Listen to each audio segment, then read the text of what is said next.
Good afternoon, everyone. I apologize for the delay, but Madam Clerk has notified us that we're having some technical difficulty, so we're just trying to get online, and we will start the meeting promptly.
if anyone has any ideas, I know I talked to Oscar yesterday about that, so he's looking into some stuff for us so we can get daycare back at the shelters.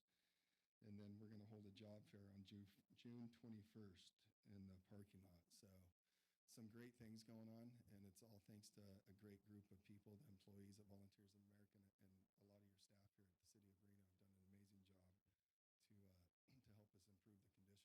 the shelter. This year has been amazing, so it's just going to keep on getting better at the shelters. So that's all. Just wanted to give you guys an update. All right, well, thank you. You and Elaine have done a tremendous job. She's amazing.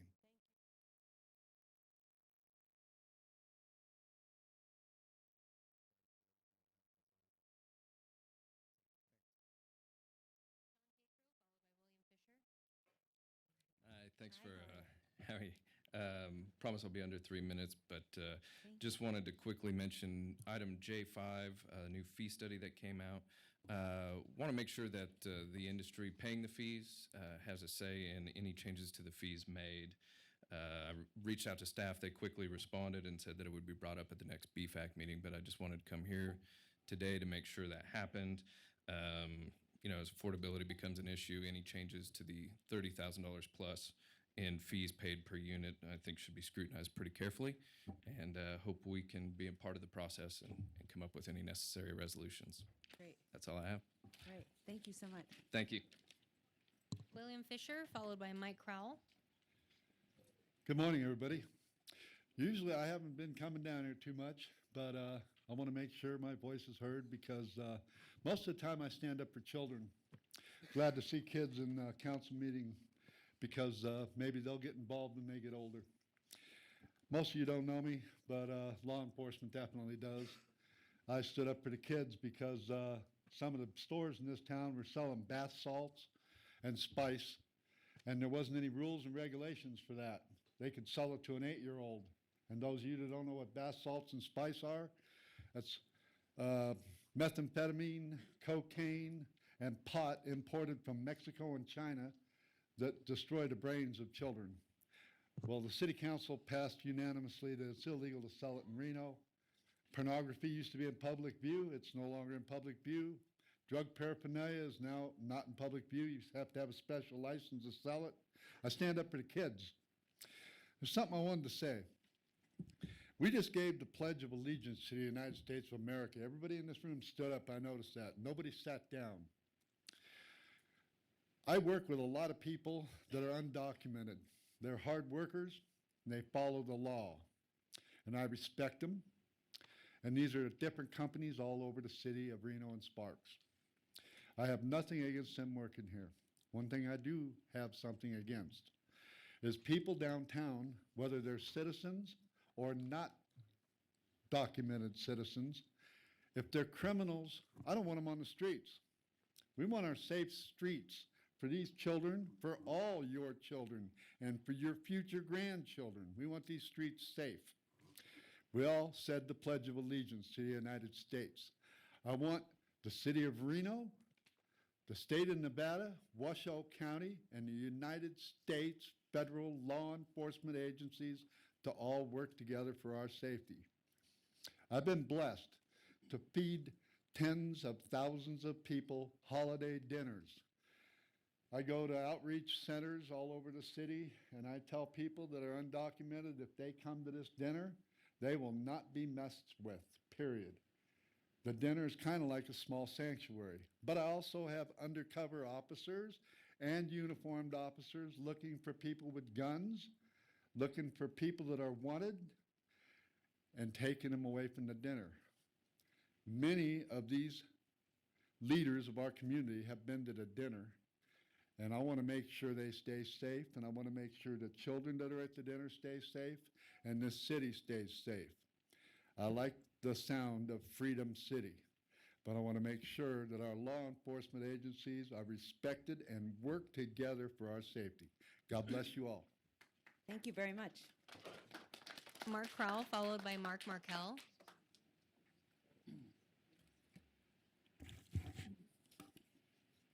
Good afternoon, Madam Mayor, members of the City Council, and guests. My name is Mike Kroll, and I am the president and CEO of the Reno Air Racing Association. And it's a privilege of mine to be here today to give you some good news. On the behalf of the Reno Air Racing Association, our board of directors and fans, please accept my heartfelt thanks for your support of the national championship races. It's because of your support of the various city services, such as the special events department. Alexis has been fantastic. Naaman Jordan has been excellent in helping us. Without everyone's help, we couldn't make it. It's a big event, and this year this will be the 54th, which is hard to believe. And we're still running around with our old tin cup sometimes. So, but this year it'll be September the 13th through the 17th at the Reno Stead Airport. This last year we worked with the University of Nevada and the Center of Economic Development to get some statistical information so that we could come back and really tell people what's going on. Everybody can just say things, but we wanted to prove our numbers. And I'm retired. I'm from the old Coca-Cola background, so that's what I did for 35 years. So this was kind of fun, especially when you see that the air races generated $91.7 million in economic impact in that 1 week, and $91 million. And we were able to fund 1,000 permanent jobs in the community. That's probably something that special events don't talk about very much, is the permanent jobs, but I think 1,000 jobs is a pretty good deal. The funds that we spent, the funds that came in to the market during that last event, 74% was spent on hotels. I won't go into all of that stuff, but the hotels got a lot of the benefit.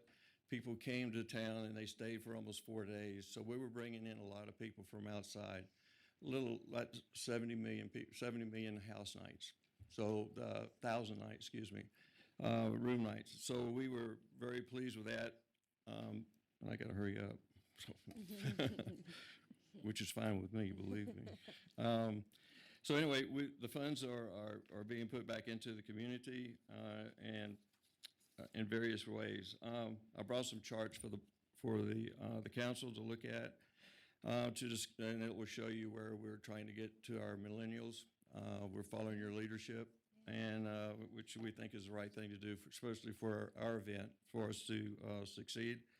And we are on TV. I don't know if you've noticed that, but we have signed up with NBC Sports, where we will be doing 3 one-hour specials in the next 3 weeks. So be sure and tune in on Saturday in between the basketball games. So, but anyway, thank you very much. Wow, those are impressive numbers. 70 Impressive. Mark So everyone Markel, get out to the air races this year. Thank you so much. followed by Vicky Jewell.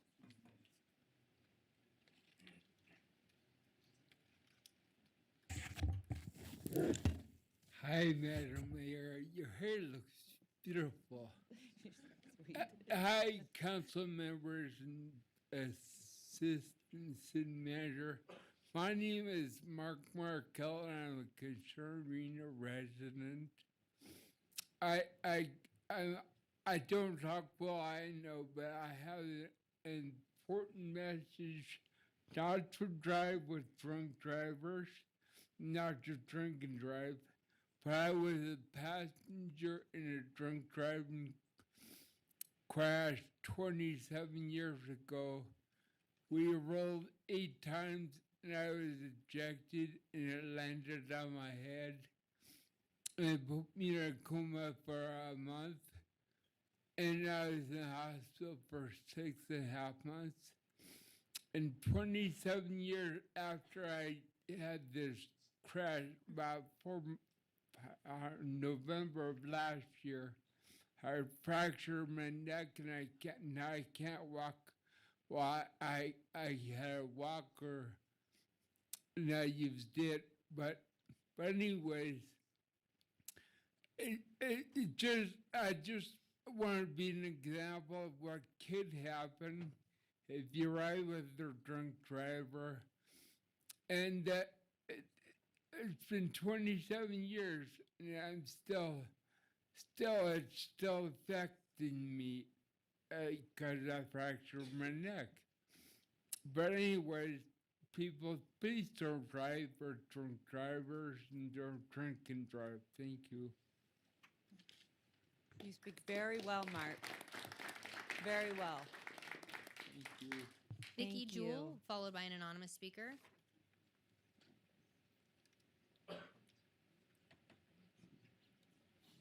Hello and thank you. My name is Vicky Jewell, and one thing I just want to say thank you very much. I'm going to be the PR person for the Reno Rose Society, and you funded us a little bit for our town for our presentation. So I want to thank you there. And the main reason I'm here today is about back in January, I submitted a letter to the Reno paper. It was published on February 5th. And at the time, it seemed like the Raiders were going to come to Reno. Then it seems like they're not going to come to Nevada. But the letter is basically concerning the upcoming possibility of the Raiders moving to Nevada. The Raiders have always held a special place in my heart. I am excited that they may come to our great state, but a little saddened that they may leave Oakland. My father raised me on the Oakland Raiders during the John Madden coaching era. And I have put a lot of thought into the name that I think would unify us as a state. As you know, attending any Nevada versus UNLV game, we are not the best of buddies. So I would like to kind of, and I don't know where to start, but put in a recommendation that for the name, the Silver State Raiders. Silver is already one of their main colors, and we are known as the Silver State.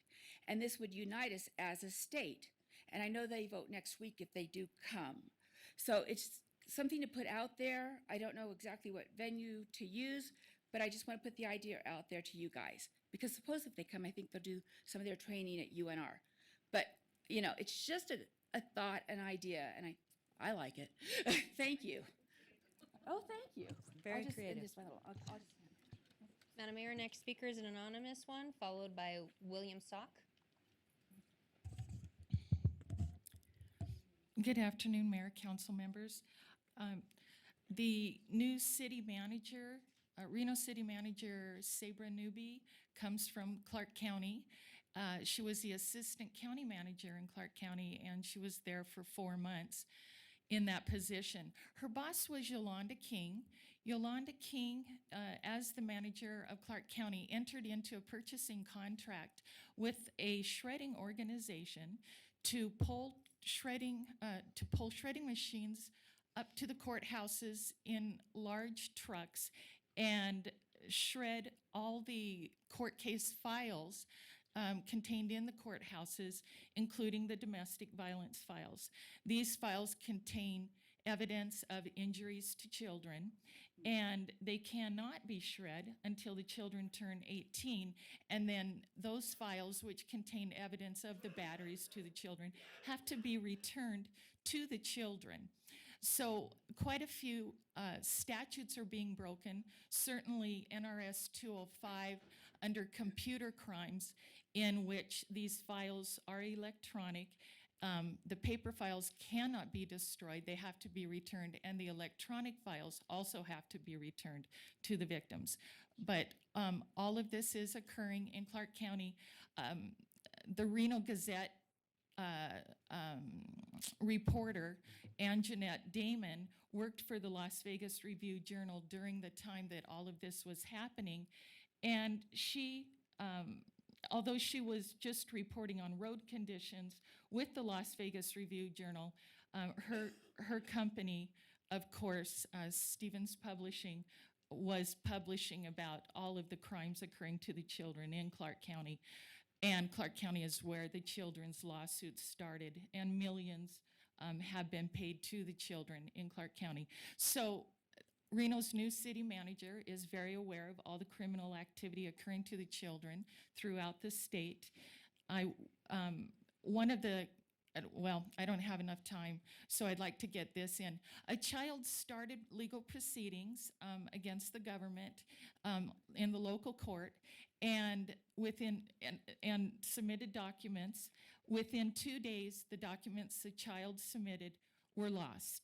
So I think we have a pretty solid case going forward that this evidence is not in the files. And under NRS 205, the standard for that crime, it's a misdemeanor to alter court, electronic court case files. The standard is something that is done without authorization. So the court administrators do not have authorization to destroy these files. Jana, who works for Steve Tuttle, the court administrator for Reno, said to us that there are no child abuse evidence in domestic violence files in the municipal court. She's absolutely wrong. Thank you for your time. Thank you very much. William Sock, followed by Tammy Holt Still.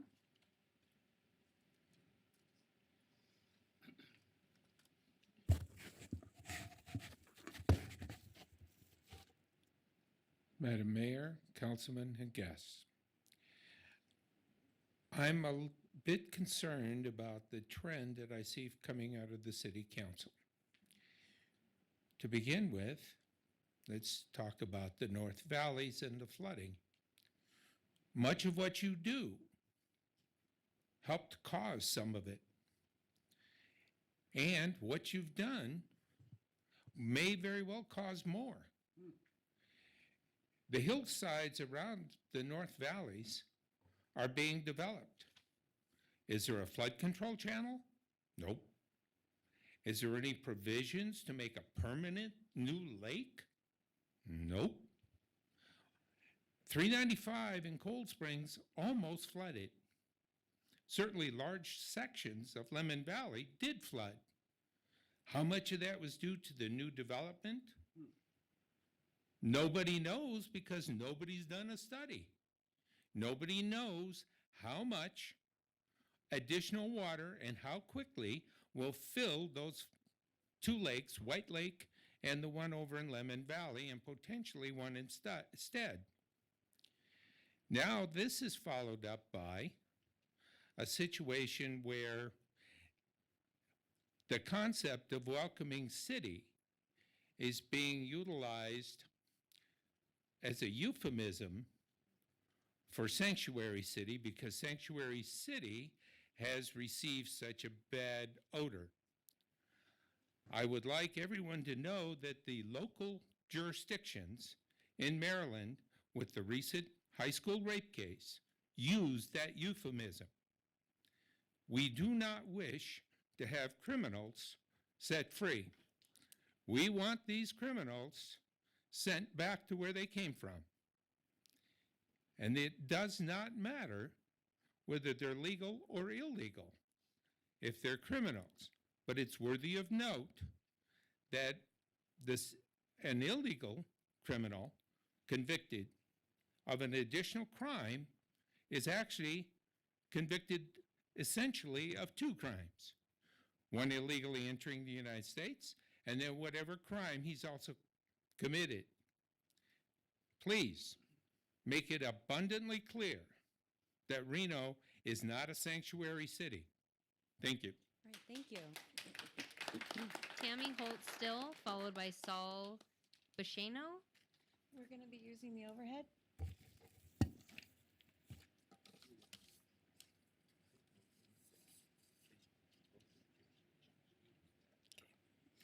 Hello, Mayor Sheevy and Council. I am Tammy Holt Still. You have received a handout from me. This is your third and last notice. I am a resident of Lemon Valley where the city of Reno has created flooding disaster from your uncontrolled, inappropriately planned building growth, all for sake of tax money on the backs of the residents in Lemon Valley. I have attached pictures of this travesty because of the greed from the city of Reno. Yes, I can blame you for this. The city of Reno has had a bill passed through the state of Nevada legislature to annex all of Washoe County open land with no regards to the existing residents to build just for money. Your approved projects have created runoff where we have told you our basin is a closed basin and cannot handle the runoff created and proper flood mitigation. The flood mitigation was ignored intentionally and purposely for greed. Criminal neglect? I hope I can prove that someday. I'll keep looking. Definitely, the city of Reno did not do their fiduciary responsibility. The last 2 times in front of you, I asked you to please stop building, but did you? No. Instead, there is more dirt work being done on Military Road with a contractor doing the work, pumped water into the trench that goes directly to the overfilled Swan Lake. Now the apartments on Military Road just past Lemon Drive. Really? Does this help anybody? No. The only person it helps is the developers and those of the pockets of the developers. Why else would you allow building in an area that you knew that it would end up harming residents anyway? Mayor Shivi, you have spoke of infrastructure, refers to the fiducial facilities and systems severely serving the district, the city, and the area, including services and facilities necessary for the economy to function. It typically characterizes the technical structures such as roads, bridges, tunnels, water, sewers, electrical grids, and so forth, and can be defined as the physical components, interrelated systems, and commodities that serve enables and sustain and enhances social living conditions. 2 main things: economy to function and enhance societal living conditions. Look at those pictures and understand. It is my closing comments is that the city of Reno and its representatives have not done their fiduciary responsibility. And as I recall in my civics classes, government ranks as the United States federal government, the state of Nevada, the county is Washoe County, and then the city of Reno. You need to back off. Sal Bashano, followed by Cleo Straight. Afternoon, Reno. My name is Sal Boscano. I am 11-year resident of Reno. I'm very proud to be a resident. I am unproud of Reno becoming a welcome city. That is just a cutesy name for sanctuary city. My parents came here from Italy, and they came here through Ellis Island, New York, and they abide by the law. My father was a businessman. He raised 5 children. He did not ask for welfare. He did not want money. He did not ask for food stamps. He obeyed the laws. He did not create any civic problems, and I'm very, very proud of that. Your idea of a welcome city is going to harm Reno. It's going to bring a unpleasant taste in the mouth, as the Italians would say, to people who may want to come to Reno to live or to visit.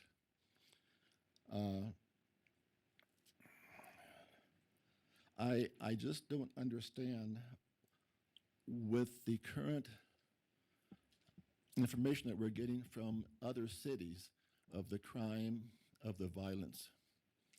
I hope there's nobody here on the committee that has or will have a 14-year-old girl in public school. I hope that doesn't happen in Reno.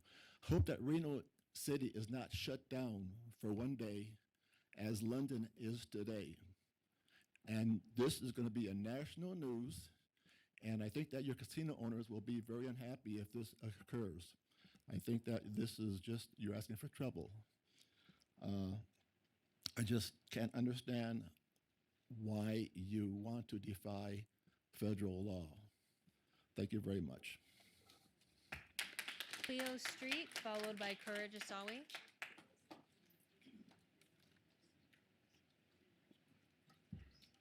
Good afternoon. My name is Cleo Strite.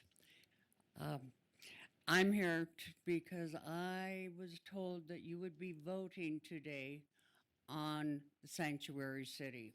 I don't see it on the agenda. Pardon me? Oh, it is on the agenda. Okay, thank you. I'd just like to say a few words about it. These are not undocumented workers. They're illegal aliens. They have come here illegally. We give them food, free school, health care, housing, money, and welfare benefits. What's the difference between them and our military? Our military is the only ones who have pledged their life for their country, and they keep us safe. What do we give them? Oh, schooling. If they've been in long enough, a little pittance of a pension, and if they're lucky enough to get into the VA hospital, some health care. Do they get housing and money? No, they don't. We give so much to the people who come here illegally, and we neglect our own. They don't follow our laws, and they protest. It will spill over into the whole county if you decide to vote yes on a sanctuary city. I realize that you want to change the name to Welcoming City so it doesn't sound like we're going to give them sanctuary. It's the same thing.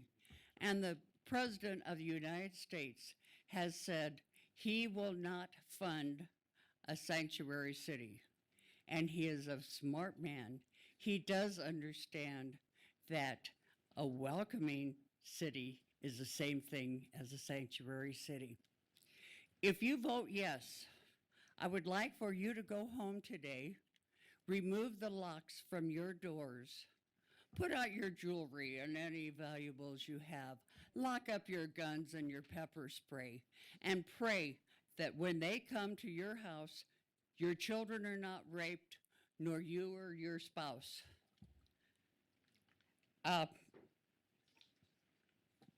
Please do not expect the police to protect you. I have too much respect for our men and women in blue to spend their time walking around your house. Thank you so much. Courage Asawi, followed by Alexis Arias. As a reminder, can the next speaker please come to the front seat so we can be ready to move forward? Thank you. Afternoon, Mayor, the council, gentlemen and women. I was here about a month ago, bringing up the issues of the fees and penalties that was incurred on my bill. And I brought my case before the council, and you assigned the chief of staff to assist me, but he tried his best, but I think the best wasn't good enough. So he now told me to come to see what the council can do about this issue. And I'm here with my family, to my kids and my wife, to plead my case before the council that these fees and penalties be waived. Thank you.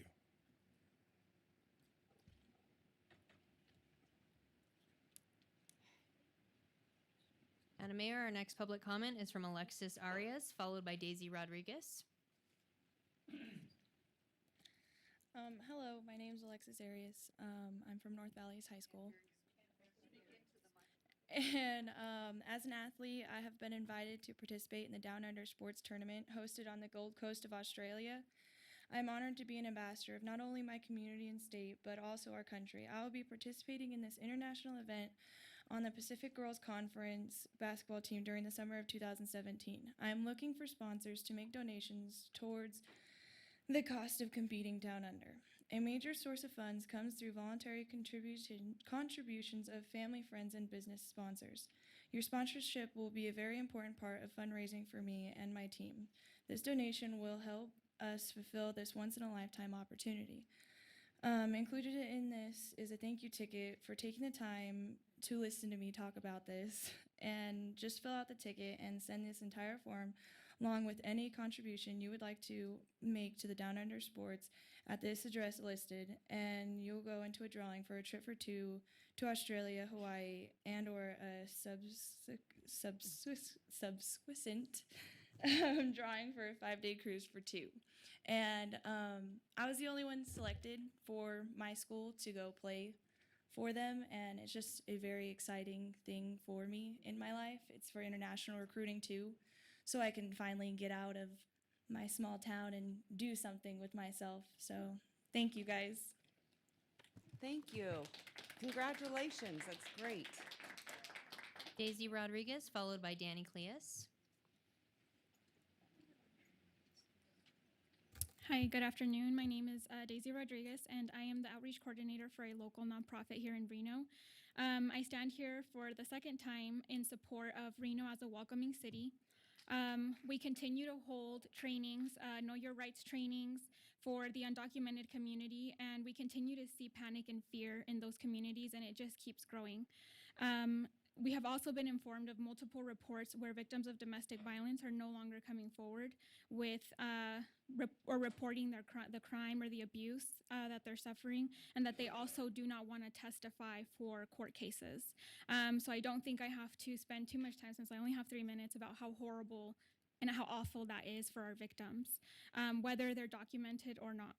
And I'm going to continue educating our community on their rights, but I would also strongly encourage you to consider the recommendations for making Reno a welcoming city.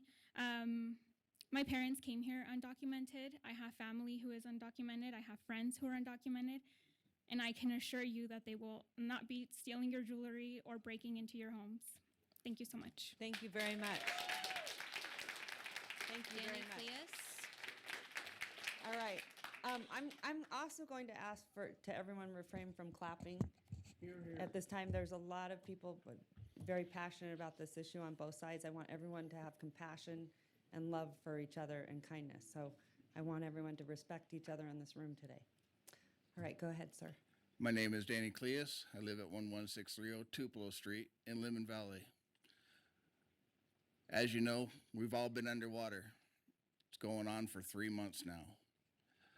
Just like you guys, when the flood was going to happen in January, you guys had backhoes to protect your city, to get out all the logs off of the bridges so it would not flood. I'm asking you today, quit building for at least 90 days until a study is done to rectify flooding in Lemon Valley.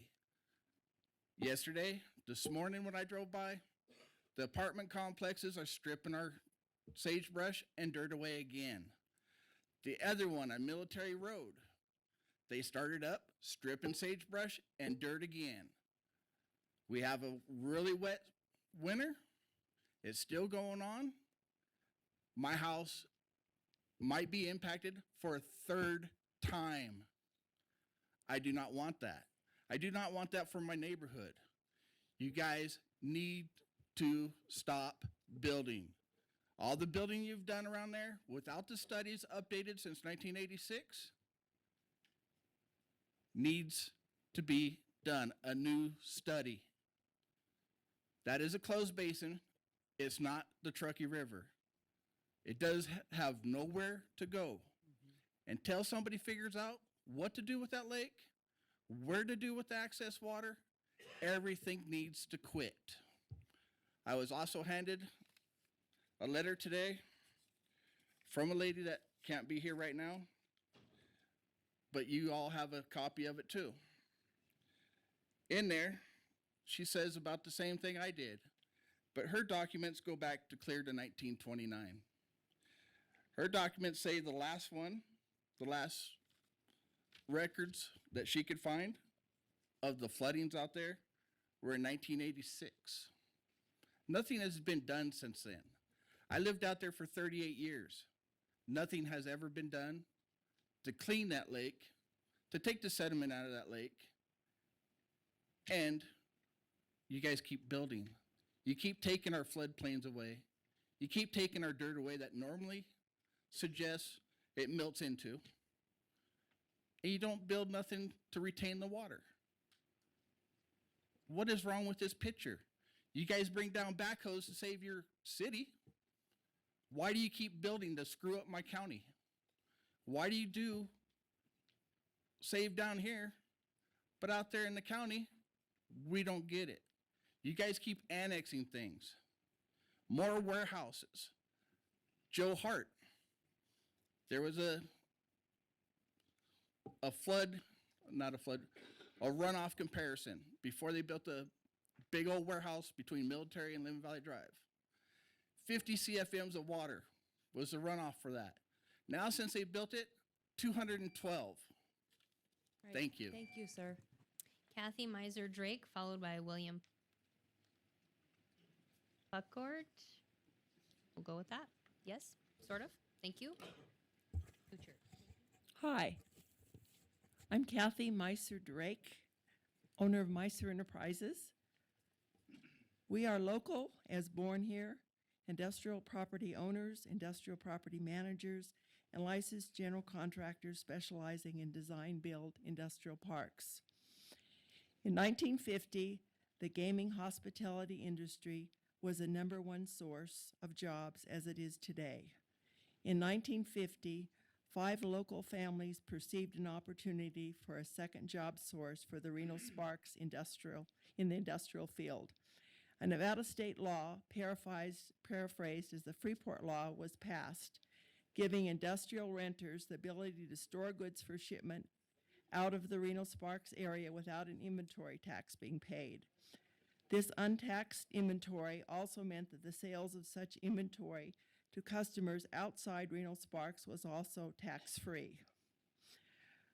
Personal risk and experimentation with the new science of tilt-up construction ensued, and now, according to local Colliers Real Estate Company, within City of Reno, properties are 36 million square feet of industrial properties. I want you to remember the figure, 1,500,000. Apparently 2 years ago, some staffers with City of Reno saw the opportunity to tax the out-of-area sales as your gross receipts. They did this for 2 years, which is $3 million in the hole. Now, City of Reno is trying to recoup the illegal money.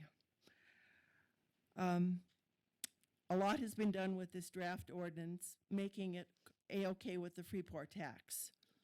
The other part is they have added an Exhibit A, making a 10-cent per square foot tax on industrial warehousing distributing.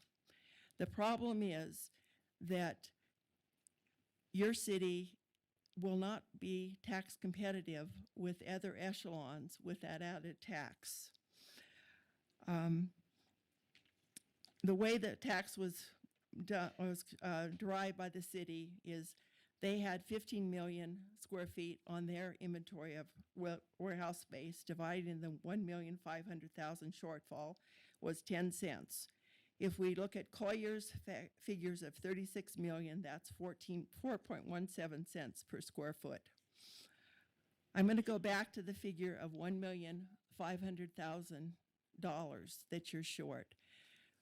1,500,000 is a square foot of a warehouse in Sparks on Kresge and McCarran. That was built by Kmart starting in 1972. About 2 years ago, Orange County came with some tremendous subsidies to Kmart. They moved to Orange County. I'm afraid that with TRIC 15 miles away, it may happen to Reno. Please don't enact the 10 cents per square foot. Thank you. Thank you very much. William Putchard, followed by Carol Mansfield.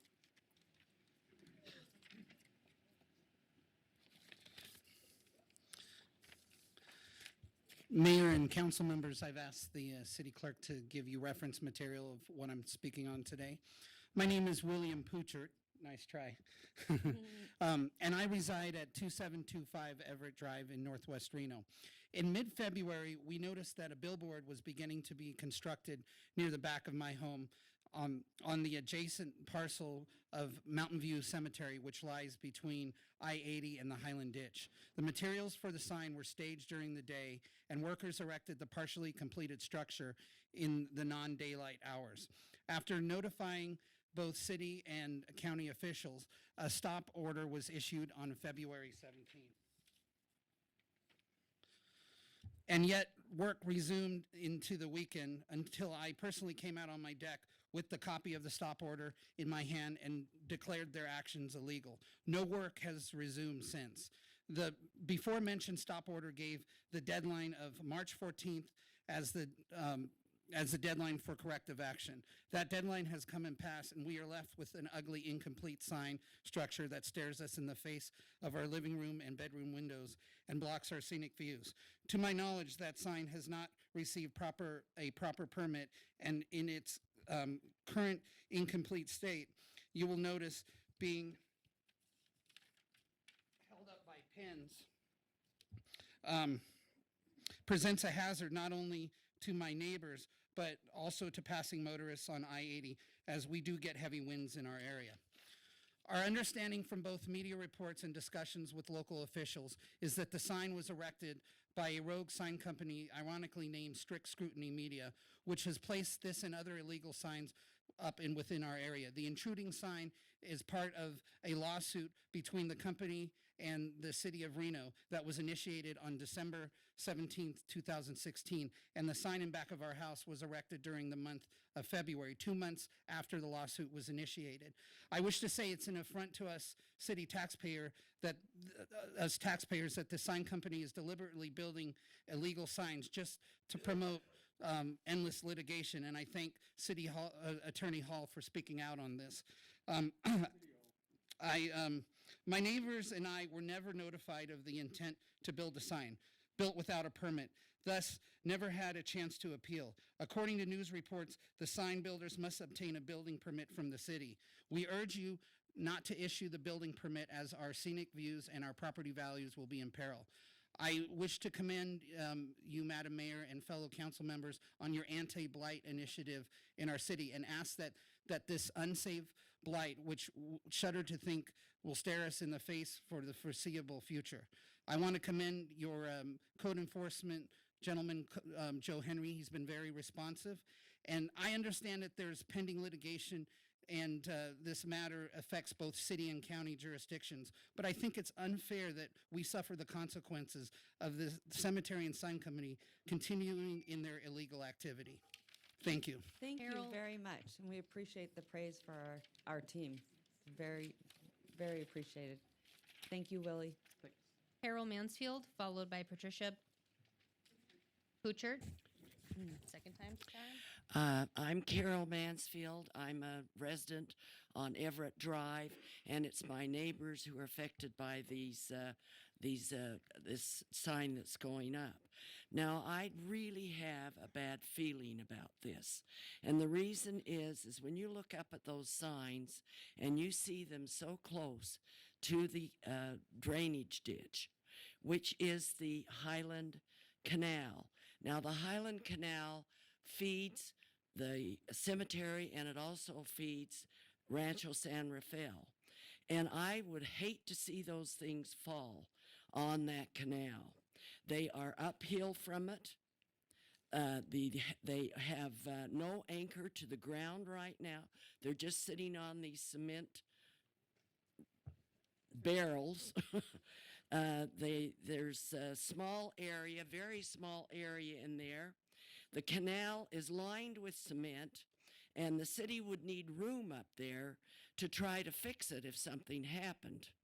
And these big old billboard they're going to put up is, I think, why they didn't really get the permit in the first place. They're coming to you after it's up. The ground where the poles stand is in a bowl, and this bowl can fill up with water. The water can seep under the foundation of these poles, and it could weaken the ground under them.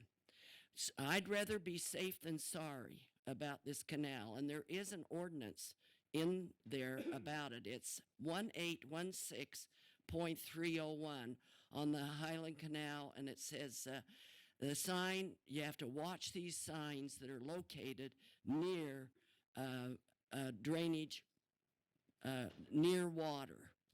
Now, we need some more information. We don't know how big this thing is going to be.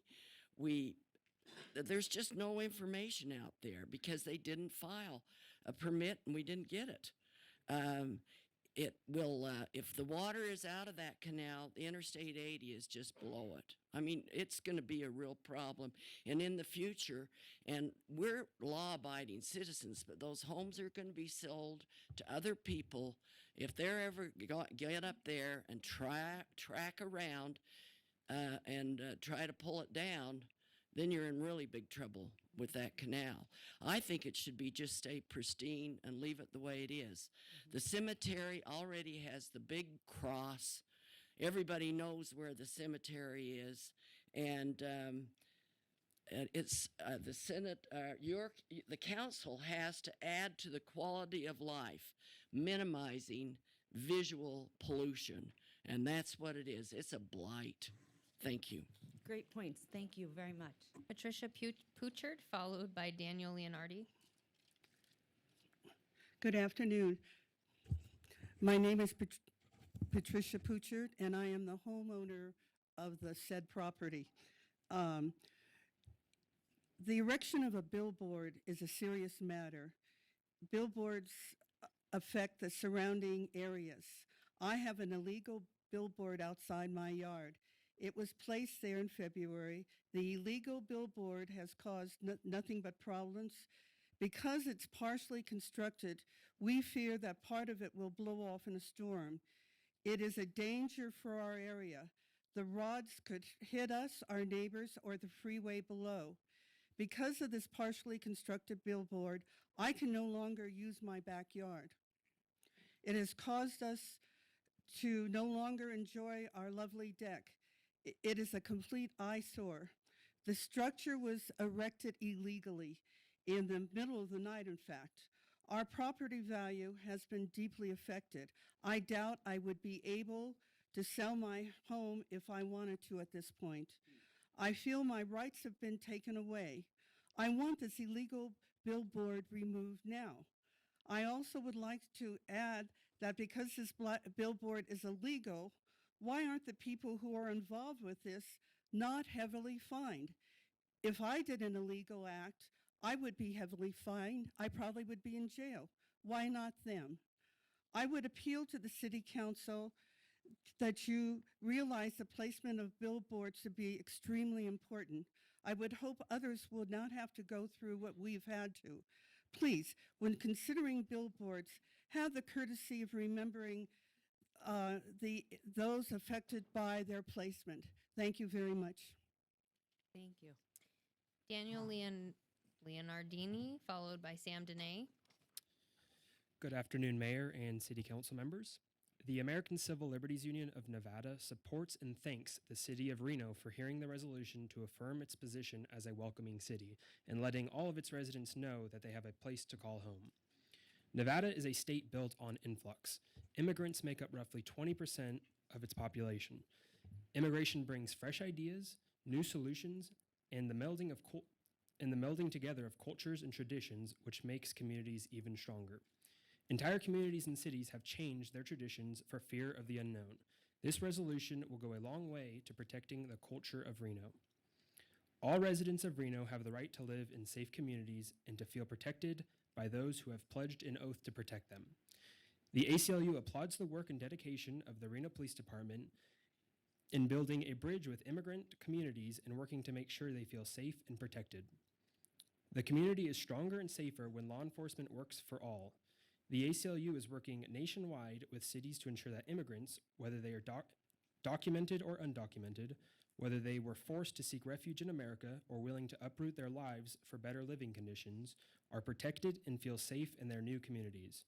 Reno can take the next step by reaffirming its commitment to protecting the rights of all people, standing up for protections and freedoms guaranteed by the Constitution, and promoting the best of American values. Once again, we urge you to support this resolution and thank you for your consideration. Sam Dene, followed by Ari Overly.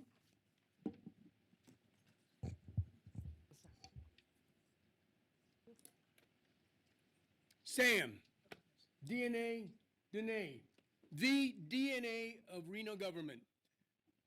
I've been coming to these meetings longer than anybody in this room. I've been at these podiums more times than all the citizens added together. I'm an Air Force Academy graduate, I flew B-52 bombers and F-4 Phantoms, defending our nation against the enemies inside of the borders and outside of the borders. And the worst enemy that I found inside of our borders is the Reno media mouses over there. Media mouse is there, cameras running, they're not allowed to show Sam. Media mouse over there writes the newspaper, doesn't know how to spell D-E-H-N-E. You think you have problems with Sanctuary City and welcoming Reno City, whatever you want to call it. It's nothing. Even the mayor has to leave when Sam comes to the podium because she's apparently in bed with the media mouses, doesn't want to hear the truth. And that's me, Sam Dene.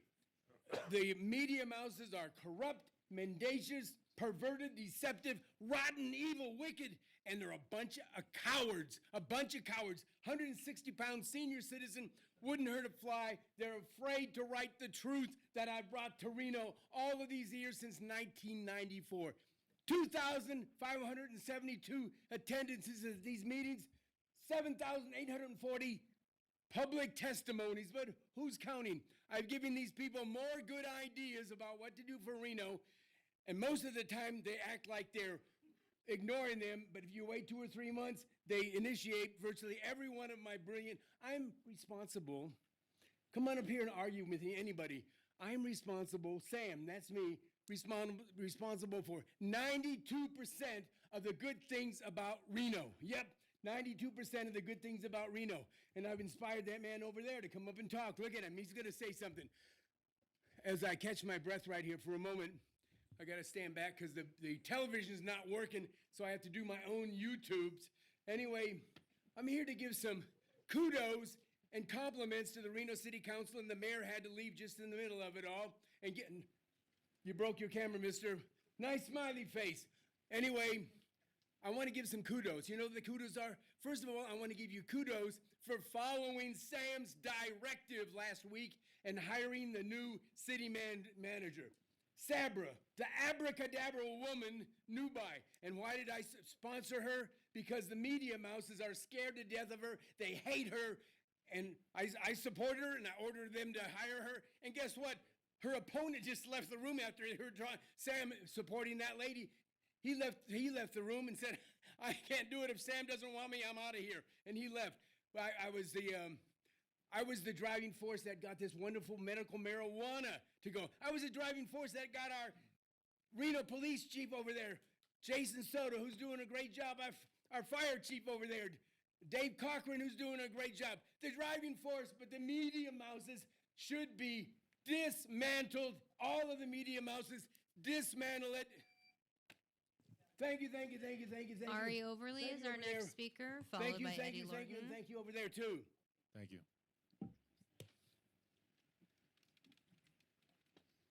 You're always hard to follow, Sam. On behalf of Action, I want to applaud your decision to move forward towards making Reno a welcoming city and encourage you to pass this resolution. This council proclaiming that the city of Reno respects the innate dignity of all people is a community where all of our residents feel welcome, safe, and able to fully participate in everyday life and contribute to our city's vibrant economic and social life is exactly the type of visionary leadership we need in these volatile times. This is particularly true as it pertains to how local law enforcement interacts with our most vulnerable and undocumented communities. Effective policing requires the cooperation and trust of every member of the community. By being clear that local police are not an extension of federal immigration enforcement, it sends the message that victims of violent crime, human trafficking, and other crimes should never be afraid to reach out for help due to the fear that they may find themselves again victimized by the very system they sought help from. It allows our hardworking police to focus on their primary mission, ensuring the safety of our community and to seek out the true criminals. While a good first step for this or any other resolution to mean anything, it needs to be backed up by deeds and proactive vigilance to ensure that we are living up to the spirit of this resolution.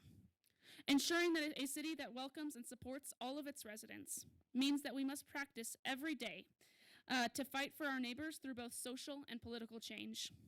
That means declaring our intention to support all people in every action we undertake, to keep the most marginalized always in our minds, and to truly consider the consequences of all of our actions. Thank you again for taking this first step, and I look forward to the good work that this council will continue to do on this topic. Thank you. Eddie Lorton, followed by Peter Wiegand.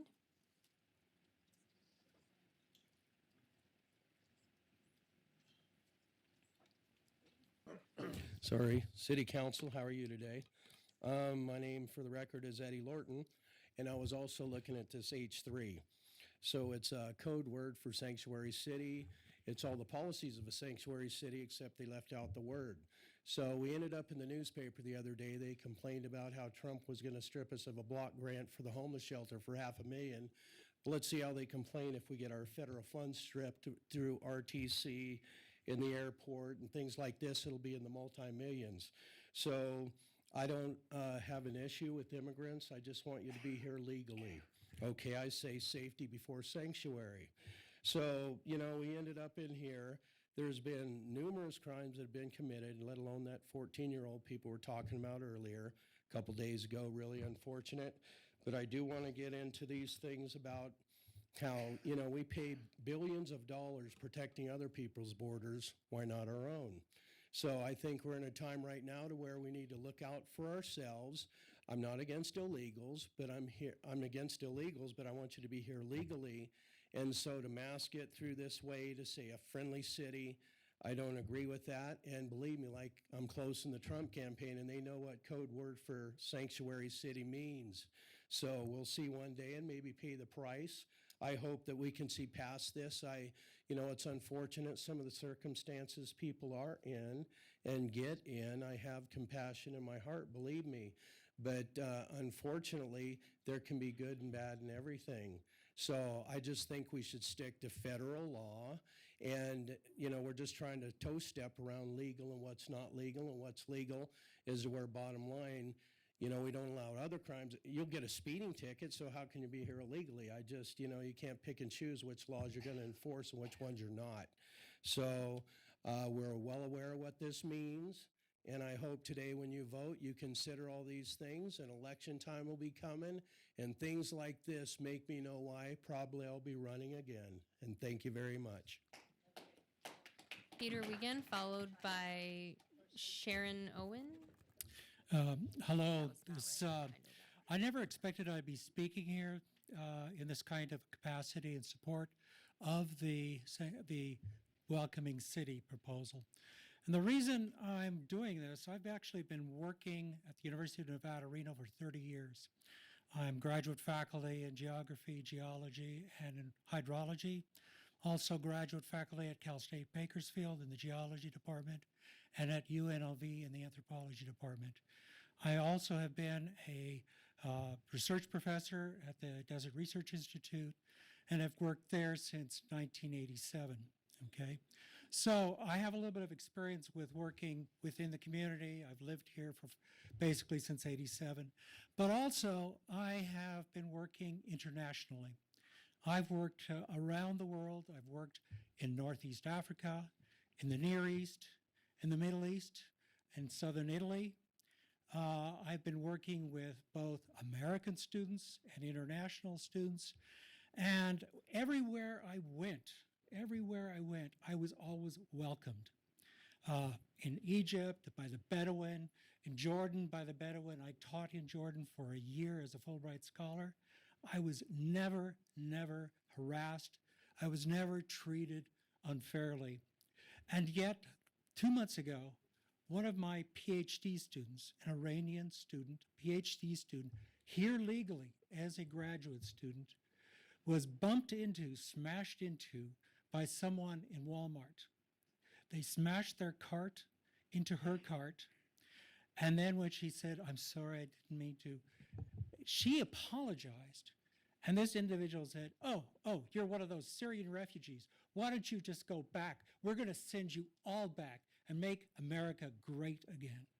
This is what a person in Walmart said to one of my legal PhD students, someone who's lived here for 3 years legally. So your proposal to make Reno a welcoming city is something that should be self-evident. This is the United States of America, for God's sakes. My mother was an immigrant. She came from Germany in 1947. My grandfather, he came from the Volga in 1892. And before that, my father's mother's family in 1848. We're all immigrants here. We all have a role to play in this country. And I think that we should continue this welcoming role that we've played for years and years and years. Thank you. Thank you.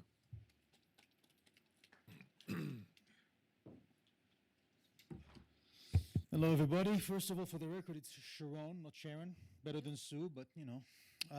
And the other thing about Sam, he left already? Typical Air Force pilot, right? Everything's about him, right? But to the subject, I want to tell a little story.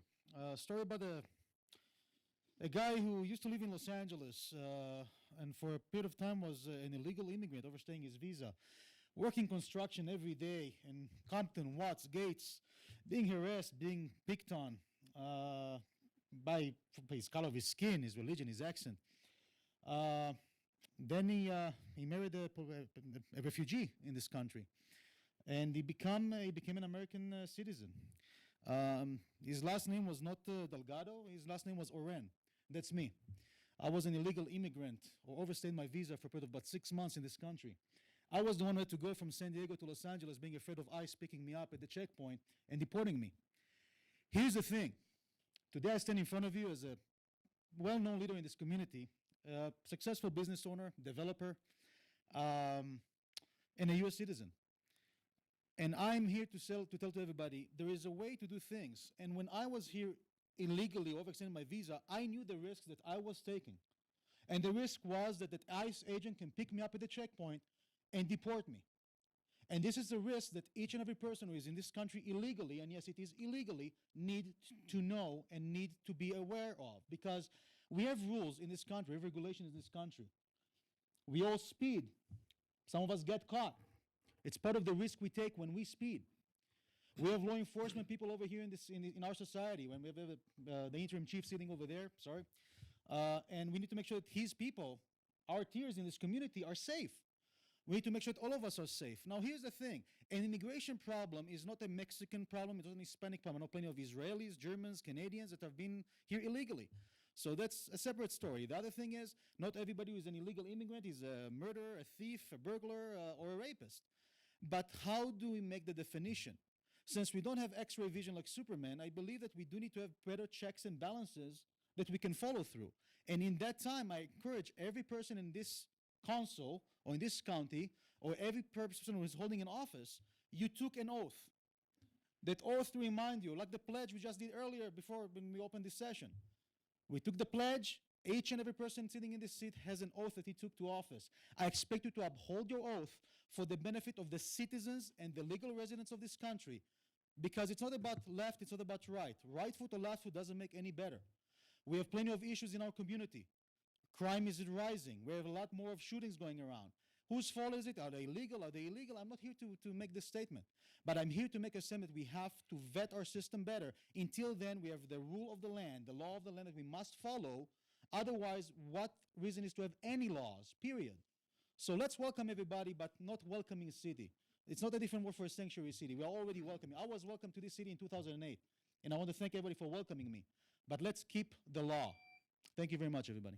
Thank you. Elvira Diaz, followed by Justin Noyne. Hold your applause. As a reminder, if the next speaker can please come and sit in the chair at the front, we can move forward faster. Thank you. Hello, my name is Elvira Diaz, and I want just to talk about my great-grandmother. She came from Nicaragua with 5 children. All her 5 children become professionals. My grandfather was a dentist. And then, thanks to my grandfather, my mom was a citizen. And I am a citizen. I have my passport here. I just live in Mexico. I born in Mexico too. But my mother petitioned me, and I have a citizen. I always been very privileged to follow and to be able to follow the steps. Somebody with my same situation right now will take 20 years for them to become a resident. For me, only 8 months. Let me tell you what I'm talking today. Saturday, I left my house, was my day off.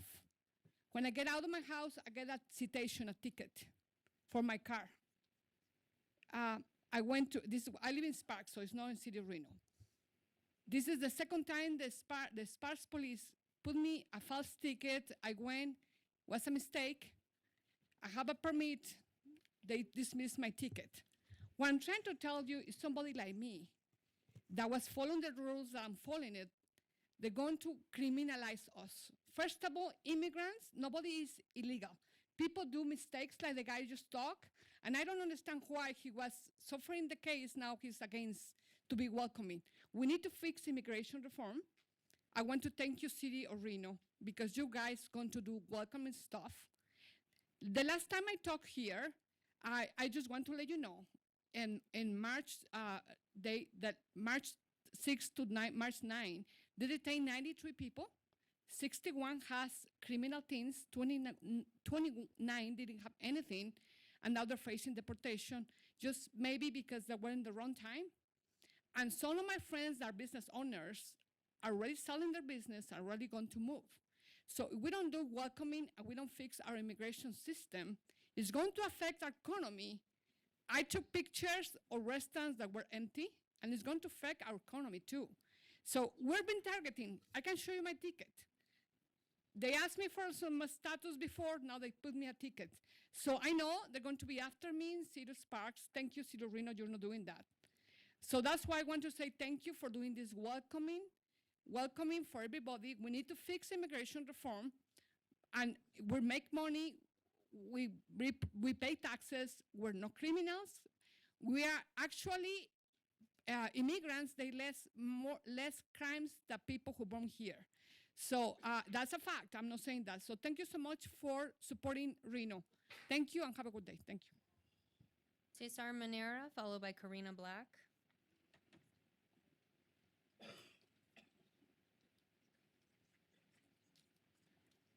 Good afternoon. Thank you for allowing me to speak. I didn't write anything down because I wanted to speak from my heart. I think it's a great idea to turn Reno into a welcoming city.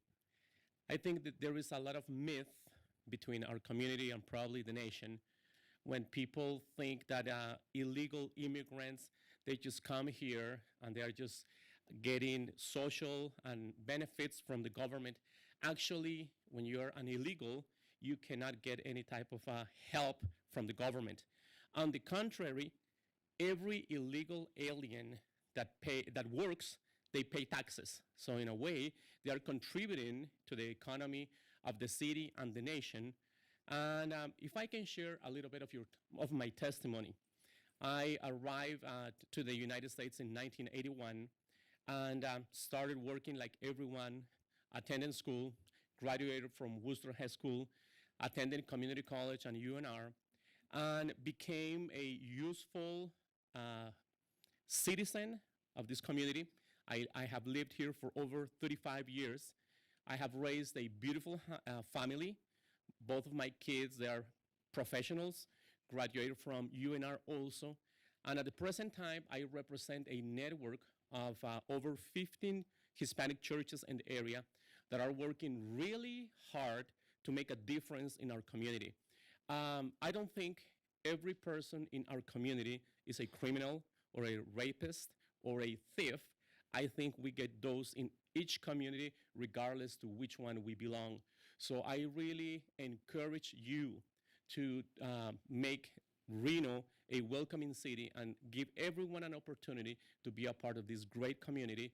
And I think that also Reno has seen a lot of good things from the Latino community because it's a big working force. Also, there is a lot of businesses that bring a lot of good. If I can just add a little more, for the past 7 to 8 years, the Hispanic churches have been creating bridges between the churches, the community, the law enforcement agencies. So I think it's not a right thing to stereotype and figure that every person in one community is going to be a better member. So thank you very much, and please vote yes on creating Reno a welcoming city. Karina Black, followed by Georgette Stormo.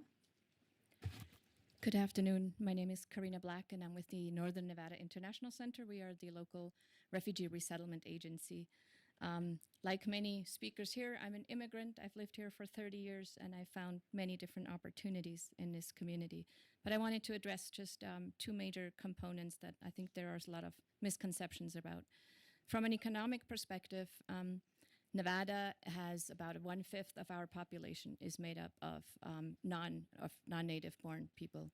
And they actually are 45% more likely to have jobs than native born Americans.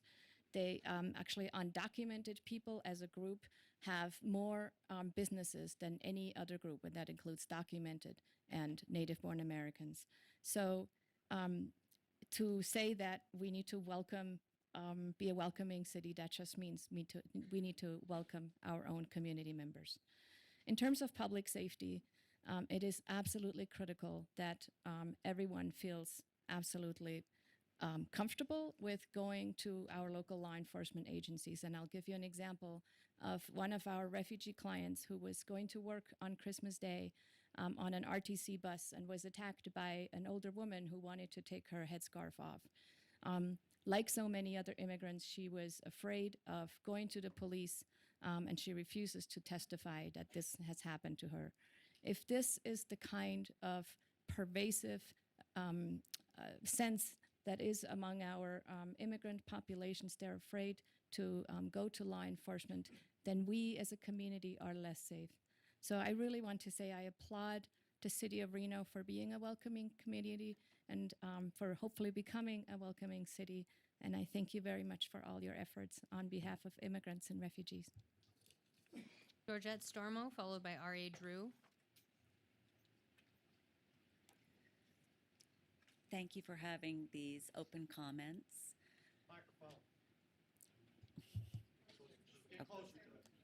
Thank you for having these open comments. I don't really have anything prepared. I too want to speak just from the heart. We are a nation of immigrants, but when my husband's family came over from Norway through Ellis Island, you weren't handed an EBT card. You weren't given Section 8 housing. You weren't given free medical. Our nation is in trouble. Our cities are in trouble, including Reno, which is why you're always trying to raise taxes. And it's a little disingenuous to say that the undocumented, they do contribute to the city, but they also take away from the city. What you have in our schoolrooms right now, we have overcrowding. And they say we don't have enough money for our schools. But what they don't tell you is that while there's $10,000 per pupil, for instance, for my grandsons, that the English second language students, that costs us $30,000 per student. Then you have on top of that I hear that the illegals pay taxes. But do they really? When my son came to UNR, because we were California residents, I had to produce 3 years of tax statements for my son. But if our name had not been European, you would not have to produce those statements. We had to appeal because we had a business here and I could prove that we were paying property taxes and sales taxes and everything to get my son into UNR without paying out-of-state tuition. But that's not the way it should be. The laws should be the same for everyone.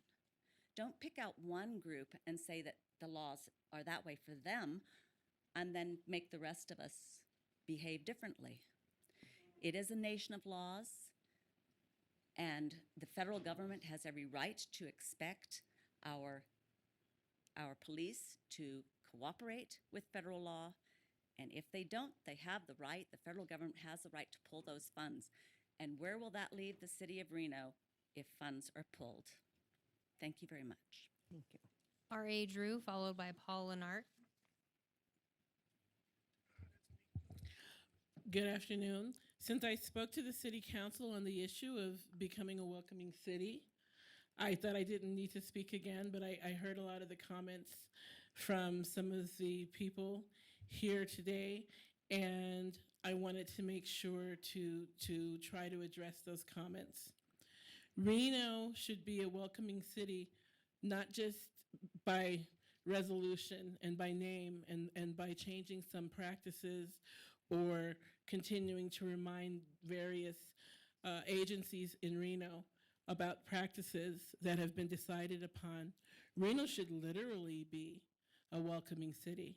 I would like anyone who comes to Reno, and especially people who are living in Reno, and especially people who have been living in Reno year after year after year, I would like them to know that they're welcome, not just in name only. I would like them to feel comfort and ease, knowing that their neighbors really appreciate them, appreciate what they do for Reno, appreciate people who've been here, many of them years and years, many of them children who've been here years and years.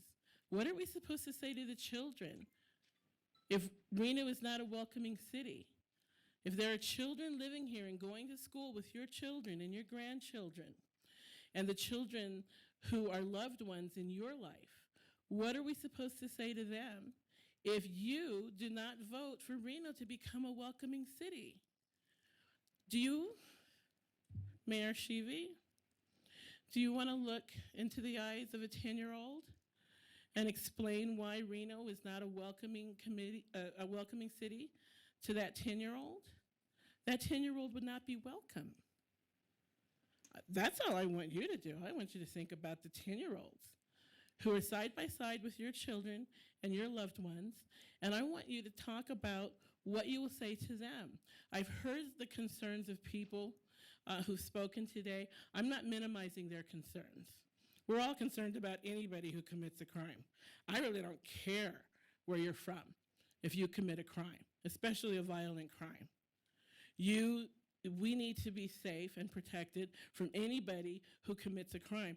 But what I'm hearing today about these people are going to break into your house and take your jewelry? No, they might be the people that you take your jewelry to. Maybe you don't know about that. They might be the people who are cleaning your house. Maybe you don't know about that. They might be the people who are making your house a livable place. They might be the people who are making your neighborhood a livable neighborhood. If they are going side by side to school with your children, then your children are learning diversity. And they are participating in that. Please make Reno a welcoming city. Begin today with the vote, but really make Reno a welcoming city. Paul Lennart, followed by Tom Corson. It's really hard to follow Ari. That was about as eloquent gets. Okay, as might be obvious, I'm here to speak in support of the idea of a welcoming city. I'm an old man. When I was a child, I grew up in a part of Chicago called the Back of the Yards. And Oscar might know about this. It's part of Chicago kind of behind the stockyards, you know, when we used to be the meat packers to the world. Once upon a time when we did things in America. You know, it was kind of a rough neighborhood. Mostly Polish American people. Of course, they didn't call us that. They called us something else. They had a word for us. They called us Polacks. There was a subgroup within that general group called Polacks who had come over at the end of World War II in rather desperate circumstances because their homelands had been pretty much trashed, destroyed, gone, bombed out. And they were called DPs. DP stands for displaced person. I don't exactly know the legal status of some of those folks. I do know that some of them came in on visitor visas and stayed. I remember two in particular, Roman and Władzu. Władzu's Walter in Polish. They made sure that, me, a little kid, right, was pretty much safe going to and from school. Anybody tried to get in the way in that, they kicked his ass. I'm glad they were here. I don't know what their legal status was. I don't care what their legal status was. I care about whether people are good people or bad people. Bad people? We got a police department. Good. And they should have the role of enforcing laws of the city and the state here. Yeah. But when I get stopped for some legitimate reason by a cop, does he ask me, oh, by the way, do you have any other bad things that you did? No, he doesn't. I mean, he might check the rolls, So why should he, by the same token, if my skin was a little darker and my accent was a little less Chicago and a little more Spanish, ask me, hey, did you come here legally? No, that's not a problem. You stop me for the reason you stopped me.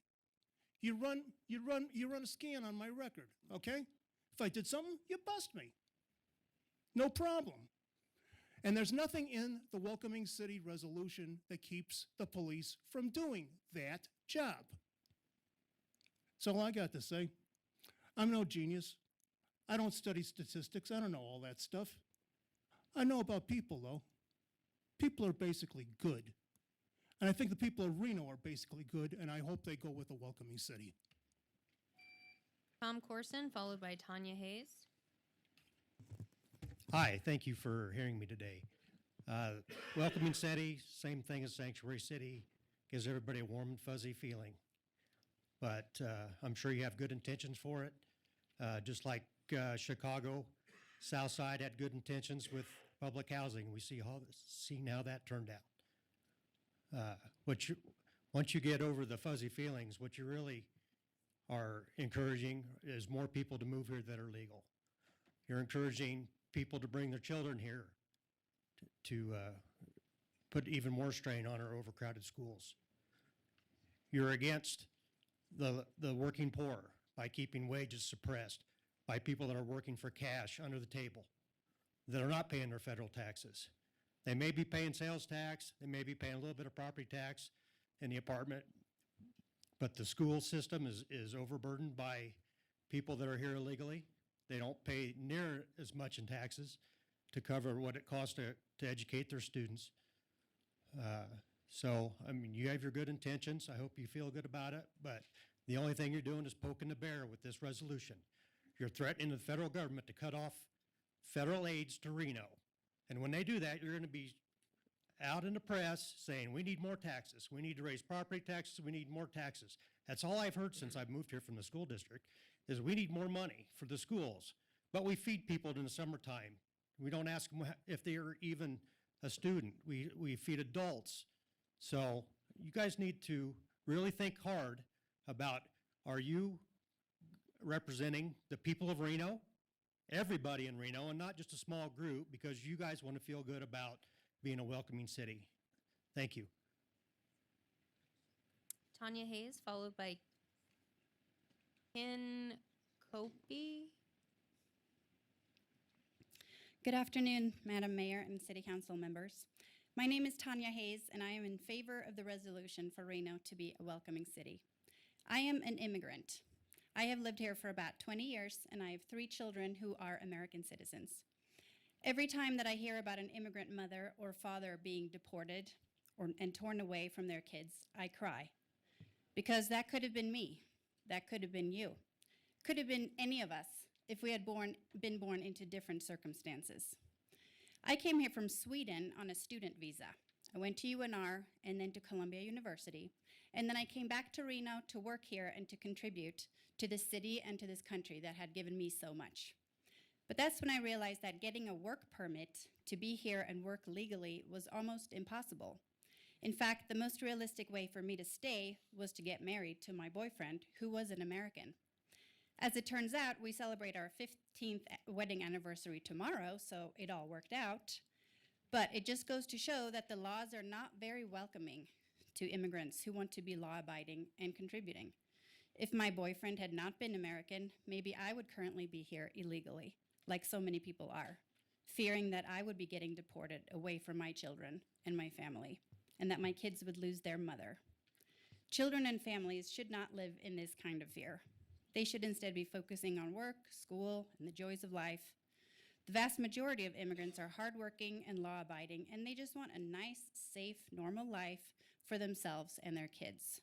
We should indeed be a welcoming city, and I'm proud of all of us in this city for considering this resolution. Thank you. Ann Copey, followed by Kim Backus. Good afternoon. First, I'd like to compliment the city on fixing the pothole on my street. I made one request to the Department of Roads, and they said, we'll see you next year. But they were out there within a couple of weeks, which is going to save the city a lot of money, because that won't keep growing. Meanwhile, I am a citizen of the United States. I was born in the United States, and some 60 years ago, I served my country in the United States Navy. I was a citizen, and I took an oath to defend this country and the laws of this country, which I also believe you have. And that is the essence of this whole situation. Feeling good is wonderful. I have hired illegals to work for me. I stopped hiring when they decided that they didn't like the flag of the United States and wanted to display their own flag. I would also consider the fact that in our neighbor to the south, look at the laws regarding illegal immigration. They don't fool around. They put people in jail immediately. Now, I don't think that's the way the United States should go, but I do think that we have a law that says you come here legally, not illegally, and we don't need the city to be defending or being a friendly city. If you violate the law, and that's the first time, when you cross the border illegally. And I just read a report that 66% of the people that are undocumented in this country are people who came here with malice and forethought. They got a visa and overstayed their visa. So it's not somebody running around trying to snare people who just showed up. These are people that took malice and forethought to allow themselves to continue to live here after their visa expired. That's one of the things that we grant to people, and if you don't respect that, then I think that you don't belong where you are. You need to face the law. And I ask you sincerely to give up this consideration of a sanctuary city. That's what it is. You're putting a new title on it because that has had some bad taste in it. You know, these people that are here, and they're sincere people, will work their way to becoming citizens, not just sit around and take the benefits of being a citizen and having no responsibility for that citizenship. So I request that you deny this consideration and say no, and we'll go on to doing it. You were elected by the people to do your job. You were not to sit on this dais and tell the people how you're going to run the city. That's not the way we handle things in the United States. Thank you. Kim Backus, followed by Tom Heck. Good afternoon. Kim Backus from Ward 2 in Reno, Nevada. Madam Mayor, thank you so much for allowing me the opportunity to stand before the council and express my concerns regarding the resolution to designate Reno, Nevada as a sanctuary or welcoming city. As a mother and soon-to-be grandma who has made Reno my home for 37 years, I have deep concerns about the safety of the city of Reno's citizens should this resolution pass. Obviously, the vast majority of immigrants who are here legally or illegally are law-abiding citizens who contribute greatly to our community. The concern regarding sanctuary cities is not about these people. The issue before you is not one of determining whether or not citizens of Reno welcome citizens of foreign countries who have entered here seeking a better life.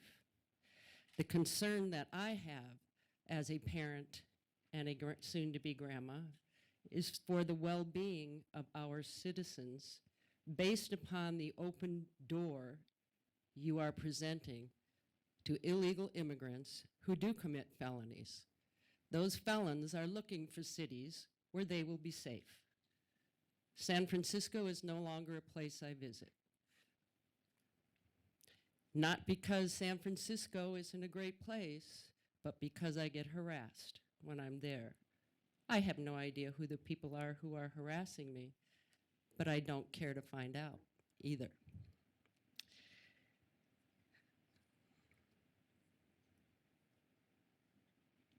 Sanctuary cities specifically allow for known felons to live essentially risk-free.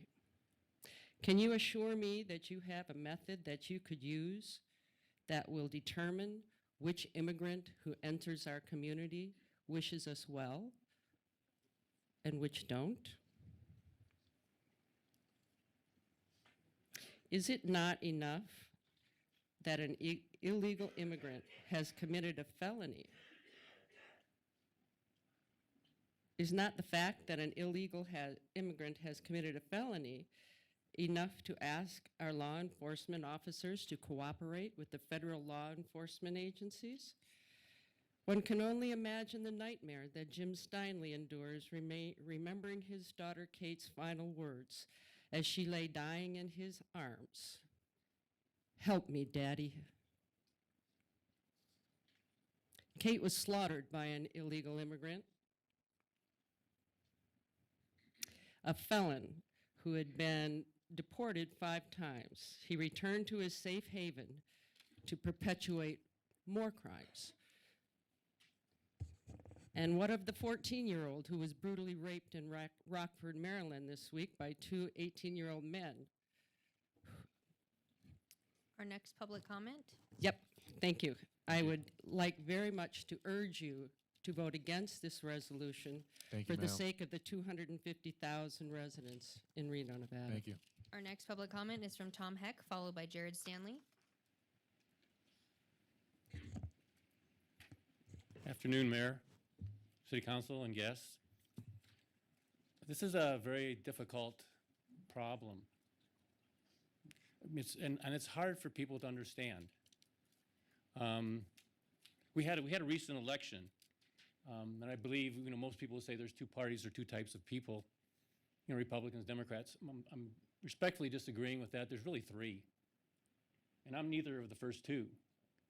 There's Democratic, Republican, and business. You, as members and representing us in the city, are here to make good business decisions. We care about how everybody feels and taking care of everybody. And if you asked everybody in this room, Sir, they make say your they want comments to to the take care of dais. everybody. Just stay as close as you can to the mic and not to the audience, please. We're recording. So is it about a business decision or making everybody feel good and be happy? I voted for politicians that are looking for good business decisions. I want to tell you a story. Imagine, I'm your new mayor. I got 4 of you to vote with me. We passed a policy where every citizen, family in Reno has to unlock their doors and remove their keys and their gates. And I'm also going to tell the policemen that they do not respond to any home invasions or crimes. Then I'm going to tell all the children who don't like where their families are being mistreated. Some are good children, majority of them are good children. Some are druggies, some are stealers, some are rapists, and some are murderers. So since you have a home with no locks, and they come to live in your home, what are you going to say about that? You're going to say, well, of course, not enough money, fear for the rest of the family, stealing our stuff, et cetera, all the arguments you've heard here today.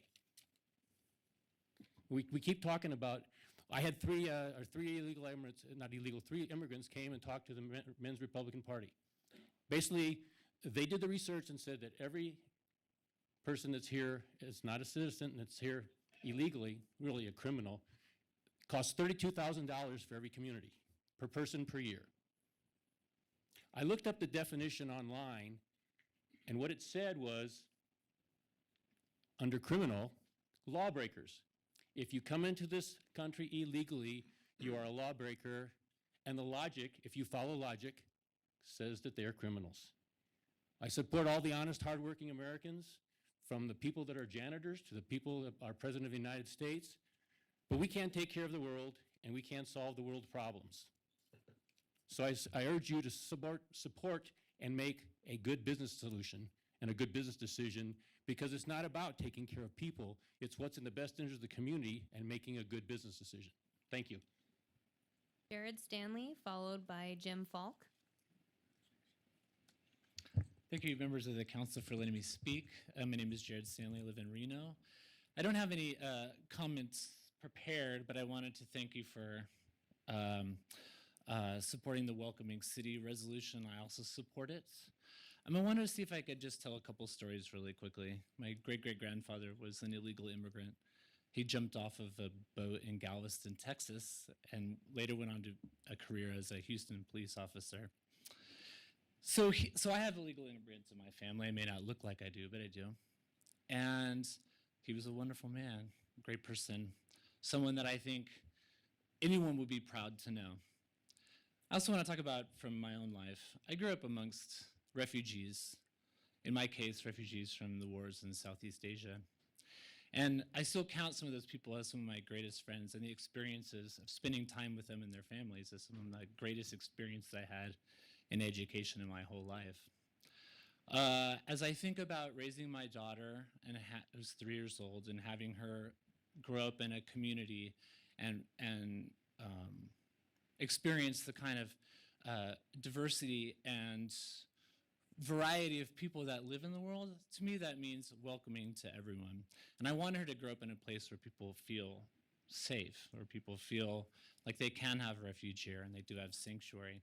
So I don't have anything else to say about that, but that I do want to thank you, and I wholeheartedly support the Welcoming City resolution. Thank you. Jim Falk, followed by AJ Lyon.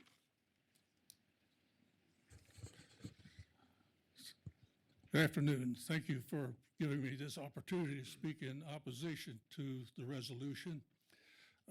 I live in Churchill County, so you may think I have no standing here, but I believe I do as a resident of Nevada.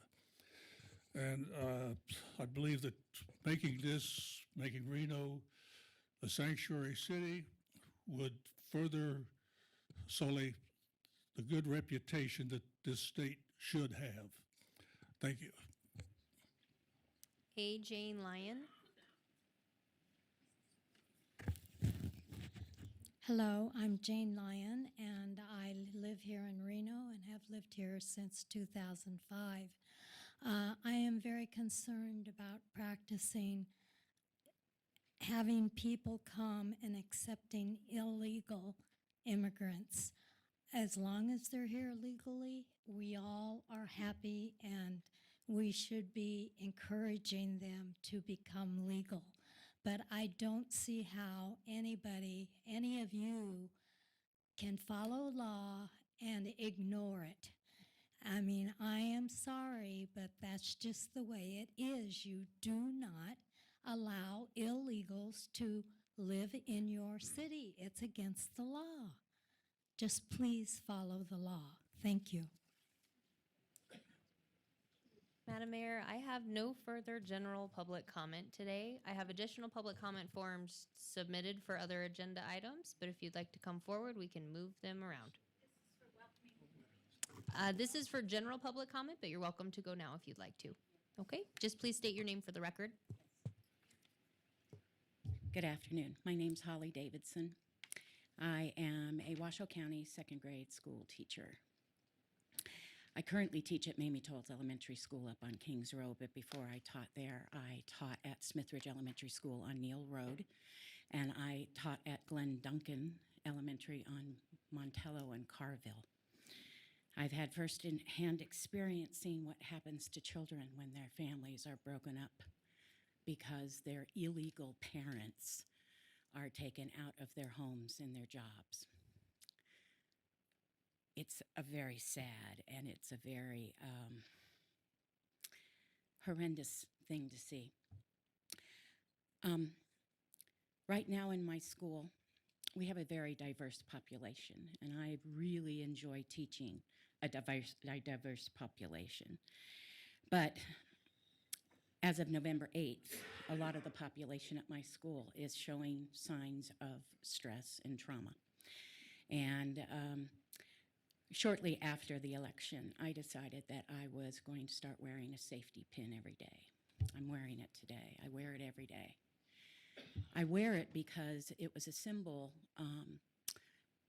in the UK after Brexit, to let people know who were being harassed, bullied, denigrated, that people wearing safety pins were safe for them, that they could count on them to stand up and protect them in their community. I have a little boy in my class named Santos. Santos came in the day after the election and said, "Miss Davidson, why did this bad man become president?" And every day after that, he became more and more tender-hearted. He was once a very brave and outspoken little boy, really rough, and I just saw him start to withdraw more and more. And I realized that school was safe for him, and thank God for the school district for standing up and saying that they will be safe for our children, but that when he'd go home, he didn't feel safe anymore. It affected his learning, and I believe it's affecting a lot of children's learning to know that they're not safe in this community, that their parents could be taken away from them in an instant. So I'm here today to say that the safety pin reminds me every day that I need to be brave, that I need to stand up. When I told Santos why I wore it, I told him it was because I would not allow anyone to bully him. I would not allow anyone to harass him or do anything that would be dangerous for him. It reminds me to be brave every day, and I'm here today to tell you, please be brave. Be brave for these children. If you can do it for no one else in this community, please do it for the children. They need to know that they're safe here and that their parents are safe too. As long as they are law-abiding, they should be safe in our community. And with your permission, I brought safety pins today. I'd like to give each of you a safety pin and let you know and remind you that it does take bravery. Thank you. Thank you. You can give the safety pins here to the city clerk. Is there anyone else in the audience that wishes to speak during public comment? Seeing no hands, Madam Mayor, we are moving on to item A6. All right. A5, my apologies. All right, thank you so much, Councilman Delgado. All right, I'm going to now hand it over to our city manager, Bill Thomas, for announcements. Thank you, Madam Mayor and council members. The first announcement I wanted to make today is I wanted to publicly thank Chief Bob Layton. The council may not know, but Chief Layton actually was the one who was the incident commander for the city of Reno for the January flood. And he spent a lot of personal time and effort. I know he's a city employee, but the leadership that he showed during that event was amazing, and I think is directly attributable to the kinds of comments that we got from the governor and other people about the city of Reno's efforts and willingness to work with others. So I did want to start today's announcements by thanking him publicly for all of his efforts. I know you lost a lot of sleep because we were making you go all over the city, but you were tremendous. So very well deserved. I'd like to also now introduce a couple of new employees to the city of Reno. In the city clerk's office, Melissa Goldfin, who's a office assistant too, has joined our city clerk. And in the Parks, Recreation, and Community Services Department, Louis Chambers, who's a maintenance worker too. Welcome him to the city of Reno team.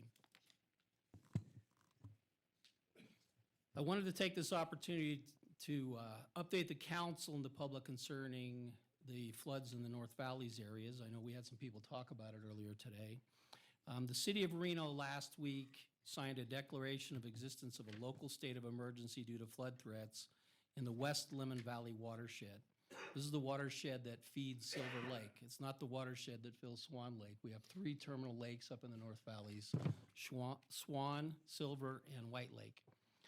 The purpose for this declaration was not that there was an immediate issue in terms of flooding, but that as the snow melts and as we get additional rain, there may be some issues that occur in the Silver Lake area based on the rising level of that lake.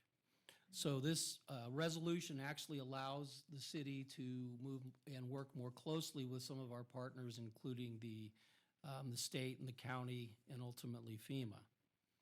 There are no immediate issues, as I mentioned, but we will and have started going out to the individual owners. Most of the, if not all of the properties that are in the city of Reno around Silver Lake are businesses, and so we're starting an effort of contacting them to talk about scenarios that may occur depending on what happens with snow melt. In the meantime, we are also monitoring the rise of the lake so we understand where it is and how fast it's rising. And we are working with DRI to come up with some more accurate calculations on what the snow melt might do in terms of results as far as inundation. So I wanted to make the council aware of that. The City of Reno's Historic Resources Commission is seeking nominations for its annual awards program for outstanding achievements in historic preservation. The nomination deadline is April 5th. Historic preservation awards are given in 6 categories. If you're interested, please go to reno.gov/news. Mayor Sheevy and Donor Network West will be hosting an event here in City Hall on April 3rd in honor of Have a Little Heart campaign. This event, which will be from 5:30 to 7:30 p.m. in the first floor lobby, the purpose of the campaign is to promote organ donation. Council and the public are invited to attend. Mayor, if you wanted to say anything. I hope everyone joins us. And last couple announcements is we have our special legislative meeting again this Friday and every Friday at 4 o'clock until the end of the legislature. There will also be a Reno City Council workshop focused on pedestrian safety on April 5th, starting at 3 p.m. And our next regular scheduled meeting will be 3 weeks from today, April 12th. Not the usual 2 weeks, it'll be 3 weeks. For more information on upcoming meetings, visit reno.gov/meetings and click on View Agendas in order to see what is going on at the City of Reno. Madam Mayor, that concludes my announcements. Do you want to talk about items on the agenda? I do. So as we go into the next item, A6, I wanted to advise the council some changes and the public to some changes to the agenda. Item F21 and item F22, which are the fair market value report and direction from council on 900 West 4th Street, we are asking for those 2 items to be postponed. We have some issues that we need to work out in terms of some of the studies that were done on the property, so we don't know when exactly it's going to come back, but we're asking you to pull those off and not act on them today. We will, however, keep on item P.5.3, which is a quitclaim deed, because that's not affected by the issues which warrant us removing the other 2. P.5.3 under the Redevelopment Agency. Item J4, the off-premises advertising billboards item has been moved or will be moved to April 26th agenda. There were some noticing concerns on that needed to be addressed, so that one will be moved. Item I1.2, business impact the ordinance regarding business license fee adjustments for industrial, commercial, and warehousing will not be heard and presented today. However, you will be presented with the business impact statement and given the opportunity to have a discussion and provide us with direction on that ordinance, which will be coming back to the council at a subsequent meeting. And then lastly, item J10, we are pulling off.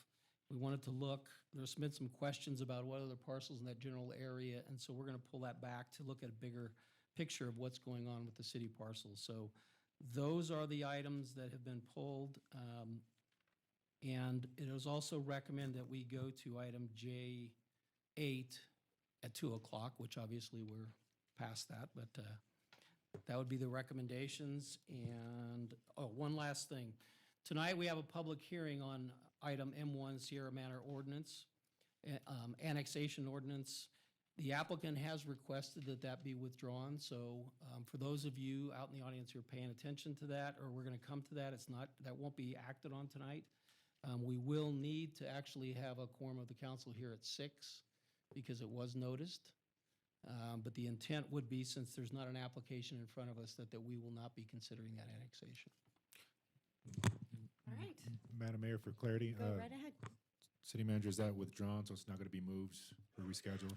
I'm sorry, that one was postponed. So it's not a withdrawn application, it's actually pulled back and until further notice. Okay. So there's no application in front of the council, nor would there be a reason for the council to act on an annexation if the owner has no longer asked us to act on it. Okay, thank you. Right. So the items that won't be heard, can you just rattle off those? Sure. F 2.1, F 2.2, I 1.2, J 4, and J 10.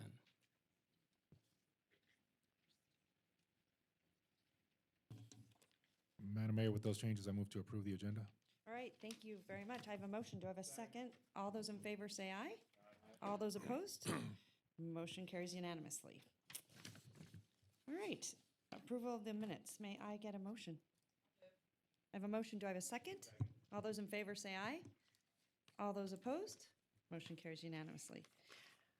So I'd like to go with consent agenda, and if there are any items that are going to be pulled, then we will come back to hear your pulled items, because that could be some extensive dialogue. So we'll jump to, I believe J8. So with that being said, give me a motion for consent agenda, or let's start with you, Councilman Breckus. Any items you'd like to pull? None? Councilman Bobzian? Councilman Delgado? Nope. Councilmember McKenzie? I have a motion. Councilwoman Dewar, I apologize. Do you have any? All right, thank you very much. All right, so I have a motion. Do I have a second? Second. All those in favor say aye. Aye. All those opposed? Motion carries unanimously. Thank you very much. At this time, we are going to go to a very exciting item, and that would be item J8.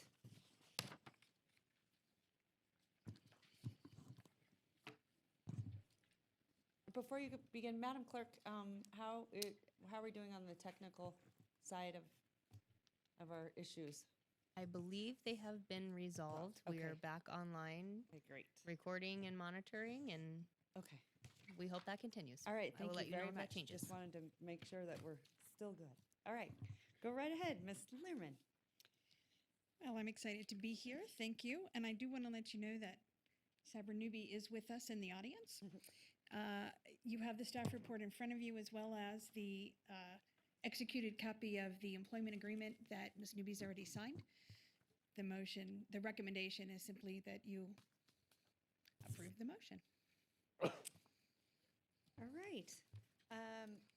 At this time, is there anything that you would like to come up and say? I mean, I know you've been up here a million times, but she's like, not again, not again. But I just want to offer that courtesy to you. Thank you, Mayor and Council. I'm very excited. Thank you for selecting me. I had left the room before you made the selection last time, and I am excited about the opportunity. I think we can do great things together, and I'm really looking forward to it. Well, we're excited to have you. Thank you. We're related. All right, Councilman, I don't know if that's working up there. Councilman Delgado? Would you? I think just maybe a quick question is, if we approve the contract today, when would be the day that you start? When's the first day you come to work? May 8th would be the first day. May 8th. Yes. Perfect. What's the first day? May 8th. May 8th. All right. Well, good. We're all very excited.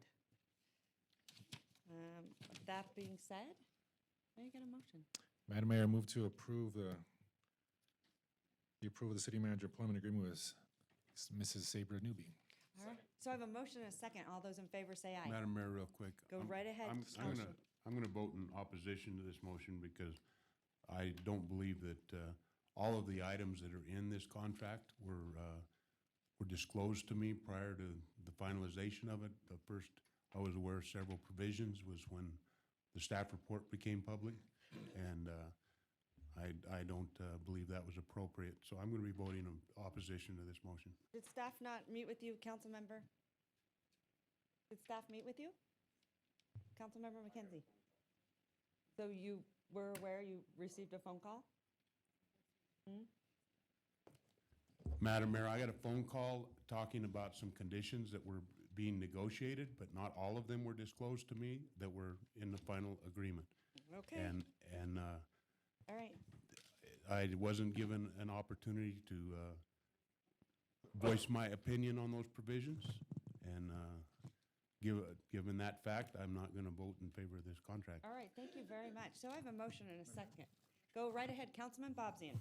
Thank you, Madam Mayor. And I just wanted to thank HR and Kelly and everyone in the shop for the successful search process that we went through to get to this point. I will remember when we started this way back when, there was a lot of concern as to how this process was going to unfold, knowing that the challenges of the open meeting law in Nevada are as great as they are. I made it clear from the get-go that I wanted a national comprehensive search, and that I was hopeful that we were going to get a strong pool of candidates. And I think that we checked all those boxes. And I give much kudos to the staff for moving us through this and into this final portion of the contract negotiations. I appreciated the outreach that I got as you were getting closer to where you needed to be. And I'm very comfortable with what we're doing here today.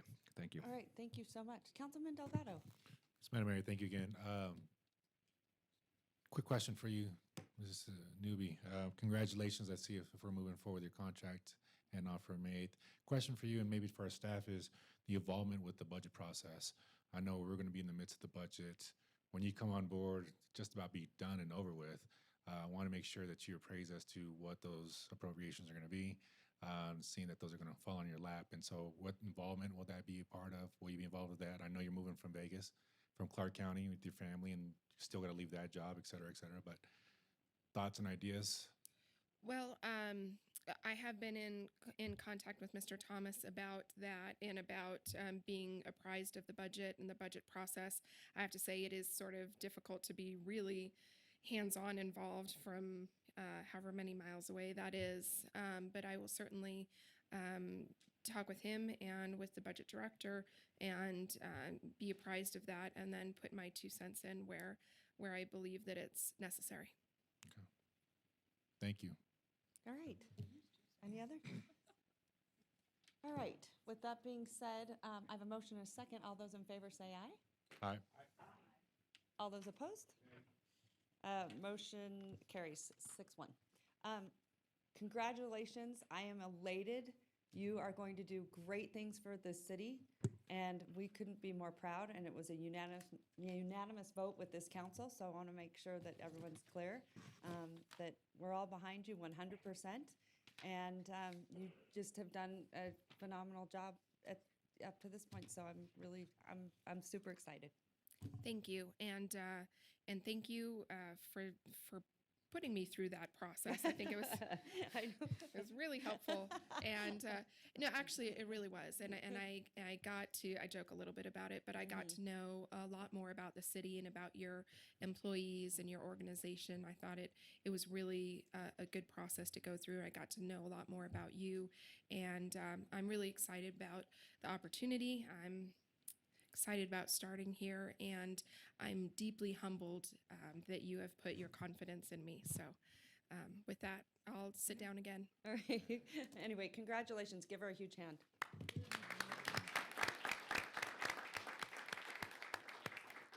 And good job, Ms. Lehrman. Thank you. I know, I mean, we put you through the ringer too, so I bet you're glad that now you move on. Yep. All right. Anyway, thank you very much. You did a great job. All right. Okay, so now I'm going to refer to our city manager, Bill Thomas. Where are we? We're going to go to. We're in C1 cash disbursements, Madam Mayor. All right, thank you very much. Any cash disbursements from council? Seeing that there are none, may I get a motion, please? So moved. I have a motion. Do I have a second? All those in favor say aye. Aye. All those opposed? Motion carries unanimously. All right. Madam Mayor, our next item is E1, a presentation from EDON. All right, our good friend, Mr. Mike Kazmierski, are you here? I'm in the back.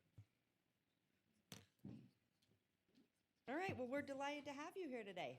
This is always an exciting report, and I know you're going to bring us good news. Well, Mike Kazmierski, President and CEO of EDON, Economic Development Authority of Western Nevada. Madam Mayor and council members and staff, I want to thank you for all the hard work collectively we've put together in order to make a difference in this community. And our economic development efforts have been really a team effort. And it's the larger region that works together to make things happen. But I can tell you, working with the staff and council on many issues, it's been a very positive experience. And it's really amazing to see where we've come in the last 5 years. And for people who don't like traffic and growth, I keep saying, remember 5 years ago. And either you were unemployed, you had a family member unemployed, or you were worried about being employed. Those days are done. And it's exciting times ahead, and it's just been a pleasure to work with you and the team here at the city. So with that as kind of a start, I did want to mention that the one thing I think that probably we need to keep focusing on is Madam Mayor, the thing that you're really putting a priority on is that revitalization of downtown. Our downtown is our weak link. As we look at a community and a city that's moving to greatness, that downtown is holding us back. So I appreciate your efforts, the council's efforts, and the staff's efforts to really address that component of our community that really is holding us back a little bit as we keep pushing forward. So thank you. And do I move this, or? You can use the arrow key or the mouse. Do I just click here? There you go. Okay. I'm trained now. I'm going to go through this quickly because you've seen many of these slides before, and really the purpose of this update, I give this every couple of times a year. This is kind of an annual look back. Where are we? What's happened in the city of Reno? What's exciting in the economic development world? I'll get through it quickly, but this is really kind of a report back for the contract that we have with the city to do economic development. That contract is renewable in the spring, so we're looking at that renewal in the next month or so. And this is kind of a chance to answer any questions you might have as we move forward with that.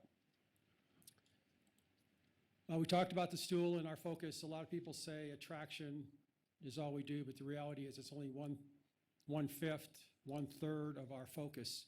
Attracting companies is great, but we got to keep the companies that are here and help them succeed. And then we got to start and work on the startups, entrepreneurial ecosystem, and what does it take to grow companies? Because really, if you think about Silicon Valley, for example, they don't need economic development because they grow all their jobs. We can become something like that in the future, and the more we put energy on that, the better.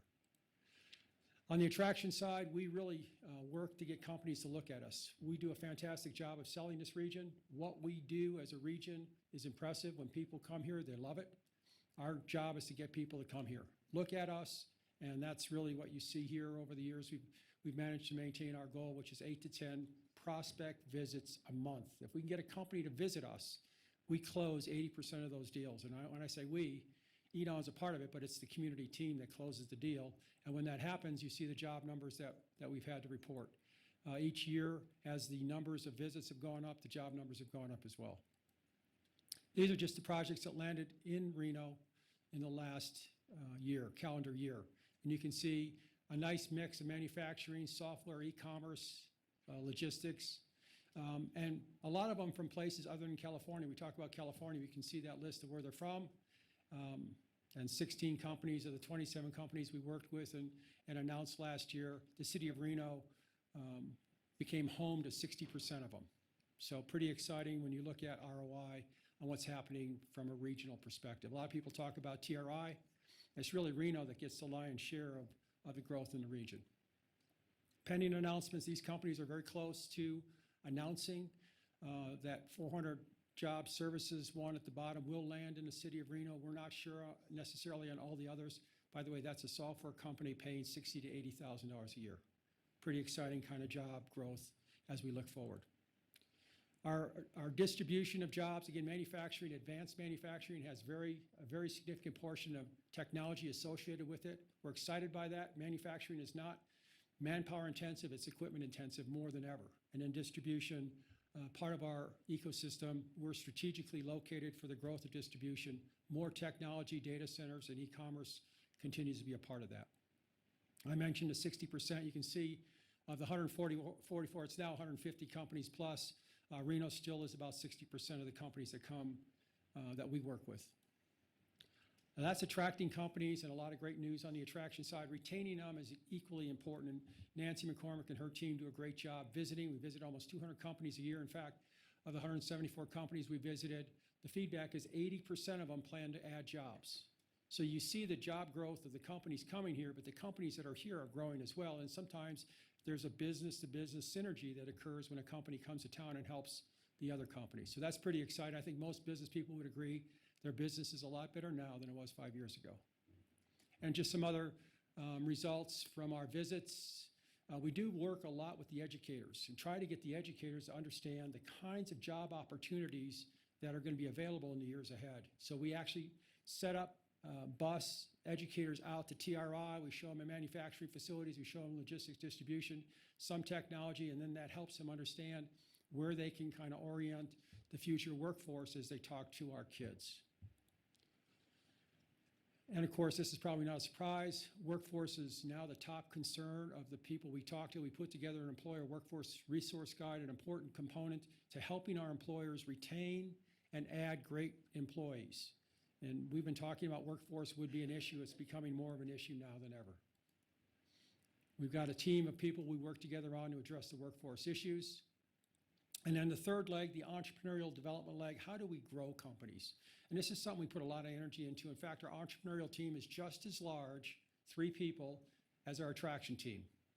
And you won't find it in any other economic development organization in the country because we think it's so important, equally important to attracting companies. And that team, Doug, of course, everyone knows Doug Irwin and company, but that team is passionate about growing companies and helping companies grow here and attracting small companies here.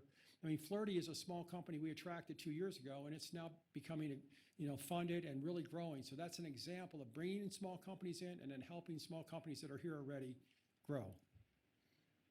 You see the 62 new companies. Doug likes to talk about how he's got more companies in than Stan did, but 121 new jobs, so they're pretty small. Here's just an example of some of the great new companies in town, and I believe all 3 of them are in the city of Reno. Again, small, you don't get a big press conference for 18 employees, but that company could be, 300 employees and pay a lot more than many of the other jobs we bring to town. So these are important jobs as well. And then on the entrepreneurial side, we put a lot of energy in trying to get our startups money. That's the rain that helps them grow. If they're a little plant out there, they need to grow, and that investor funding from the Bay Area, from Incline Village, that's what helps those companies grow. And you can see over the last couple of years, we've really worked hard on that, and boom, we finally started to get some great investment in our companies. And 2015 was good, 16 was good, and so far in 17, we're knocking it out of the park. So that's the kind of trend we want to keep. Now, all of that does cause growth, and growth in some people's minds is good, and minds of most business people, it's not that bad. We projected 50,000 new jobs, and you can see from the EPIC report projections, we're kind of on track, and that's the large region, that's just not the metro area. We're on track to meet or exceed that, and most of you know that Tesla hasn't even started hiring what will likely be 10,000 new jobs. They're at about 1,000 now, and Panasonic has a major hiring process going on. So we're liable to see that line continue to stay above our projections. What this tells you is we have basically put a whole lot of people back to work. The number's over 20,000 when you go back to 2011 and to where we are now. 20,000 people that were unemployed in our region are now employed. They're paying taxes and they're active part of our community. That's great news until you cross that red line. And as you cross that red line, we start to run out of people, which means we have to import talent, which is more expensive. And the people you are, if you're a business person, your really good employees are going to get offers.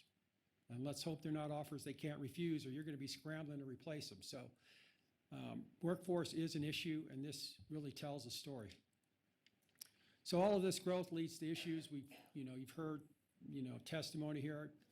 Bless you for the public comment opportunities, and you get a lot of views on how things are going. I can tell you that with growth comes challenges, and that's part of what government is is all about, is helping to address the challenges, work the challenges before they become problems. And we did that with the school infrastructure. I was a part of the WC1. I know all the elected officials. Thank you for endorsing and being a part of WC1. That 15 new schools and renovations is huge when you talk about taking care of our kids. So we got that check on the list, but next on that list is housing. You've seen some of the materials talking about housing, our housing growth, the challenges of housing. We were building 5,000 to 6,000 housing units before the recession. We're now building 2,000 to 3,000 housing units a year. And yet our job creation numbers are where they were before the recession. So we're building ourselves a backlog. You know that's happening. Anyone that says it's not happening hasn't tried to buy or rent a house. Rents are up 10% a year. Housing prices have doubled in the last 3 years because the supply is not keeping up with demand. So we're working with the housing and building industry, helping to understand their problem. We'll come back to government, cities and counties, and talk about what can we do better to accelerate what I think is our critical shortfall, and that's the workforce housing. If you don't take care of workforce housing, you have a huge impact on affordable housing, because now workforce gets the affordable housing, and the people that need affordable housing are out on the street. So it ripples down, and it'll eventually have an effect on our ability to attract talent, which we need to support the growth we have, because the talent will say, I can't come because I can't find a place to stay. So workforce is a challenge we're going to be looking at going forward. Housing and workforce are really one and the same, and then brand and image is always a part of where we're working on that as a region to become that great new tech city, and we certainly have momentum in that direction. These are the charts I talked about. I'm not going to spend a whole lot of time other than to say we were building a lot of houses before the recession, and we're not building a lot of housings. When I say houses, I talk about housing units, apartments, condos, and houses. It's not just single-family houses. And you can see we're developing a gap that is already becoming a problem when your vacancy rate on apartments is 2% and full. The number of, when you consider full apartments and condos, is 3%. We're already below full on our apartments, and it takes a while to build them. We project a fairly significant gap going forward, even using just the EPIC numbers. And again, I think the EPIC numbers could be conservative. So these are all part of the challenge we all take on, is how do we make sure we get out in front of the issues associated with growth. This is just some of the reasons why there's a growing gap, and then why it's important. Really, if we don't take on the housing, we pretty much ensure sprawl. And when you ensure sprawl, you ensure traffic. And those are both things that most people don't like. So if we can find a way to build the core, take the core and make it part of our housing, resolving our housing problem with density in the core, we can address it before it becomes a sprawl problem and the traffic exacerbate the traffic problems. So with that, I just like to close with, in addition to jobs, we work on important issues like WC1 is important, the art maps, and have you got copies of these already? This is a pretty important, let me pass that around.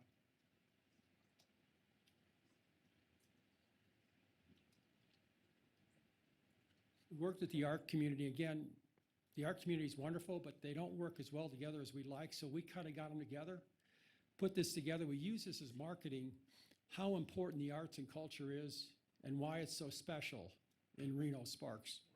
And this is we use this in all of our marketing material to companies and people looking at our region.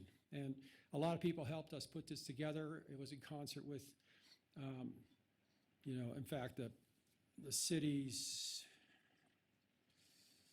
where is it?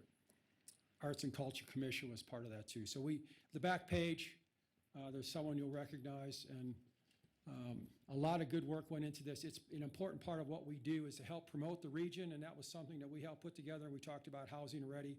I'll close with one of the topics you'll talk about probably over this next several months is the business license fees. There are a lot of proposals out there. The staff has done a great job doing research. We've worked with them. I would just encourage the council to continue to ask themselves the question, is this competitive? How does this stack up against other communities? And that, I think, would be, we don't want to be non-competitive. We don't want to give people a reason to go somewhere else, especially if it's a great company. So I would like to open it up to any questions you might have, Madam Mayor and Council. All right. Well, thank you. I like how, one thing that you've done really well at EDON is you sort of look at all the other pieces to the puzzle, like you were talking about, all your hard work with the education initiative, the workforce housing, arts and culture, that you truly understand that all those facets are really important for our economic development. So I really want to commend you and Doug, who I really enjoy working with. He gets the startup entrepreneurial community, and I mean, they're out there just pounding it, the pavement. And so I just want to say thank you. I think you've done a very, very good job. Thank you. So anyway, I'm gonna, one more question, and I'll put you on the spot. Any big announcements that you want to leak here today at the city council? Well, I kind of leaked that software company that we're going to have, probably. in- Anjanette's over there, so go ahead. Let's That'll give us pro- one good one. Probably be in May, we hope.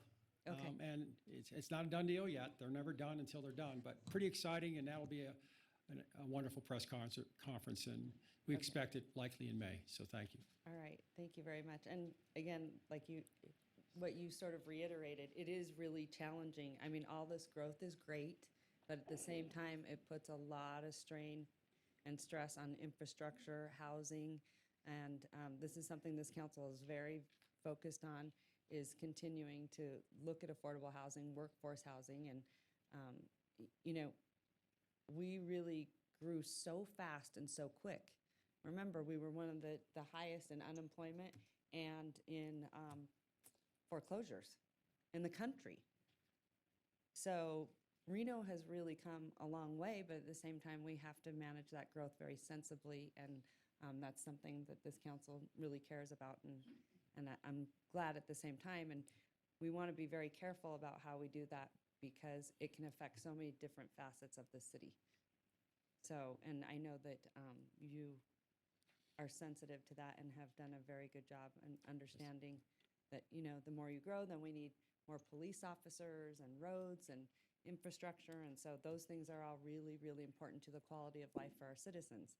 So, but thank you very much, because what you have done has really made a tremendous impact on our area. So I appreciate it. Well, thanks for being a part of the team. All right, any questions? Councilwoman Breckus? No? Councilman Bobzian? Councilman Delgado? Councilmember McKenzie? Thank you, Madam Mayor. I've got several. One of the issues you brought up in your presentation about a hurdle we have with keeping up with housing is the lack of construction workers. And then I look at your workforce consortium, and you don't have anybody involved in that to address that issue.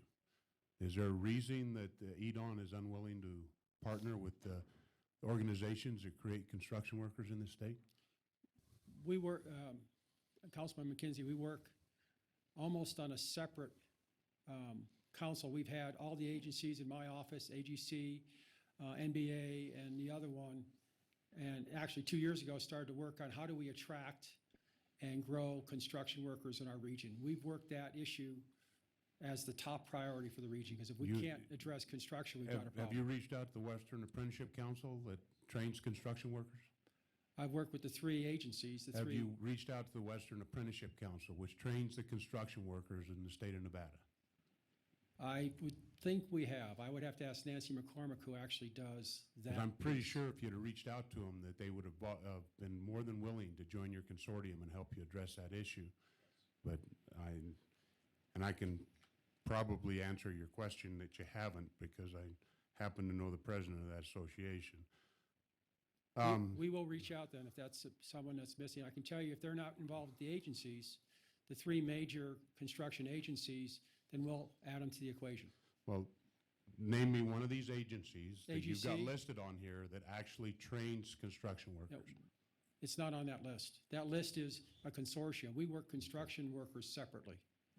And that's something we put some money and time into in attracting those workers with AGC, NBA, and I don't know who's here, Don Tatro and company and the others. So we see that as one of the top concerns, and actually even more important than the rest of the workers are the construction workers. And attracting them and training them is a two-part equation, and you're exactly right. The training part is just as important.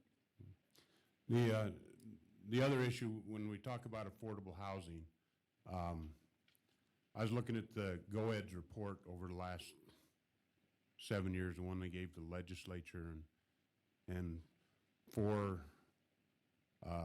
some $200 million worth of tax incentives given in Washoe County alone. We've created a little over 2,000 jobs, and the average wage for those jobs, I think, was around $21 an hour. $21 an hour doesn't put a family of 4 at 80% AMI. So is there a problem we see in here, especially given the fact that we've got some data entry or some data companies and some aviation companies that came in with $30 and $40 an hour wages to throw into that mix to bring that average up, because that average isn't based on the number of jobs created, it's just based on the hourly rate that they're guaranteeing they're going to pay their employees, which average wage, by the way, includes the CEO that's making $300,000 a year, along with the janitor that's making $6.50 a year. But then we created a whole influx of jobs within our community that requires affordable housing at the same time that we're giving up tax incentives that might give local government an opportunity to incentivize affordable housing.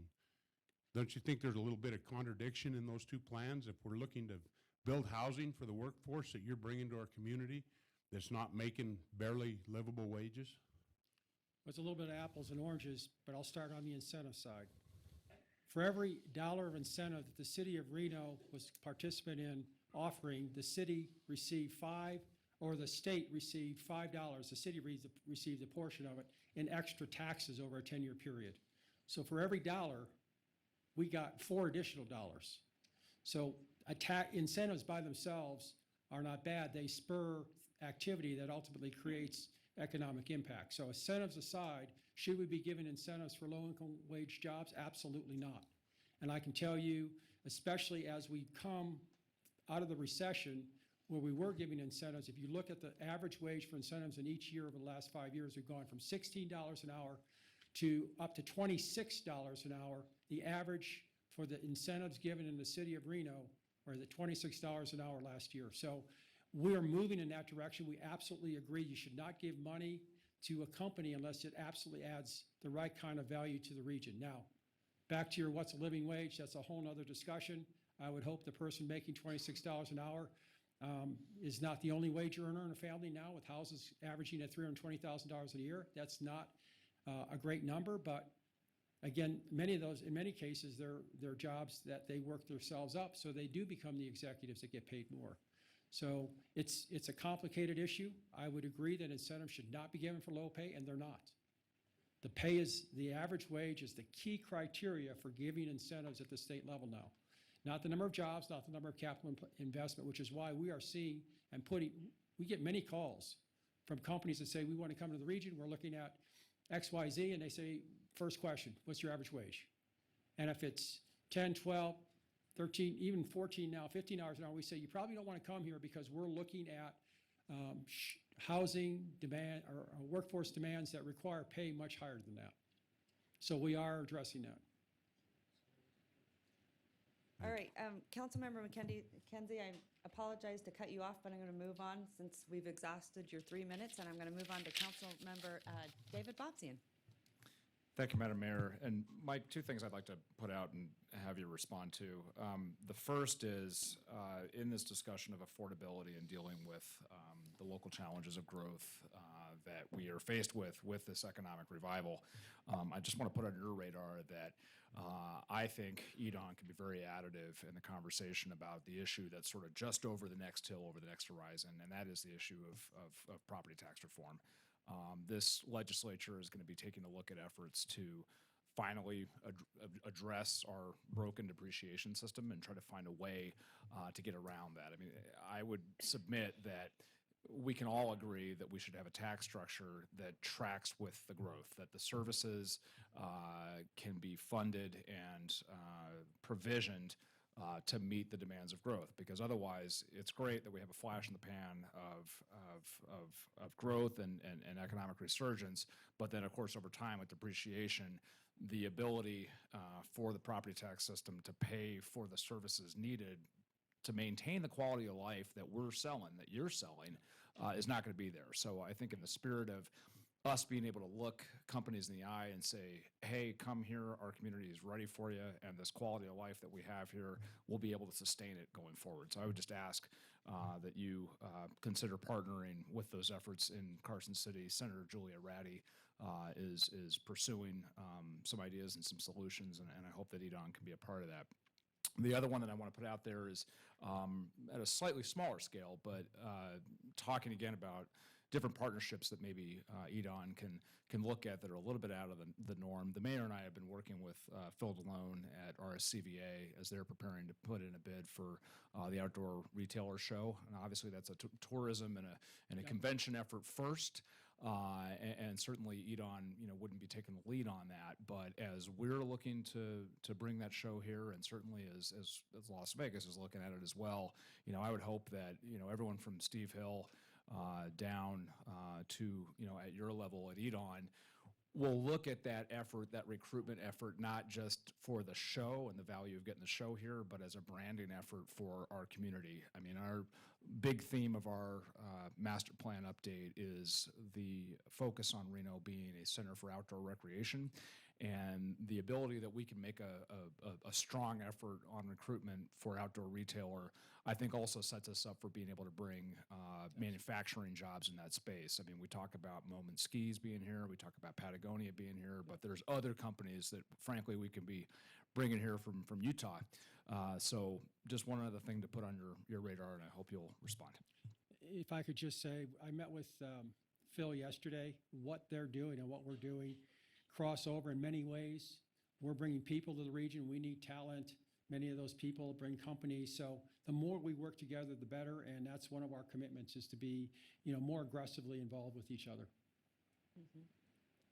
All right, go right ahead, Councilwoman Breckus. All that EDON does for our purposes too.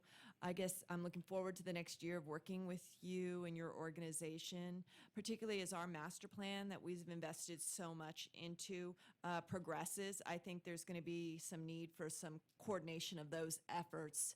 It may be simple things like methodologies that the data that we're finding and looking at is maybe as simple as saying job earnings are going to be calculated on a median wage versus an average, or we're going to use more dialed in economic sector codes than perhaps just this broad terminology of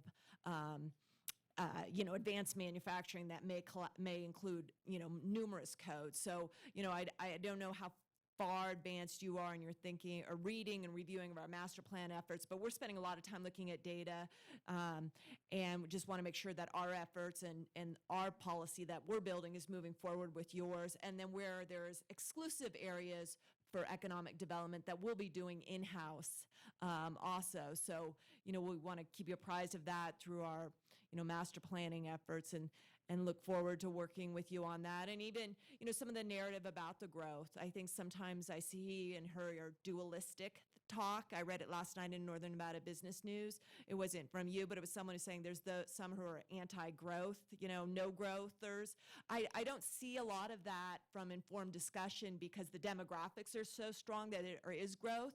And I'm out talking to a lot of people and I don't hear these, no growth, never another person in Reno. So I think sometimes I hear a dualistic tone. It's one way or the other, whereas it's just a lot of complexity that we deal with here. And I would appreciate, us working in that forum of complexity, and maybe, some of these methodologies and data collection is the best part to start. So thanks for coming and the work that you did this past year, and we look forward to working with you next year. Thank you. If I could just say the staff does a great job of keeping us appraised of drafts. And, we spent some time on the downtown action plan and looked at some of the things that you're working on, the master plan. So we get involved early. We certainly appreciate what the city's doing, and it's where we live too. So we're going to do whatever we can to ensure that we're successful together. All right, thank you very much. I'm actually going to send it back to Councilmember McKenzie. Do you have any more questions? Because you have 3 more minutes. No, you're good? Oh, I can tell you don't feel well over there. Yes, go right ahead, Councilwoman Dewar.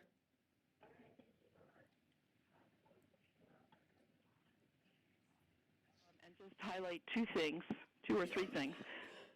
One, first of all, thanks, Mike, for continuing to do the good work and sell Reno, Nevada. We're very proud of it. We want to keep up that quality of life, and I wanted to just share a couple statistics with you. Sometimes I hear that the Reno City Council is not doing enough to support housing, and I just wanted to assure you that south of Plum Lane, we have some 3,000 units under construction now. And that includes single-family, some multifamily, and affordable. About 1/3 of those that we've approved in the last 2 years, just in the south of Plum Lane, have been affordable. So we have approved about 1,200 units that have either recently been approved or have already broken ground and under construction. So I just wanted to let you know we're trying to do our part. At the same time, we are trying to make very thoughtful and responsible decisions in this siting. You mentioned quality of life, and we feel that in order to continue to be that attractive place, we've got to build neighborhoods and communities that resonate with people and that provide that quality of life, that don't result in traffic jams, that do have public safety as the forefront. And that was the second issue I wanted to bring up to you. We all partnered together in WC1 because we all knew that schools were incredibly important to both attract people and to support our residents. Currently, public safety has become, I think, at least in the South and Ward 2, I think in Ward 4 as well, one of the key issues. And we really need to address that property tax question, the depreciation question, because, as I think you know, our revenues are way lagging increases in housing, increases in jobs. And so we're going to need your help on that, and you were a fantastic partner on education. We need to figure out this component. And lastly, I just want to say, how very important this partnership is in terms of working on the affordable housing unit question. And I'm hoping that you can roll up your sleeves, your team, and help us put your kind of energy into solving this problem. Affordable and workforce, often those terms get mixed up often. And I've done some research, and at this point, they've almost become the same thing. So again, looking for your help with affordable, with the issue of our depreciation issues, and how we can work together to make this our very best community. Thank you. Councilman Dura, I want to thank you also for your involvement in the arts and culture arena. You've been a very important leader in that area, and that's a key part of our quality of life here, so I want to thank you for that. All right, thank you, Councilwoman Dura. With that being said, we're going to wrap it up in the interest of time, and I think you did a fantastic job, and thank you for all the hard work that you do and your entire team, because I know you always praise them, and they're all rock stars. Every time I work with them, I'm so impressed. Thank you, Madam Mayor, and the larger team, which is many of you and your staff, so thank you. Thank you. All right. Okay, so I'm going to let council know we are going to hear one more presentation, and then we are going to have to take a break for an attorney-client privilege. I would assume that would probably be in about an hour? A little more than an hour? Oh, a little less. Okay, so we'll just assume an hour. But before we do that, we're going to move on, Madam Clerk, and we are going to go to our next presentation, something that this entire council is very passionate about, but this next presenter, Monica Dupé, is going to come, and she is the most passionate person in the entire world on this subject, and certainly an expert on it. And I'm excited to hear about your presentation for the point-in-time count. So take it away, Monica. Thank you, Madam Mayor, council, guests, staff. So we do the homeless youth point-in-time count for the city of Reno. We partner with our center, and so this is about our 6th year doing this. It took place on January 26th, and we define homeless youth as unaccompanied minors, 17 and under, and young adults, 18 to 24. These are young people who don't have access to their parents' financial information, don't have access to their parents, and are basically left to their own means, and they have no one to turn to. In the state of Nevada, it is illegal to be an unaccompanied minor. So you can't just be out in the streets at 14 in Reno, and we're okay with that. The police will pick you up. There is the children's cabinet. We have a kids' cottage. We have a place for young minors to go. We just don't have a place for young adults to go. Here are some statistics. I heard Councilwoman Breckus talking about data. We're really trying to get where we're making decisions using the data, and that way we can make the best decisions for the youth with the services. As you can see, we've had a huge increase in 2016, and then it dropped a little in 2017. It was unusually cold this year. Whenever that happens, if a young person's inside somewhere and they're warm, they'll stay where they're at. They won't be enticed to come out for a backpack, because then when they go back, they can't open that door back up, or they can't have access to that area anymore. I think it's important to know that 57% of these youth that were surveyed, 42 of them, were in unfixed addresses, meaning that they can't just go to this place anytime they want. So although they may be housed today, they're not housed tomorrow. And when you're not housed, you don't have a place to, store your food, store your clothes, store your medication, get a good night's rest. Then employment and schooling and all those other things are out the door. We had a meeting here at the City of Reno, and we convened a work group about 4 months ago, and the work group designed the survey that we used at the homeless youth count. This survey helped us not only find out information about disabilities, behavioral needs, education, children, pets, but we also prioritized youth for permanent supportive housing. We had 6 questions in the surveys that allowed us to prioritize the youth that we surveyed that day. So we know how many of the youth need permanent supportive housing. And Councilwoman Dorr just mentioned that, there is a difference between workforce housing and affordable housing, and there is a difference between homelessness and housing. And so these youth are homeless. They don't have any means to pay any type of rent, so they're going to have to be sponsored until we can help them sign up for benefits and help them access other community supports. These are things that we learned. This stuff was interesting. Only 17% of them said that they use the adult shelter. So we know that 83% of them are not accessing our adult shelter. 54% of them said they would sleep at a young adult shelter tonight if it were open. 22% of them scored for permanent supportive housing. 88% of them are using substances. 8% of them use 20 plus days. 40% of them have ever held a part-time or full-time job. So 40% of them are going to need a lot more help than just a job. And then 8% have children, 20% have pets. The reason why we ask all this information is as we are designing and developing our housing programs for this population, we need to be mindful of what the barriers are to helping the population. So if we want to design a program to help young people, we need to make sure some of them allow their pets, allow their children. The things that are basically keeping them from going inside shelter, Pat Cashel says it's 3 things: property, pets, and people. And so we're trying to be mindful that we don't create the same situation with young people that we have going on with adults right now. So we are working on building a continuum for these young people. This kind of gives you an idea of what beds are available and how many just have nowhere to go. And so basically reiterating what Mike said earlier is that the demand is just simply greater than the supply. We just don't have enough places for people to go. And so with the Children's Cabinet, 8 beds opening, and Mathewson Foundation's Transforming Youth Recovery, 16 beds, and we have 15 beds, we still have 66 young people surveyed in the streets. It's not even counting the number that are transitioning out of foster care each year, that are transitioning out of juvenile justice, that are transitioning out of mental health programs at 18, or identifying up at the college as homeless. We estimate that number to be close to 500. And so we need a lot more housing and programs to help young people. Support young adult shelter. Get behind the Eddie Project. Help them expand a 24-hour facility. Get involved with Renown or Community Health Alliance or HOPES and start talking about permanent supportive housing. Get involved with Mathewson Foundation and help with the drug diversion homes that they have going on. Get involved with NYEP.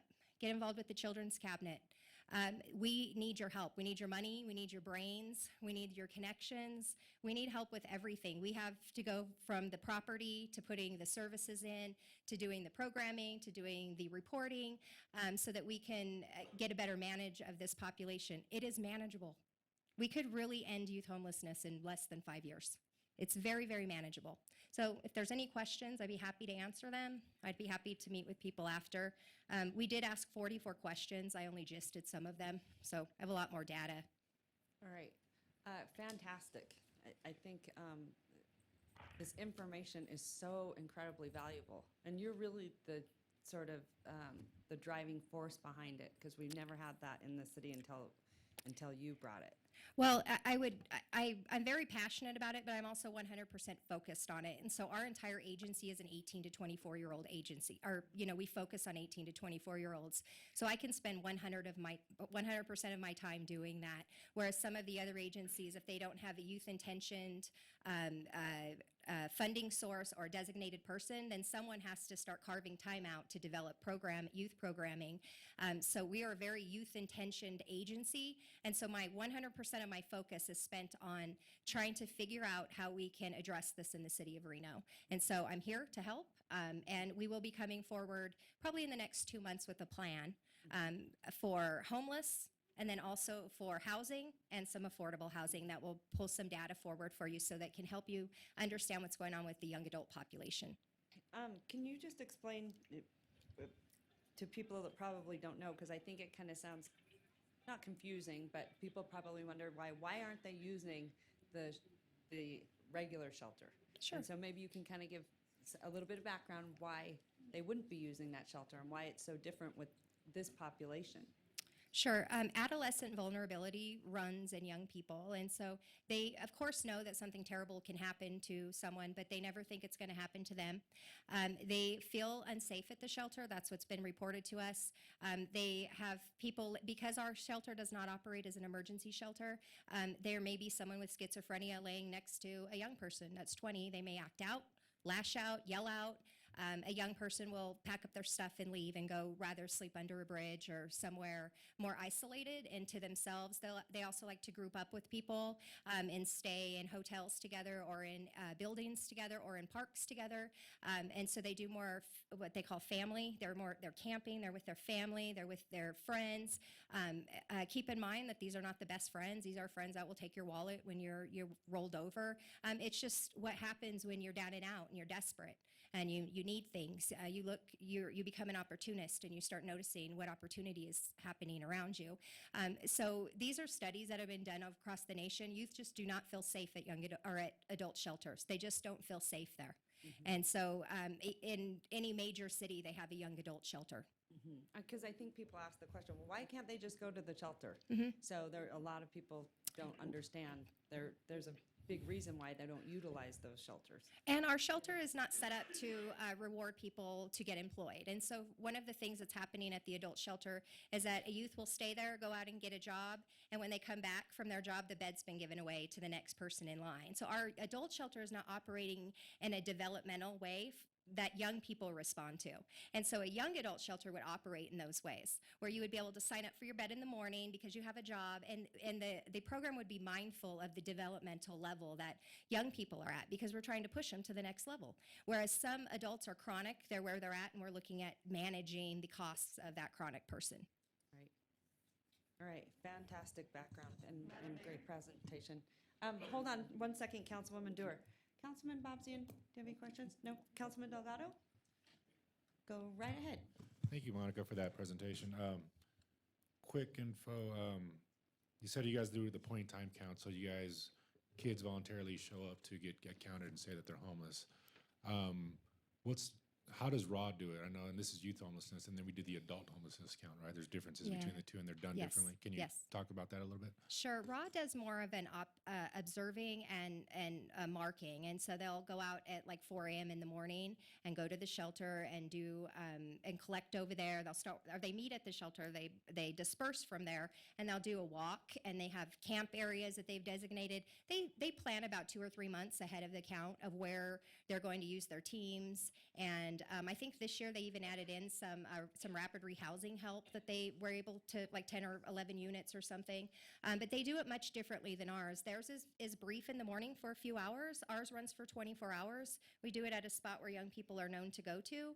We market it on the street. We go out and we hand out bracelets and flyers. We just market completely different than them. We target a complete different population, and we conduct a 44-question survey, which is different than what they do. I believe it's much shorter, maybe less than 15 questions. So it's done completely different. But we do attend planning meetings with RAW the last couple months up and like let them know what we're doing. And so we coordinate with them. It's just done separately and differently. On your third slide, where it says how many did we count, you said those are the ones you counted, but you guys estimated a larger number. Well, this is the street count. This is who we're counting in downtown Reno. What we don't get the count of is like youth that are in motel hotels, youth that are coupled or doubled up in an apartment, maybe have 11 people living in an apartment. We're not getting to those young people. We're not getting to the ones that are identifying as homeless on their FAFSA applications at UNR and TMCC. We have a large probation population that ages out of detention each year, and we're not sure where they're at. This is one of the things we were talking about in one of the meetings, in the housing meetings, is that it would be really, really helpful to start getting data from the foster care system, the juvenile justice system, and the mental health system on data on discharged clients so that we could start finding out how many are being discharged to like no family, how many are being discharged pregnant or parenting, how many have mental illness. We would really have a better handle on that 500 estimate that I gave you. It's just an estimate. So speaking to someone from social services, it's about 35 a year that are aging out of foster care and another 20 out of the state, at 200 out of detention. And mental health, I couldn't get a number, and it's about 250 out of the colleges. Gotcha. Thank you. Yeah, no problem. Thank you. Councilmember McKenzie, any questions? All right, go right ahead, Councilwoman Dewar. Go right ahead. Thank you. Very brief comment. I just wanted to thank Monica Dupre for everything that you've done. I had a chance this year to participate in the youth count for a couple hours, and I really got a bird's eye view of what is involved in this and how many volunteers come in, even from out of town. There were people coming in from San Francisco to volunteer, Sacramento to help with the count, and you not only counted, but you provided extra clothing, extra toiletries. I was just really impressed with the entire operation. And secondly, I just really wanted to thank the mayor and vice mayor. I believe that you have both spearheaded an effort to get more shelter for the youth. In fact, to sponsor a youth homeless shelter. So applause to you. Thank you, Mayor. Thank you. All right, any further questions from council? Thank you. Reno has a nationally renowned homeless youth pit count. I want you guys to know that people call us from all over the nation to get help with their pit count. We have people that come in from out of state to help with our pit count so that they can do their pit count. And so we are like leading in this particular area. But you can take a lot of that credit. You're the trailblazer, I'm telling you. Well, you support us. You guys. I've watched the remarkable things you have done for youth in this community, and it really is, it's tremendous.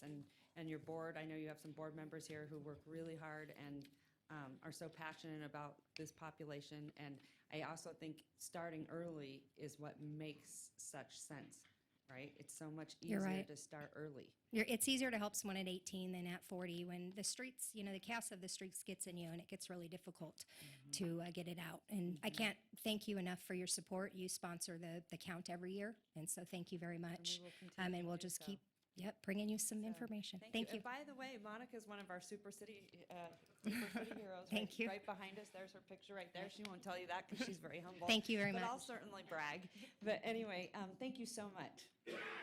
All right, we're actually going to, I do want to hear one more item. I know that we've got to go back. I apologize to our city attorneys, but I do want to hear one more item because I know that we are running behind schedule because we had so much public comment when we first opened up the meeting that it kind of put us back. So I want to try to get us back on track. I want to let the council know at this time, I would actually like to hear item I. Madam Clerk, Are you okay with that? Mayor, I am all right with that. Our next item is item I-11. All right. So with that being said, you know what? Public comment on this item, Madam Clerk. Madam Mayor, our first public comment is from Doug Roberts, followed by Elizabeth Fielder. Great. Okay. Good afternoon. My name is Doug Roberts. I'm a partner with Pantonia Development Company. We are a large national, actually international development company that specializes in warehouse development and been in Reno since 1999. Call this community my home. Love it. Have loved it since I moved here. But unfortunately, we're not always the favored neighbor of a lot of people in a community.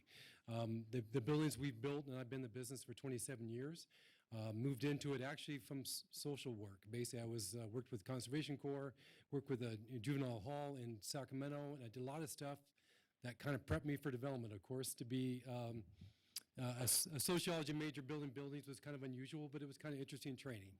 So I've dealt with a lot of issues over the years and how to build these buildings properly and how to attract the right customers to them. But Reno is uniquely positioned in the United States. We have one of the largest per capita square footages in the country, as far as I can tell, number one. That's both good and bad. It means that we have a great location, and sometimes you have to play to your strengths. But what's being considered by the council and its staff, and which, by the way, I'm very much appreciative of the fact that we're involved. There was no indication of, hey, we're just going to shove this down people's throats. There was an open communication with staff, very welcoming, opposing views, obviously, on some issues, but the fact we were involved is very important to me. It was a very transparent process.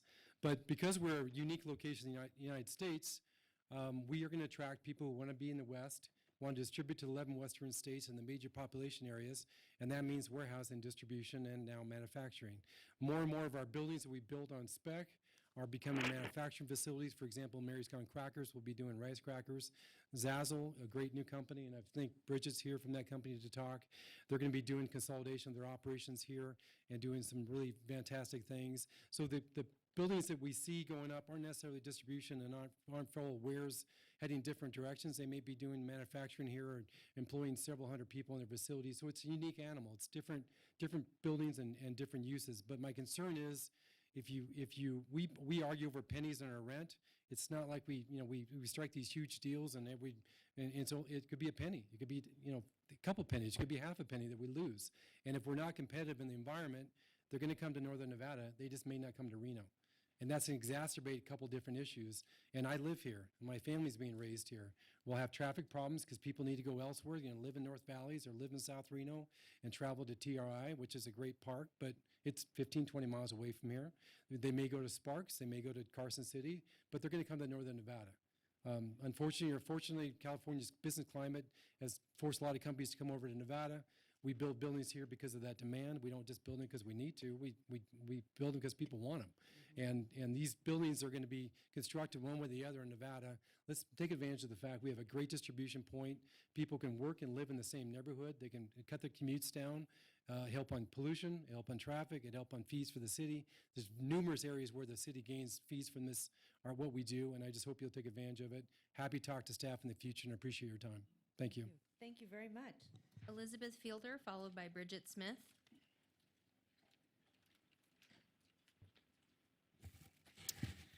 Good afternoon, council members and Madam Mayor. My name is Elizabeth Fielder. I own a law practice here in Reno, Fielder Law. I practice primarily in the area of commercial real estate. Today, however, I'm here on behalf of the NAIOP Commercial Real Estate Development Association. I am co-chair of that of the Government Affairs Committee, and I'm here in that capacity. I want to first thank Bill Thomas, Eric Jensen, Callie Wilsey, Amber Derlick, who have done such a great job of involving NAIOP and everybody else in this process, and I just want to extend my thanks for their efforts. I want to talk real quickly about commercial real estate. Commercial real estate, I love it. It is a powerful economic engine for Northern Nevada.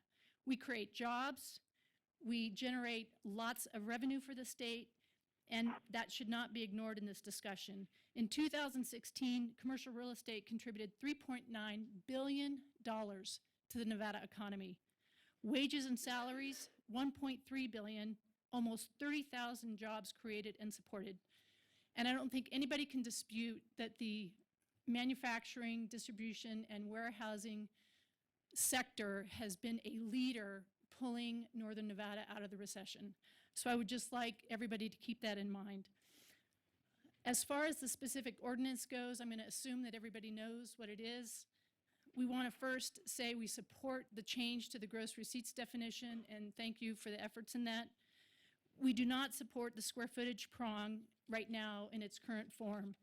Excuse me. And the reason why we do not, first and foremost, is we believe that the cap is too high. We think it makes us uncompetitive in relation to our neighboring jurisdictions. It creates strong incentives for businesses to locate outside of Reno. We lose those taxpayers. We lose those add-on businesses that would come. We don't think that's good for Reno, its business community, or for its citizens. The other thing that we have a problem with is the actual square footage amount of 0.07. We understand that was calculated basically backing in 21 million square feet to fill this $1.5 million gap. We don't think that the data, we think that the data supports a much higher square footage calculation in that regard. I think the city assumed 21 million square feet. I think if you talk to any of the real estate brokerage firms in town, they'll tell you that's more like 35 million to 37 million. Even if you build in a vacancy rate of 8%, you still could look at numbers well in excess of 30 million. And finally, I'll just say that at the heart of this, we don't think it's equitable that there has been this overpayment in theory because the way it's calculated was incorrect. That was wrong, and now we're looking at the same sector to fill that gap instead of a more broader-based solution to this problem, which is what we would advocate. Thank you very much. Thank you very much. Bridget Smith, followed by Adam Hosmer-Henner. Hi, I'm Bridget Smith, and I'm here on behalf of Zazzle. We're brand new to the community. We actually haven't even moved here yet. We're in the process of it. Our building is being constructed, and we should be here by the end of the summer. It kind of caught us by surprise when all of a sudden, when we got into the community, we saw that the business license tax was being reconsidered. We are coming from 3 locations in the Bay Area. And the combination of all of those, and they're all in San Jose, the combination of all of those, we're only paying about $3,000 in business license tax. And that's in an area that is really expensive to live in. So we know that there's a way that you guys can calculate this that is not going to put us into a burden where it's going to be about 6x what we're paying today based on the new calculations that we saw. So we just want you to consider where we're coming from, the fact that we came into the community expecting one thing, and we probably would have had to reconsider where we were moving, considering that now this business tax is a burden, a big burden to us. We were definitely wined and dined by the Sparks community, Las Vegas, Phoenix, even in some of the Austin area, Austin, Texas. And we considered all of those, but we love the community here. We love the outdoorsmen. We love the fact that you care about the people that live here, and we care about our employees just as much. But this is one area that we would just hope you would reconsider and try to do it in a more reasonable way. That's it. Thank you. Thank you. All right. Any more public comment? Right? Okay, go right ahead. She's already got it lined up. She's way ahead of me. Go ahead. Good afternoon, Madam Mayor and council members. Adam Hosmer-Henner of McDonald Grano on behalf of a variety of businesses with interests in the proposed changes. And we've been involved in this process from the very beginning and greatly appreciate the efforts of staff and the council. And I just have 3 quick points to make at this particular juncture that I hope may provide some benefit going forward.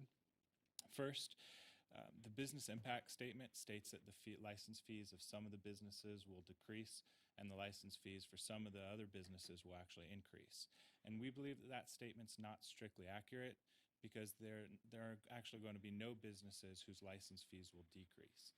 The only way to get to that result is to base that analysis on the prior version of the business license fees that they were paying, which includes an amount that the businesses were actually overpaying based on the way the gross receipts were calculated. So those businesses were paying a business license fee in violation of the Interstate Commerce Clause, and those businesses are actually entitled to a refund. So one of our proposed comments was simply wait a year to see what revenue is actually generated, and then base all the decisions of the council going forward to see what the actual revenue is, but for that unconstitutional exaction. And we think that's especially important given NRS 354.5989 subsection 3, which states that a local government may not increase any fee for a business license which is calculated as a fraction or percentage of the gross revenue of the business if its total revenues from such fees would have increased during the preceding fiscal year by more than the increase in the consumer price index during that preceding calendar year. Without knowing how much revenue was actually lawfully generated in the preceding calendar years and taking out those unconstitutional revenues, we don't have enough information to determine whether the new fee structure will satisfy NRS Chapter 354. Second, as you have already heard, we're concerned with the cross-jurisdictional competitiveness of this particular business license fee. And there have been many comments submitted on this topic, but I don't believe that we've seen an actual report or an actual comparison of the business license fees faced by a business in this jurisdiction versus any of our surrounding neighborhood jurisdictions. And third, because the new fee structure will increase business license fees across the board for every business, we would request that there be an examination of the actual city services that were paid, the cost of the city services connected with these impacted licensees.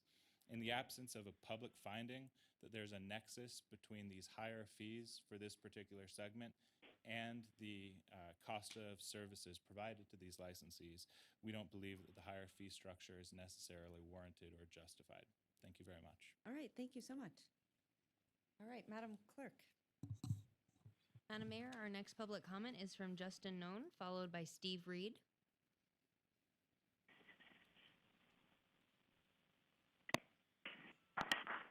Good afternoon, Council, Mayor.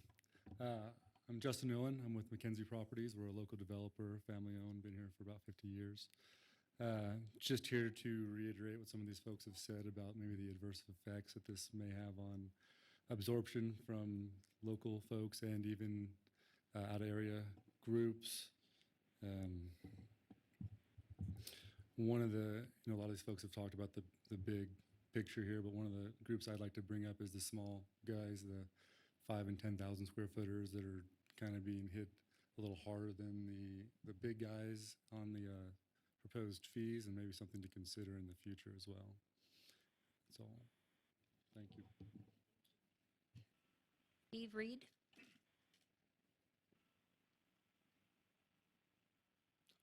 Good afternoon. My name is Steve Reed. I'm president of Bender Warehouse Company.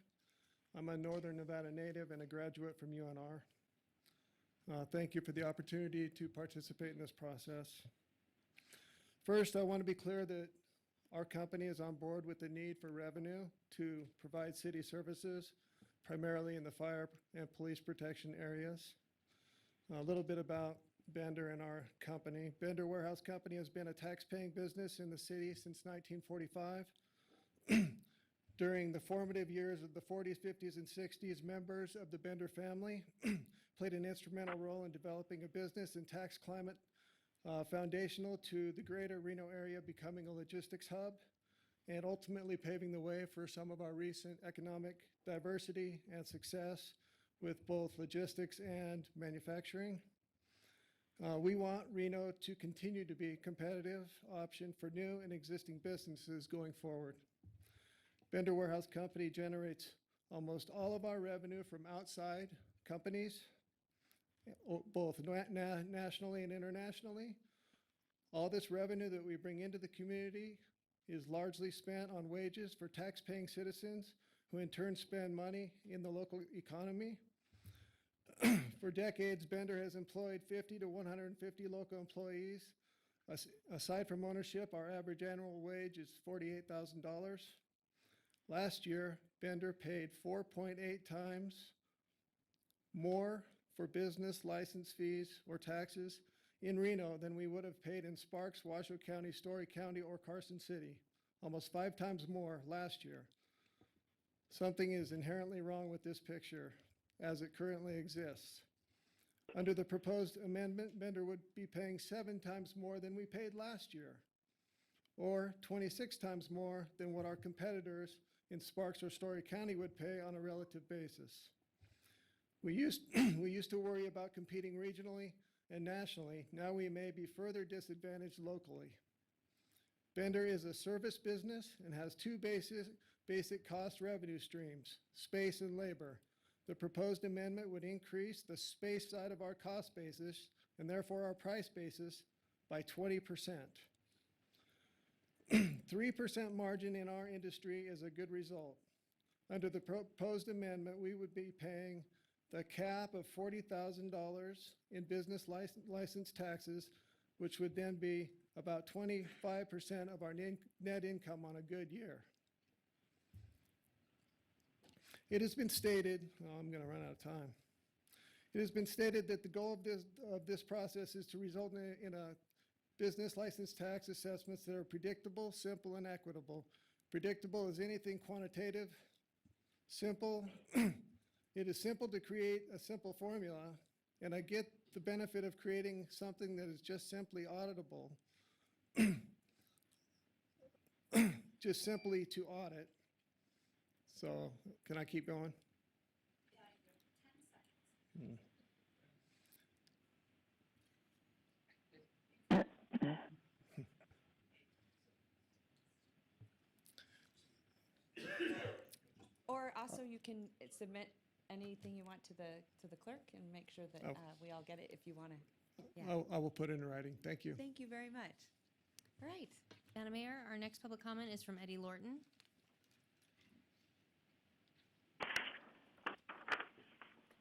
City Council, how are you today, Miss Mayor? You've been sick, I can tell. Yes, still sick. Did this one over here get you sick? I'm spreading the joy, but I didn't get the same haircut. So now I'm getting into my 3 minutes.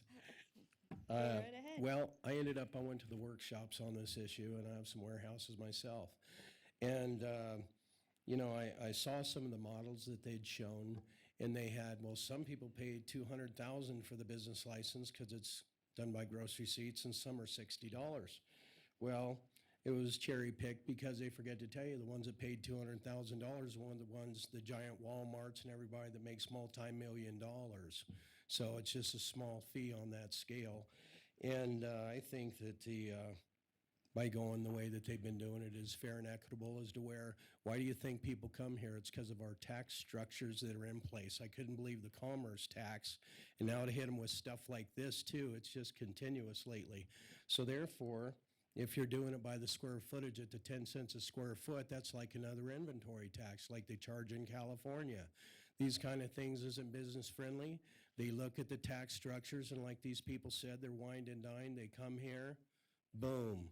So I hope we're really considerate of business owners and don't pick and choose and cherry pick models because there's good and bad in everything. But yet I think what we have, we're on an economic upswing right now. And for us to keep getting in the way of that isn't going to be helpful to the business community. And I appreciate your time in between coughs. Thank you. All right. Thanks so much, Eddie. All right. Madam Mayor, we have no further public comment. We did receive a comment form from Matthew Harris, who is in opposition of the item but did not wish to speak. Okay, thank you so much. In the spirit of time, I'm actually going to bring it right back to council, and I don't believe that we need a staff report on this, so I'm going to go to you, Councilwoman Breckus. Mayor, I feel I would like a staff report. I'm sorry, I feel like there's some fundamentals I'm not understanding and some conflicting information I feel I was hearing, so I would like a staff report. I don't know if, are we trying to do something at some time? Well, here's my thought. I will tell you, first of all, I'm concerned. I think there is a lot of conflicting. I would agree with you, Councilwoman Breckus. A lot of conflicting information. One is what I'm hearing and also reading from the staff reports, because I've been looking at this closely, is the square footage isn't accurate. And also, this gentleman over here brought up a very good point. The comparisons, which I was wondering last week looking at this, the comparison reports of other jurisdictions, I think that's certainly something to weigh in and look into, and also the fiscal impact of this. Yeah, So, anyway. I'd prefer staff report. So, the only reason I'm also doing it is because in the interest of time, I would like to direct staff to go back to the drawing board, and I think, if there's some other concerns that council want to weigh in on this as well and bring it, forward. If you guys want to, Madam Mayor. we can hear a staff Can report. real quickly, the way I read the financial impact statement that we're reviewing today for approval is it says that there's not a significant financial impact. And I think we're hearing something different from the community that works in this arena. So how we can move forward and approve a financial impact statement if we've got that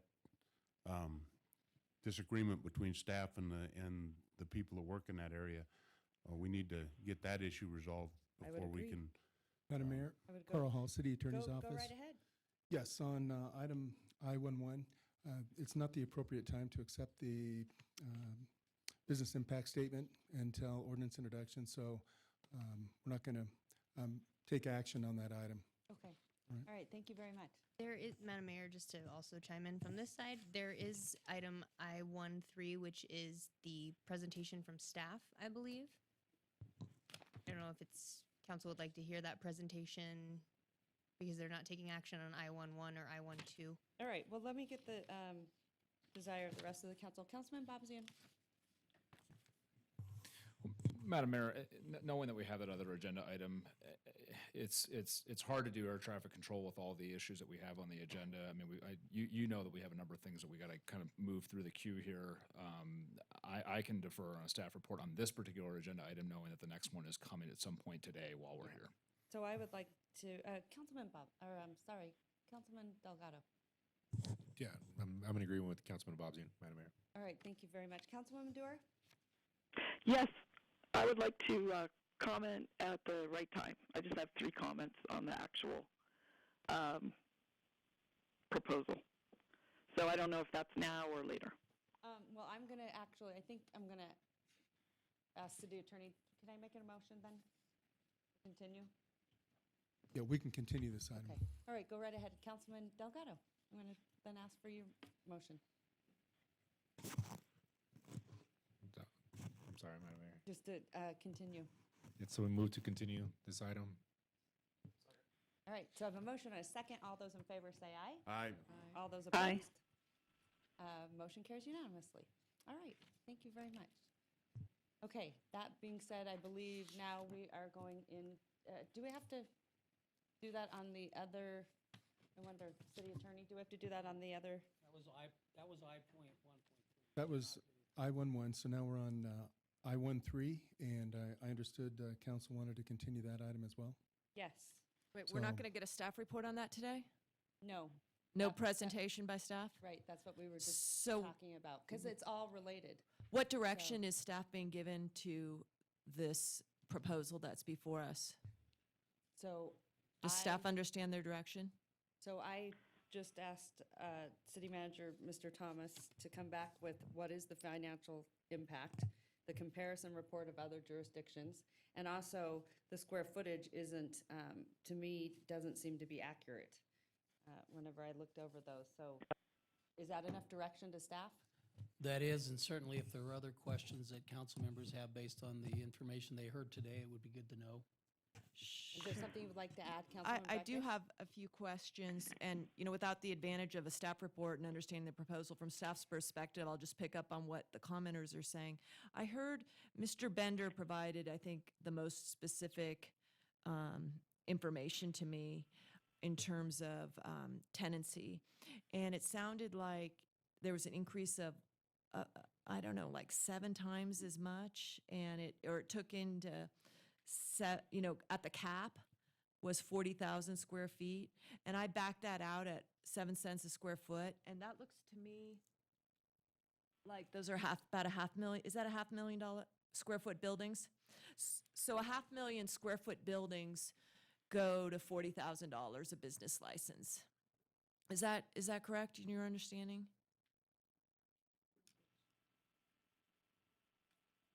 I'm looking at my calculator people around here, but I think that's generally probably accurate. Okay. I know So 20,000 square foot, I believe, fell in couple $1,000s. Now, without seeing the staff report, did the staff show what the square footage would be? You know, I think in square footage terms, so did you all provide any of that in the record of what the square footage would be backed out as? A 10,000, a 50,000, a 500, 100,000? I don't believe that is in Okay. there. I don't think we break it down Okay. by size. It was That would be of interest to Okay. me. And then compare that, say, you know, because we're thinking of square footages that large. You know, I'd be interested in what a retailer is paying. You know, I have in my head your standard Rayleigh's is maybe smaller ones, older ones, 35, 40,000. So I can, you know, figure out where a retailer's at. That would be of interest to me. I guess another thing that I was interested in hearing from is I've heard this, you know, spread this out. And I have watched business licenses at the city of Reno for about 17, 18 years. And it seems like at different times, different sectors get some analysis and look through.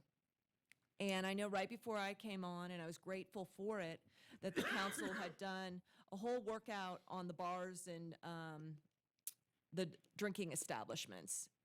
And so I guess I'd like a little more history of, because it just seems to me that sooner or later, one area, one sector, sometimes a new sector comes up, we touch it.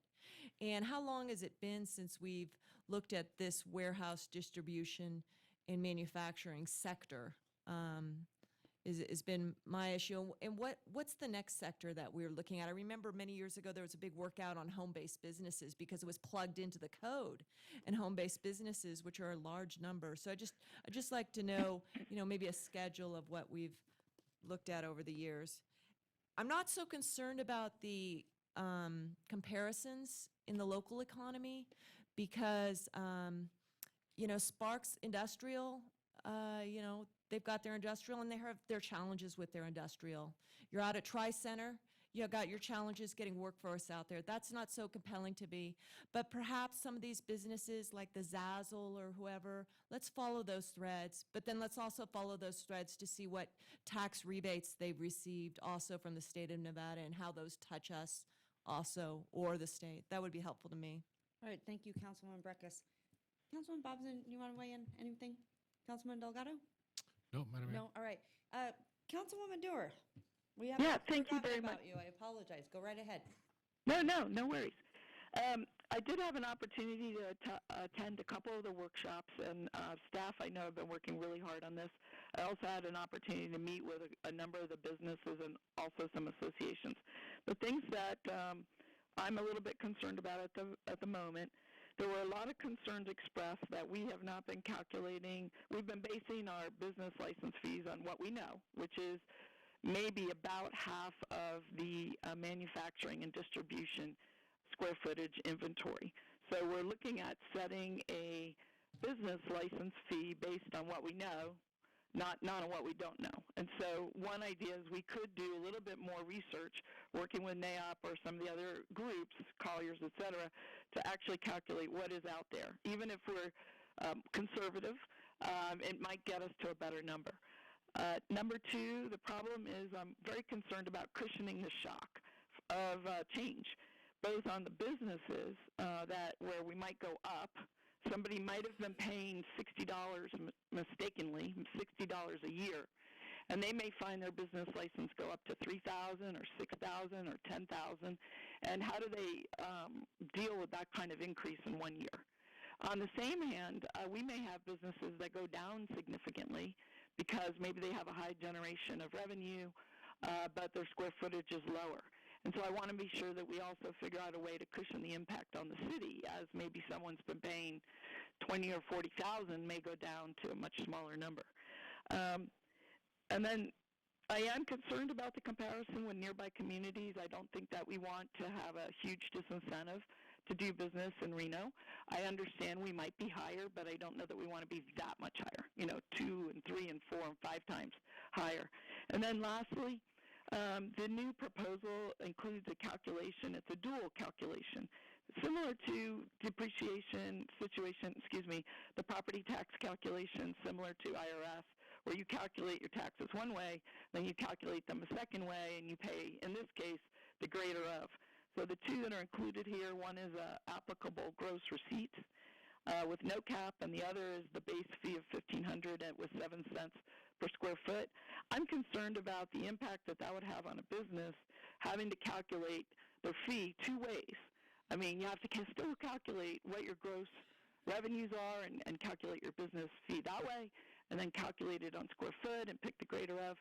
I'm just wanting to challenge staff a little bit to see if we could get to one methodology. And I know that it was put in there to deal with a couple outliers. There may be a different way to get there for those couple outliers that don't fit in the formula neatly. Thank you very much. All right, thank you very much, Councilwoman Dewar. Okay. All right, so we have a motion to continue. So I believe Councilman Bobzian, you seconded? Okay. All right, so I have a motion and a second. All those in favor, say aye. I'm not going to support the motion. I think that staff deserved the chance to present the item and have us consider it today and then take action with that All right, consideration. thank you, Councilwoman Breckus. So I have a motion and a second. All those in favor, say aye. Aye. All those opposed? Aye. Motion carries 6-1, or 5-1. Sorry, I forget, Councilwoman Darden isn't here.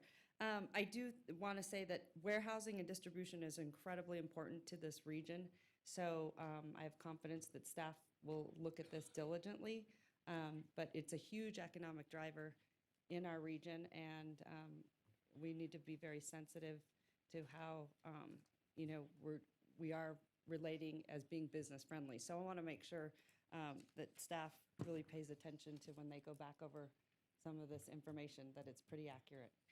All right? Okay, thank you so much. So actually, we are going to move on, Madam Clerk. I know we're really trying to move because we had so much public comment in the beginning, and there's a lot of people here, so I'm trying to be very respectful of people that have been sitting here for hours. So I don't want to waste people's time, and that's kind of why that last item, it was important to move forward. Madam Mayor, I would like to recommend going to item F1, if it is the pleasure of the board. We do have a 1 p.m. public hearing on this, and there are people present in the audience for this item.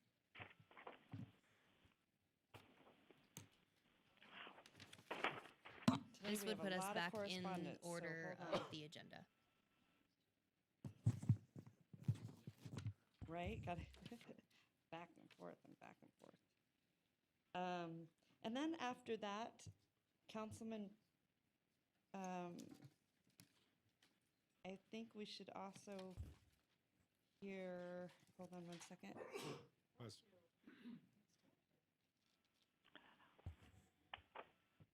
H3.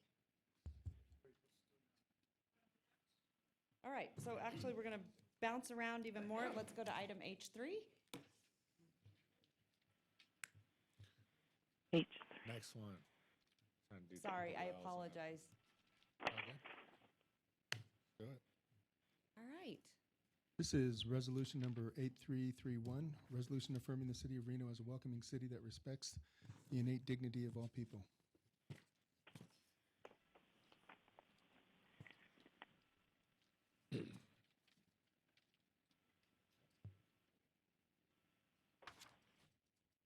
All right, at this time, Madam Clerk, public comment. Yes, Madam Mayor, our first public comment is from Sal Bashini. I believe he is no longer here. All right. Next public comment. I have no further public comment in the audience that wishes to. Eddie Lorton would like to speak on this item. All right, come on back, Eddie. Yep.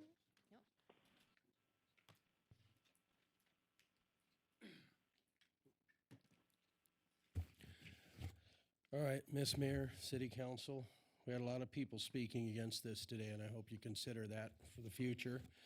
But I don't think our council officials were elected to decide on immigration policy.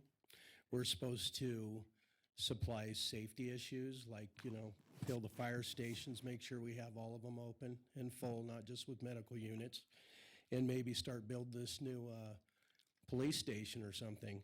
But I think that, like I said before, safety over sanctuary, and I don't think we should break the law by any means. And we talked about federal funds that'll be cut and everything else. I know we're trying to act like it's a welcoming city, but who we welcoming? Everybody knows they're welcome. And then they mentioned the immigrants. Like I said earlier, I don't have a problem with immigrants or any other nationality whatsoever. I'm just saying you need to be here legally. And for us to give them sanctuary anywhere is wrong. So I hope we really consider this. And I know it's not down on the agenda as that, and they were very careful of that. And I understand that. But some people read between the lines. Thank you. All right, thank you, Mr. Lurton. Madam Clerk. Yes, sir. We'll just need you to state your name for the record and fill out a form afterwards, please.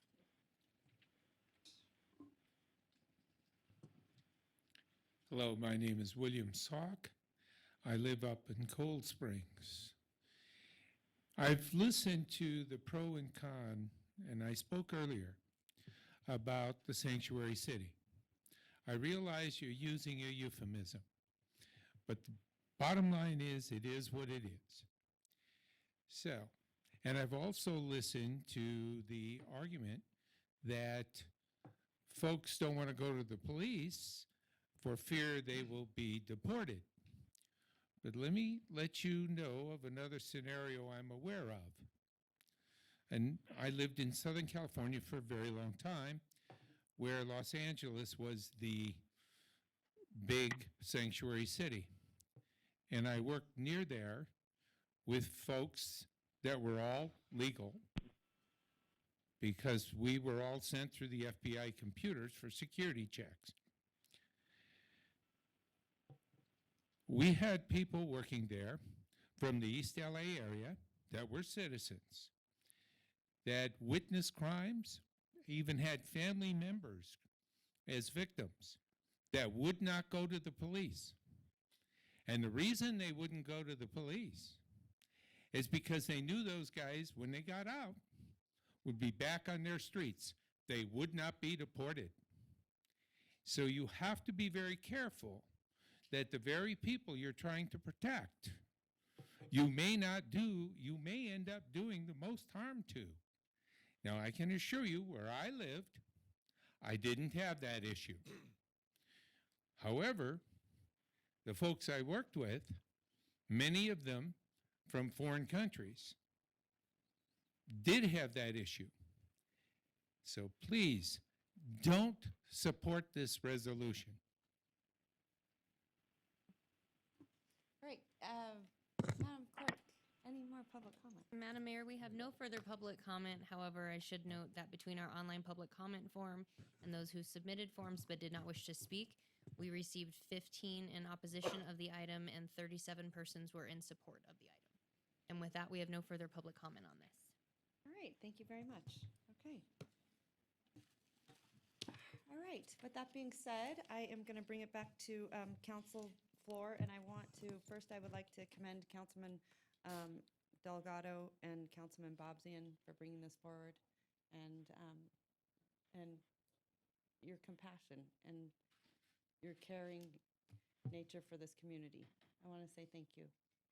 And I know, it's easy. A lot of people can stand up here and criticize us all the time, and sometimes you're not going to be very happy with the things that we do, and sometimes you are, and sometimes we make decisions that, one side understands and the other side doesn't, and it's unfortunate that people can be really cruel sometimes. Some of the email that I get is really unbelievable. And so I just want to commend you two for being so compassionate. So I want to say thank you. So with that being said, I'm going to send it back to this council. And I'll start with you, Councilwoman Breckus. I'd like to hear from the sponsors first, if you don't mind. Go right ahead, Councilman Delgado. And I thank them for bringing it forward. And thank you, Madam Mayor, for those kind words. And thank you, Councilman Bobzian and the council for hearing us. I think this is a very important issue, and it's brought to light even though we don't necessarily deal with immigration issues at the local level. Because of the overall nature of where we are as a nation, it's come to our local locality where we've got to at least be clear and provide clear information as to who we are as a city. So thank you for that, and thank you, staff, for helping work on this. This really came about just through really a quick story how it kind of came around is not too long ago I was at a park. A little kid with their family was at the park, enjoying the park, and they were dressed in the attire that from what their culture's from, but they were second and third generation Nevadans. But the amounts, the concern and the angst that they're feeling at a national level and then here locally because of fear of being stereotyped and singled out, they didn't feel welcome. They didn't feel quote unquote American, right? What we did here, what we provided here to the community is very important. It's not a change in ordinance. It's not a change to laws. It's not a direction to police officers. It's not a direction to any staff member. It's basically saying who we are as a community, and that's that we're proud of our community, of our diverse community. We are proud of what our community provides, that we stand with them. We don't stand away from them, even during these trying times. We appreciate the efforts that they bring, the diversity that they bring from the university level to our working class folks to the professionals that have moved here to be a part of this community.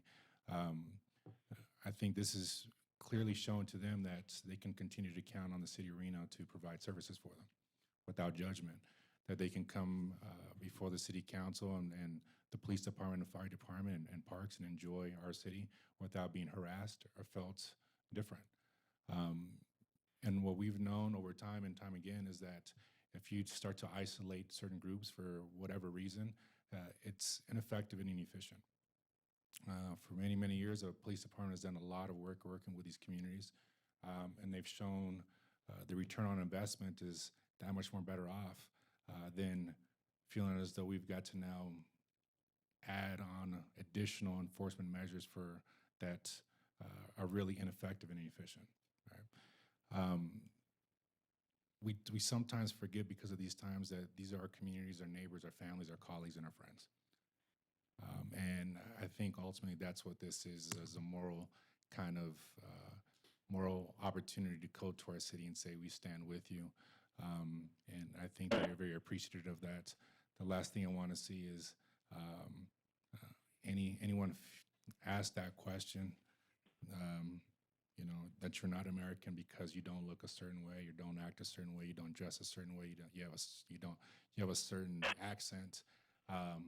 That shouldn't be. We're better than that.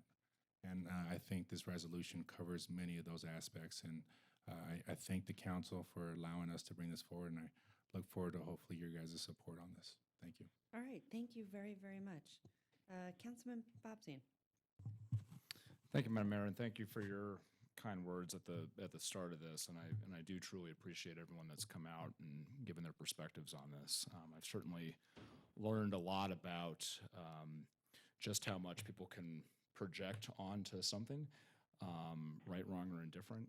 But so much of what I saw, I think, in the public comment is just really speaks to the long, complicated history we have around immigration in this nation. And my motivation for bringing this forward was just, I think, similar to what Councilman Delgado said, just knowing that all of the political invective from the national level that seems to be kind of taking place and being acted out upon in our streets, in our community. This is a chance to kind of hit the pause button and have everyone take a deep breath and remember who we are as a community, that we're kind to our neighbors. We work together, we solve problems. We don't do immigration policy. This is not us doing immigration policy. As been pointed out, that is the federal government's responsibility.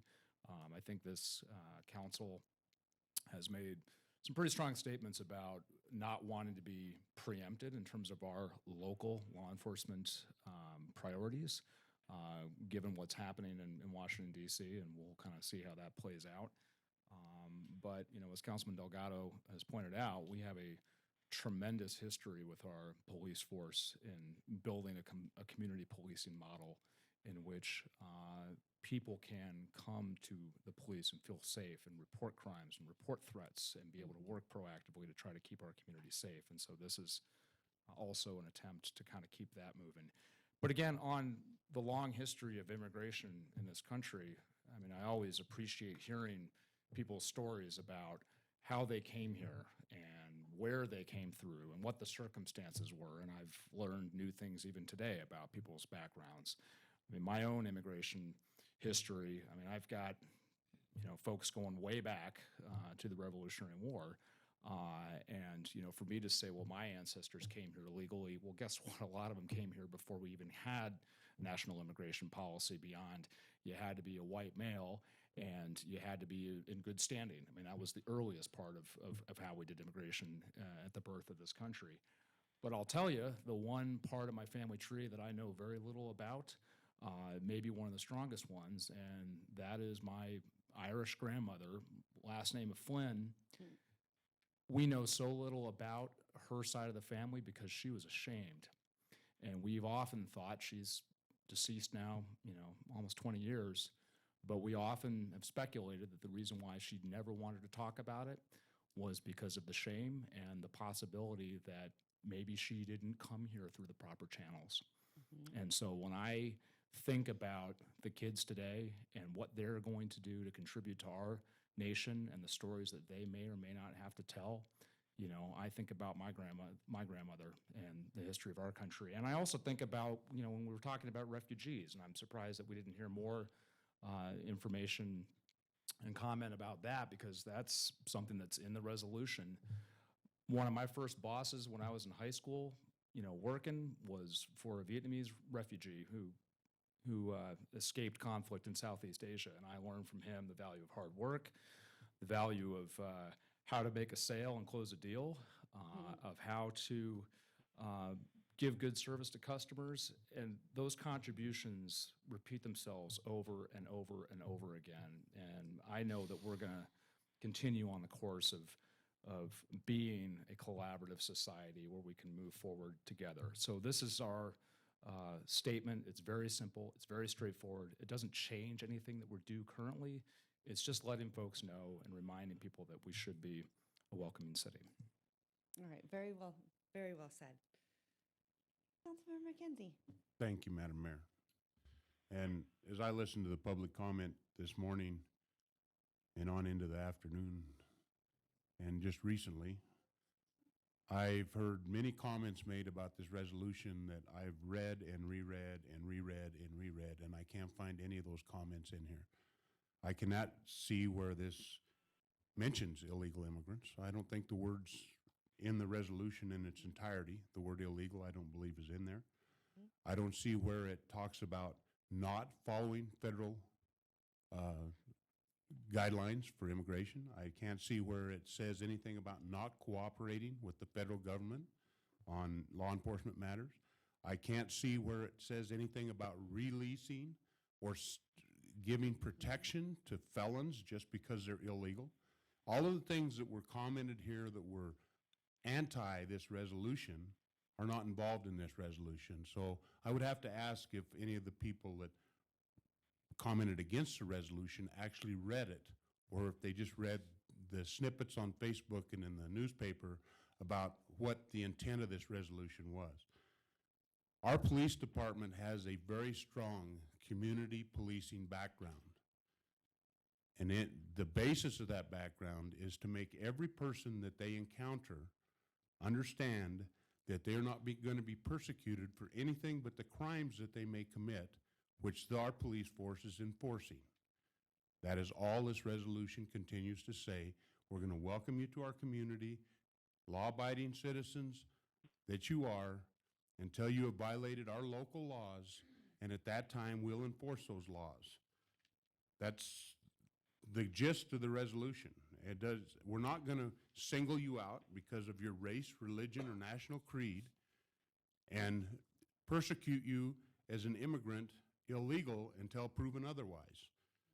So if I'm mistaken that this resolution says something different that a lot of people commented were said, that we're trying to do, I wish one of them would come out and point up in the resolution where it says that we're going to do any of the things that so many people commented that we were intending to do with this. One of the other things I found kind of interesting is as a gentleman stood up today and said that illegal immigrants were violating the law. But he hired illegal immigrants until the time that they started flying their national flag instead of the American flag. He would persecute an illegal immigrant for being in this country illegally, but he doesn't think it's a violation of the law for him to hire an illegal immigrant. Yep. I don't understand the arguments that we heard against this resolution, other than the fact that people haven't actually read the resolution and don't understand what it says and what we currently do in this community when it comes to interfacing with our immigrant community. Thank you. Would you like to say anything else, Councilmember McKenzie? I have to tell you, very well said, Councilman, very well said. Councilwoman Dewar. Yes, thank you. I'll keep it brief since I'm not in the audience. I just wanted to thank my colleagues for their excellent comments. I think they summarized the situation very well. Each one made important and distinct points, and I support the resolution. Well, at least Paul survived before. Did you hear what I said? Poor guy. He's sick like you, Councilwoman, so. Yeah.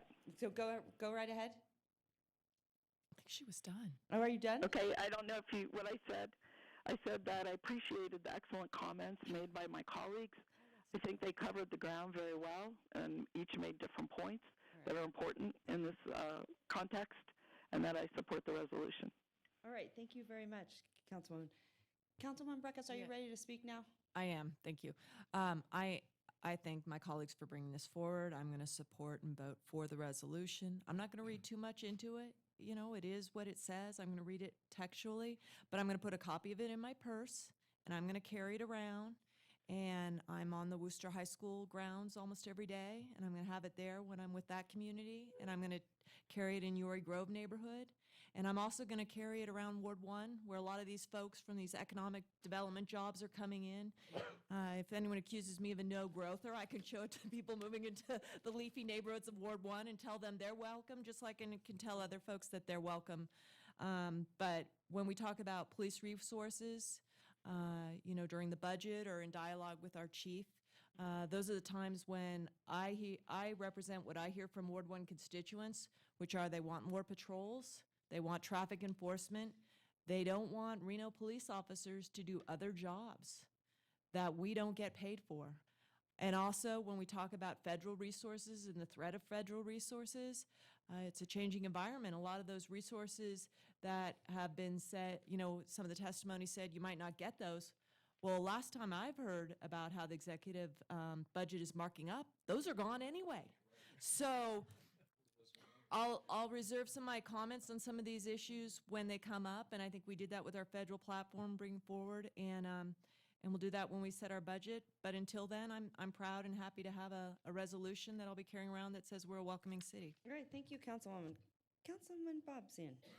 Thank you, Madam Mayor. Just one last point to kind of raise for staff, similar to what Councilman Breckus was saying. I mean, I've been looking at this issue pretty in depth, and I think it's pretty clear to see that, you know, even the folks in Washington, D.C. that are trying to figure out these policies issues may not really know what the heck they're doing anyways. But we, I think, have an obligation to do what we can to kind of educate and inform. I think clearly based on a lot of the public comment that we heard today, I would ask staff to maybe consider looking at putting together an FAQ about what the city does or doesn't do, what local jurisdictions do or don't do. I know the Reno Gazette-Journal did something similar on that, particularly at the Washoe County Sheriff's level, and what they do with detentions, and you know, the ability to get that information out there. I think there's, you know, clearly a lot of misunderstanding out there that we are obligated to try to do our part to help the understanding and the conversation. But with that, Madam Mayor, I don't know if you'd like to make a motion, or we'll have a. All right, I'm going to send it to Yeah, I'll be quick. Councilman Delgado. Yeah, Madam Mayor, and I'll be quick before I make the, and to add on to Councilman Bobzian's position,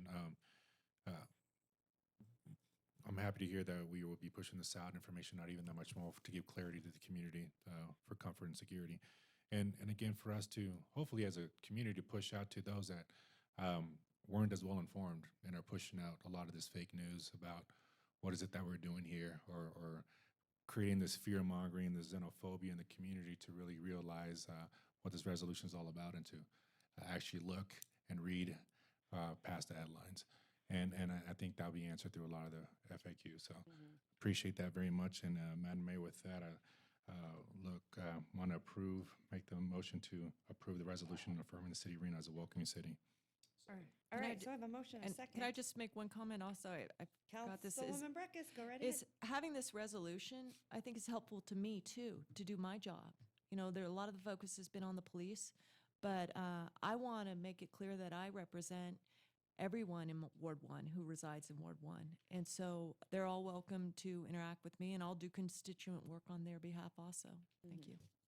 All right, I do want to say, you know, sometimes you have to really think about walking in someone else's shoes.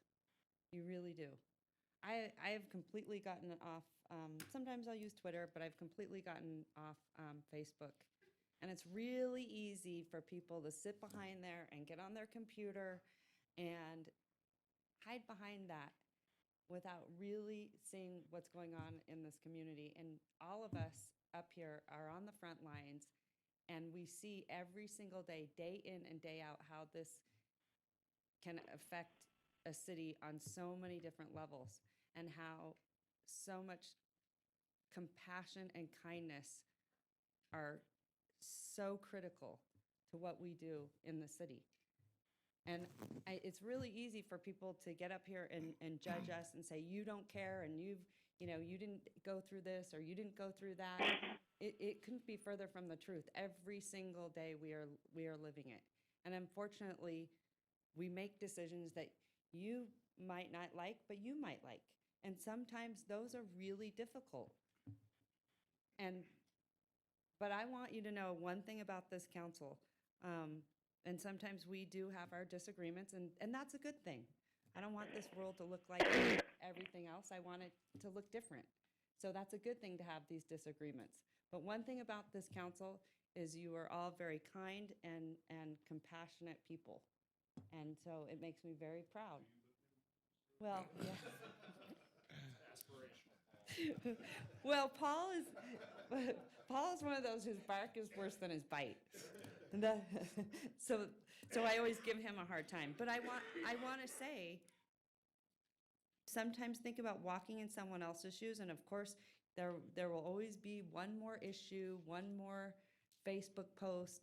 People will be on there tonight, and Mr. Lorton, I hope that isn't you.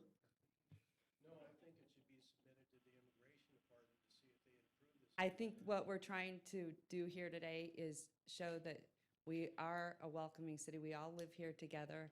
We all want to show kindness and compassion, exactly like Councilmember McKenzie said. There isn't anything in there in all that language that people were putting it on Facebook and making horrible and negative comments, some of them threatening. Some of the email that I get into my office is so incredibly hateful and threatening, and I end up sending it to the Reno Police Department. It's horrible. And I can't even imagine what these people have to be faced with. So, and I have it on a smaller level, but they're obviously extremely scared. So that's the message today, is kindness and compassion and being a welcoming city. So again, I want to commend this council and moving forward. So I have a motion and a second. All those in favor say aye. Aye. All those opposed? Aye. Motion carries unanimously. Congratulations. Awesome. Nice job. Great job. I would like to move on to one more item. You guys, can you handle it? I know we've been up here for, what, 4 hours without a break, so I know we're really pushing it.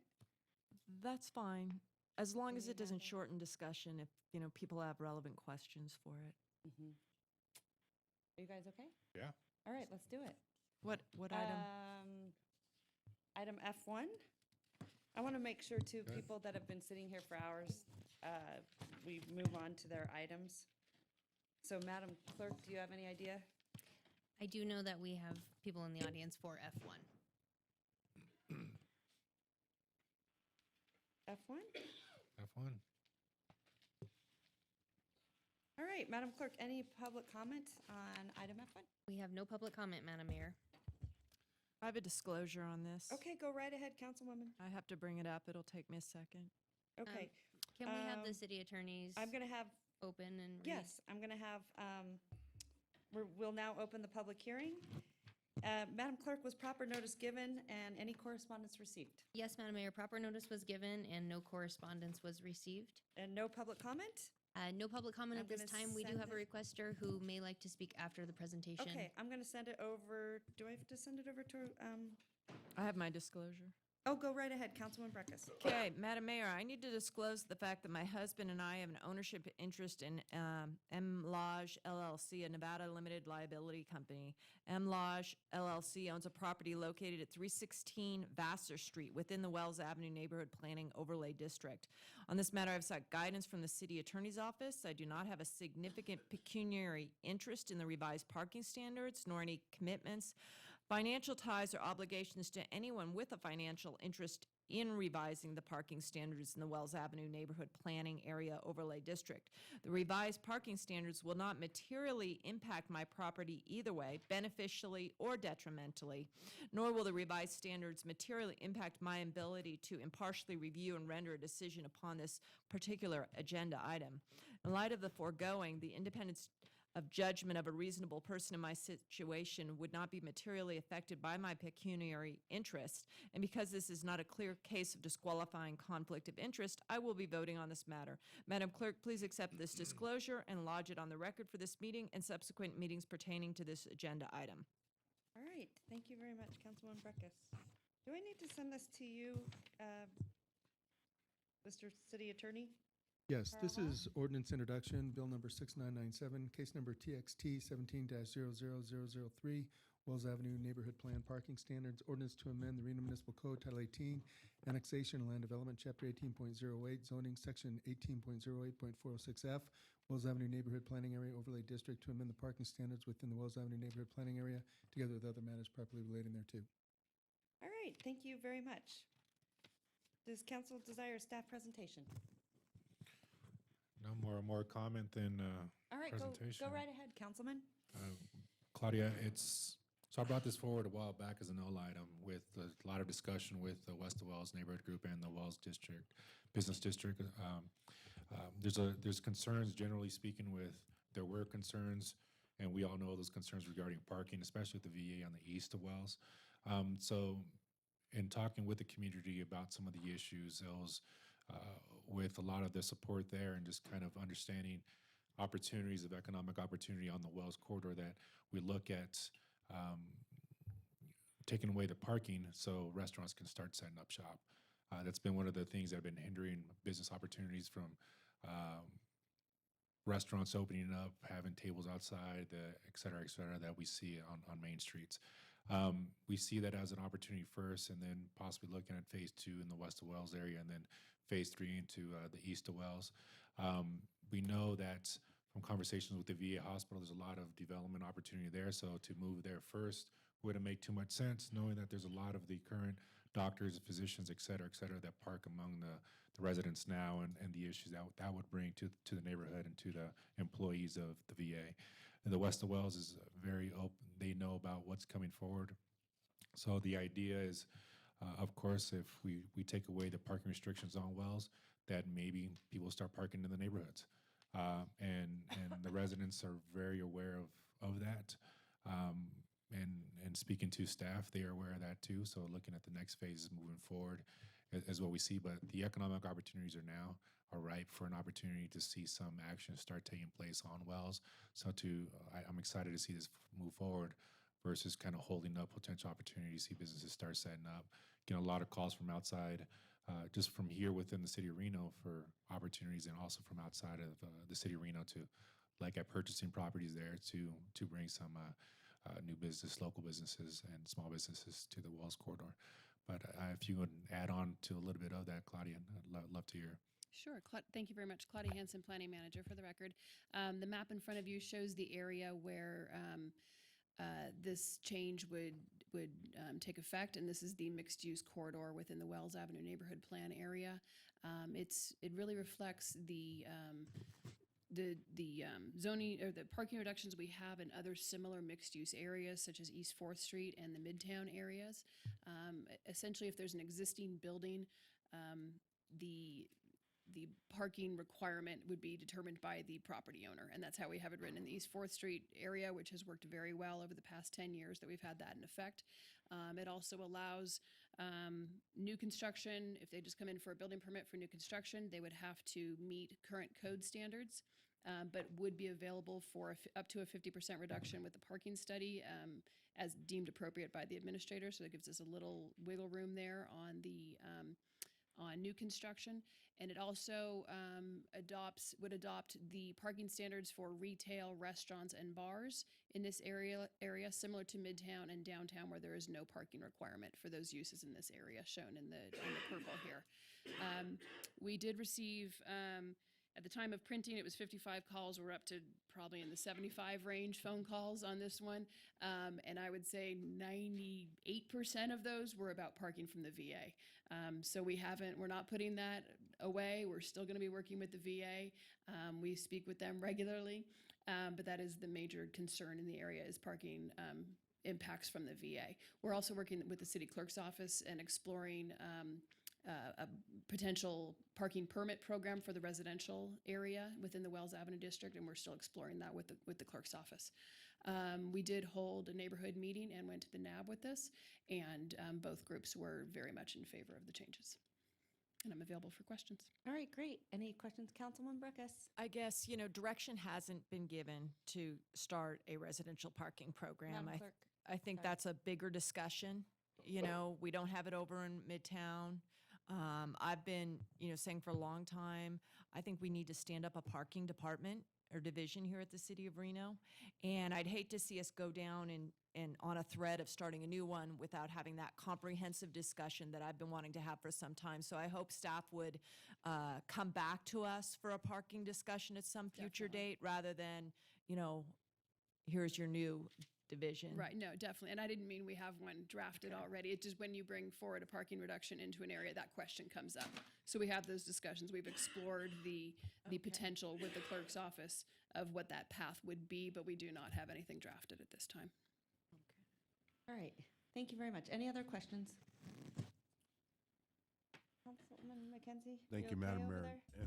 And my main concerns are with the neighborhood, and I know that the Wells neighborhood's got some residential parking issues. It just chokes me up. And knowing that we're moving forward to address those issues, if the councilman of this ward feels that it's important to get this in place before we address that, he's the one that gets the phone call, so.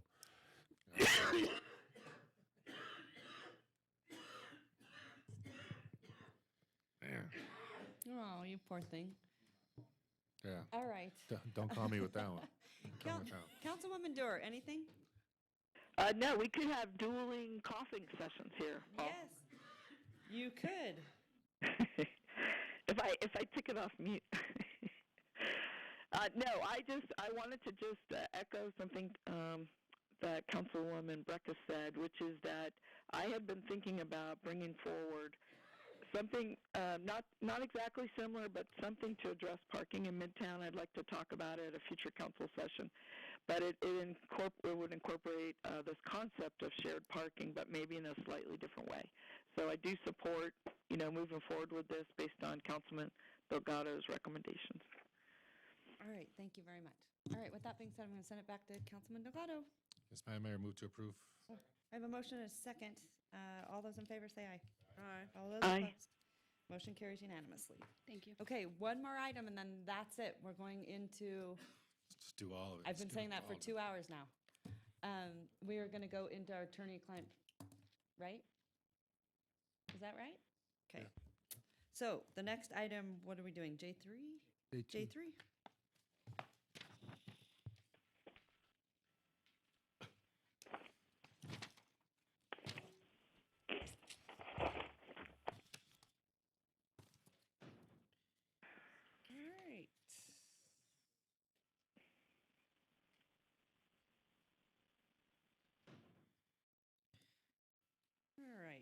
J3, right here?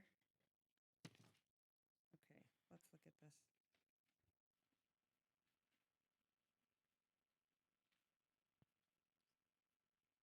Madam Clerk, any public comment on this item? Madam Mayor, clarify we're on J3? Yes, we're Okay, on I have public item comment for J3. J2. Okay, So do you have any public comment on item J3? No public comment on J3, Madam Mayor. Okay, thank you very much. At this time, how about staff presentation? Nope. No? Do you want a staff Nope. presentation? Nope. Nope. Okay, no?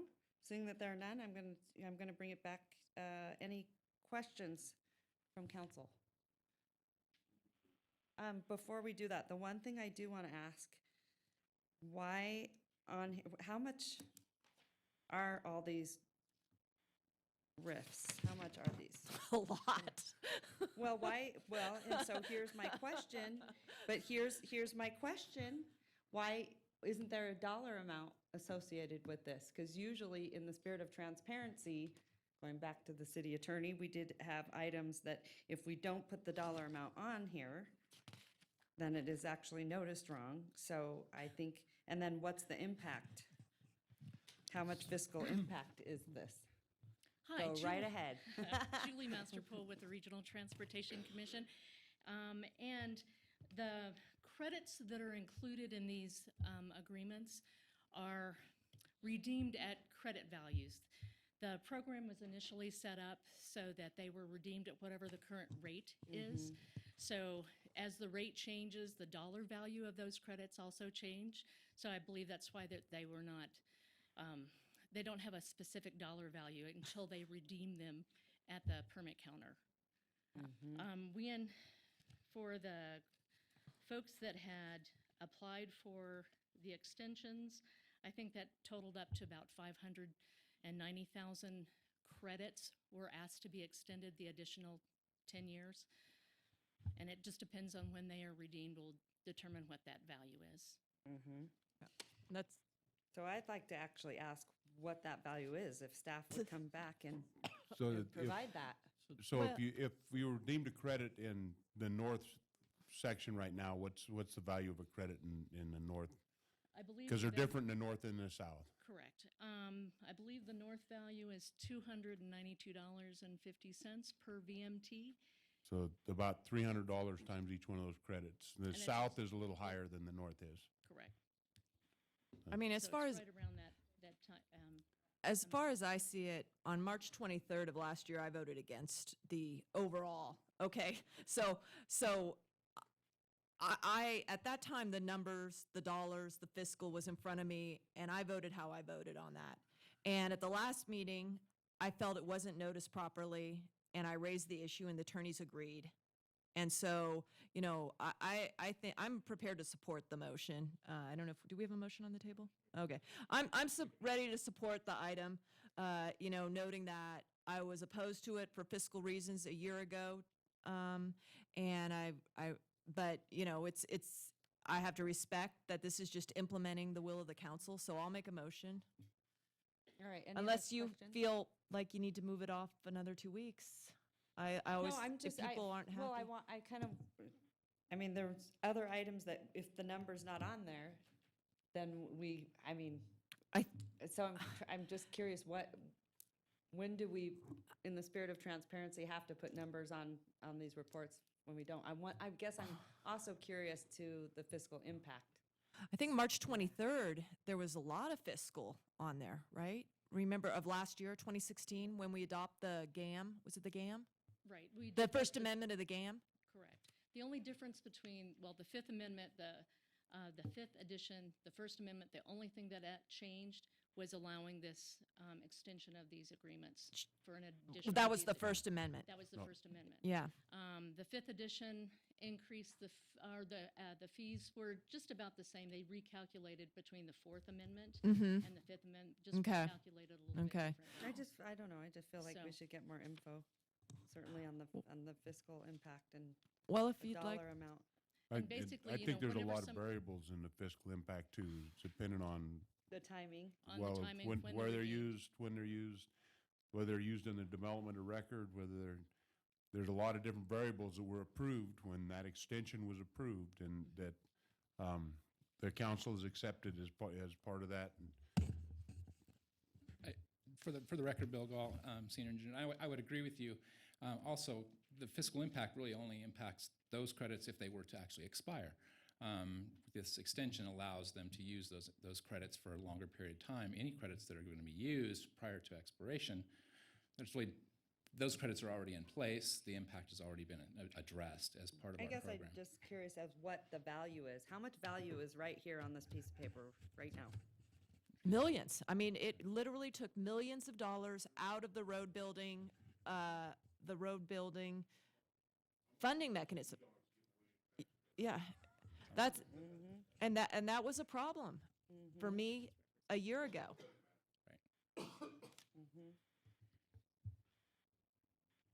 Well, that would be my motion, to ask staff to come back with that financial value. We can calculate that and give you how much the credit value are. Again, none of these credits have expired. They all have value right now and can be used in the system. So, Does anyone expire in the next 2-3 weeks? No. Okay, I'll second the motion. All right, so I have a motion and a second. All those in favor say aye. Aye. All those opposed? Aye. All right, thank you very much. Motion carries unanimously. All right, that's it. We're going to attorney-client privilege right now. I feel terrible for you.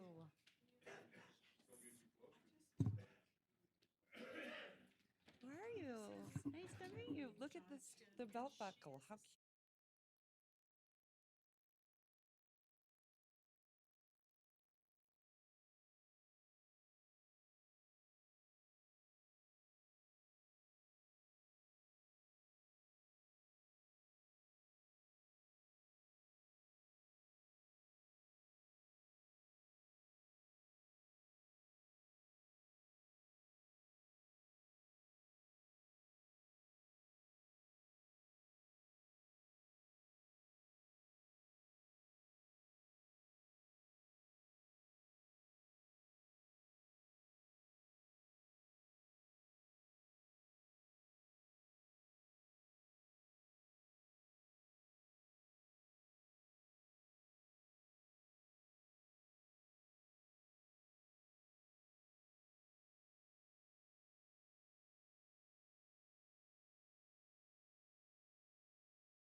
Madam Mayor. We're ready whenever you are. Start with, so everyone can follow along, we're going to go J2 and then F3. Sound good? Sound good. Sounds good. Okay, good. Let's start and let's see. Let's go to any public comment on this item, Madam Clerk. Yes, Madam Mayor, Perry DiLoretto would like to Great. speak on this item. Perfect. We are on J2. I thought we did that one. We did J3 just prior to the break. Oh, J2. Oh, I'm sorry. You know what? The thing, it was messed up. It doesn't show you the number beside Okay, it. That's okay. fine. Just shows you the words. Okay. My turn. Good evening. Perry DiLoretto. Thank you. It's been a wonderful afternoon. You are a bottle of patience, and God bless you all, and congratulations. I want to use I'm here to support this item J2, and I want to tell you why, but before I do, I'm going to use a few seconds to make a couple of comments about housing. I've been in the home building business for almost 45 years, and I've seen a lot of cycles come and go. And I've seen a lot of pressure put on public officials to do things, to advance and speed up and make things happen quicker. And there is no good way to do that. I encourage you as our governing board, and I encourage our excellent staff, planning and engineering, to hold the course. There are a few things you can do to help expedite things to move along, but markets and free enterprise markets are what they are. And my experience over a large part of the country and where I've built in, when I see too many things start to happen too fast, there's a lot of results that can come from that we won't be happy about. Our industry is dynamic, it's changing constantly, and that has a lot of impact and effects on how much can be produced, how fast. But there is no substitute for good, thorough planning and oversight of what happens in the development community. So I'd like to encourage that. Secondly, I'm here to support this power line relocation and undergrounding and a new substation to be built in the Southwest, which is desperately needed. The nexus of all this is the Carmela Ranch development, which we were very happy to receive unanimous approval of our tentative map at the Planning Commission last week for 935 new homes to be built in our community. The largest map, I believe, that has been processed, and staff did a fine job. There was a lot of background homework done with the advisory boards, and I think that was apparent by the public turnout and the comments, or lack thereof. The strong points are that the substation is needed very, very badly to improve the reliability of the power in this area. The undergrounding of the transmission power lines will greatly enhance and improve the entire neighborhood. And there's another distribution line that will also be undergrounded as part of the improvements to Western Skies Drive, which will take that distribution power line out of the front yards of many people. We worked with the power company for about 2 years on this. It is entirely paid for by the development, so there's no burden on the ratepayers. Thank you for your consideration. I would urge your support for this item. Thank you. All right, great. Any more public comment, Madam Clerk? We have no further public comment, Madam Mayor. All right, seeing that there is none. How about a staff presentation? Does council desire a staff presentation? Councilwoman Breckus? I have some questions that I asked at caucus that weren't, I haven't had an answer to, so maybe I can just start by asking Okay, some go of those. right ahead. 3 Okay, minutes. the Planning Commission, I'm the liaison to the Planning Commission, and I respect their role very much. Were there minutes in the staff report? I didn't see them. Thank you, Madam Mayor and council members. For the record, Sienna Reed, you're looking for the Planning Commission minutes in the City Council staff report? They're always in the City Council staff report. The text amendment we did for the Wells Avenue Neighborhood Plan had the Planning Commission minutes in there. So we do not have the Planning Commission minutes within the March 22nd staff report. I'm looking through it right now. The item was heard on March 1st, and just due to timing in terms of packet production, my sense is that the timing was just a little bit too tight to get those minutes produced. Okay, I guess that's something that needs to be considered because they're always in there. And I try and watch as many, and I go occasionally and give comments to them, but they're always in there, and we need and rely upon them, particularly something that's going through the regional plan amendment process, because that's where a long process starts. So I'll be looking for that in the future. The other question is very, very confusing to me. There were some conditions that were written in the staff report, and then they were changed. And I did bring these comments up at caucus, and I'm wondering why those comments were made. Page 748. They were on. They were related to the original letter that the staff wrote about the conditions. And what it seemed to do is these revised conditions seem to phase this project into phase 1 and a phase 2. There's no mention in the staff report to a phase 1 and a phase 2 of this project. It's very hard to follow, and that those conditions predated the preparation of the staff report. So it's very hard to follow. Maybe you could explain what phase 1 and phase 2 is. And then there's also a condition that says that after the cease operation of this pit, it must be landscaped. Well, I don't see how you can, after this thing's built, some way date in the future, require landscaping on the back. How do you revoke that permit? It just, it's already built, it's a completed project. And then the third question is, there were some very large cuts proposed, I think 52 feet, that were not subject to the permit because they occur on this Washoe County land of the mine, the pit, but the Washoe County pit has a special use permit. And so my question is Washoe County going to be issuing another special use permit for that large cut? So I'll go ahead and address the first two questions first, and then in terms of Washoe County, there is an active special use permit on that process. In terms of moving forward, I would have to get back to you on their process that they plan to pursue. I don't have that information to you tonight, but I'm happy to get back to that. So in terms of additional detail about phase 1 and phase 2, the condition as amended included phase 1 improvements that include the undergrounding of the relocated transmission line, and that's within the Caramella Ranch Estates boundary. And then the phase 2 improvements would be the construction of the substation and then the relocation of the transmission line on the Rhyolite aggregate pit site. So really undergrounding first, and then the substation and movement of the overhead line in phase 2. In regards to the delayed landscaping, one thing to note is that when the substation comes in, it will be fully landscaped with a 12-foot buffer and berm on the west, east, and north sides. And so there's a provision in code that does allow for delayed landscaping for substations. And so the delayed landscaping would be basically the front yard or the north side. And so that would be an additional 18 feet above and beyond the 12 feet that would be going in at the time of the construction of the substation. And so when that development application is basically submitted for the Rhyolite site, we can look back and request that those landscape buffers be installed at that time.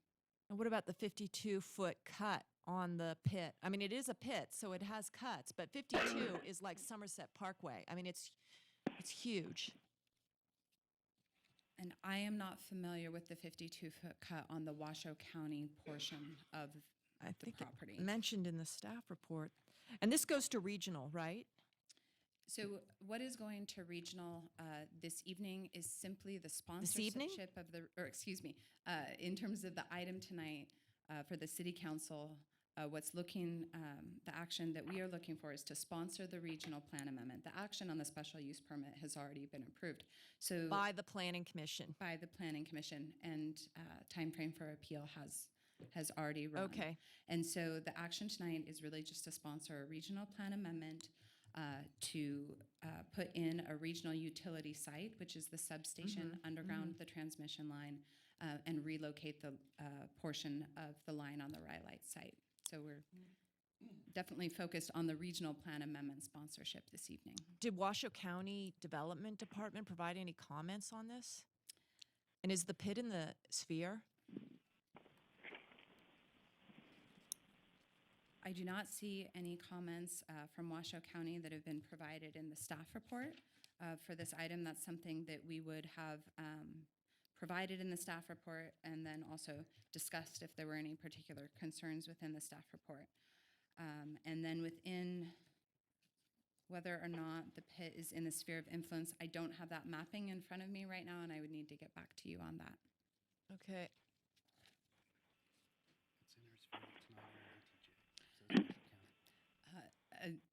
Thank you, Nathan. It is in our sphere. It does not have ETJ extended to it. The benefit of the okay. annexation presentation being Okay. right next to this on that Okay. item. Okay. So the part of the undergrounding that goes on in the pit is going to have to be subject to permitting by Washoe County Community Development Department. The undergrounding would not be taking place on the pit site. But the substation would. The substation would, Okay, so yes. that's going to have to go through a modified special use permit through the Washoe County Community Development Department then. And they'll look at that 52-foot cut. They would need to take that through their process. And like I said, Okay. I can get back to you on their thoughts on that. I guess, I'm really concerned about these edge areas where we have a lot of conflict with Washoe County. And so if this goes through tonight, we're bringing a regional plan amendment up to Washoe County that is going to involve a discretionary entitlement by them to be accomplished. So we have already approved the special use permit through the Planning Commission for the construction of the substation, the undergrounding, and the relocation of the line. So there is an active special use permit on the Rhyolite site that was issued by Washoe County, but given that this land is located with our sphere of influence, we have already approved the special use permit for those three components. Well, does the applicant plan on applying to Washoe County for a special use permit modification? Pardon? Does the applicant plan on going to Washoe County for an amendment to their special use permit? Because the copy of the special use permit from Washoe County is in the report, and it doesn't contemplate this 52-foot cut. Do you remember any conversation coming up about the cut on that?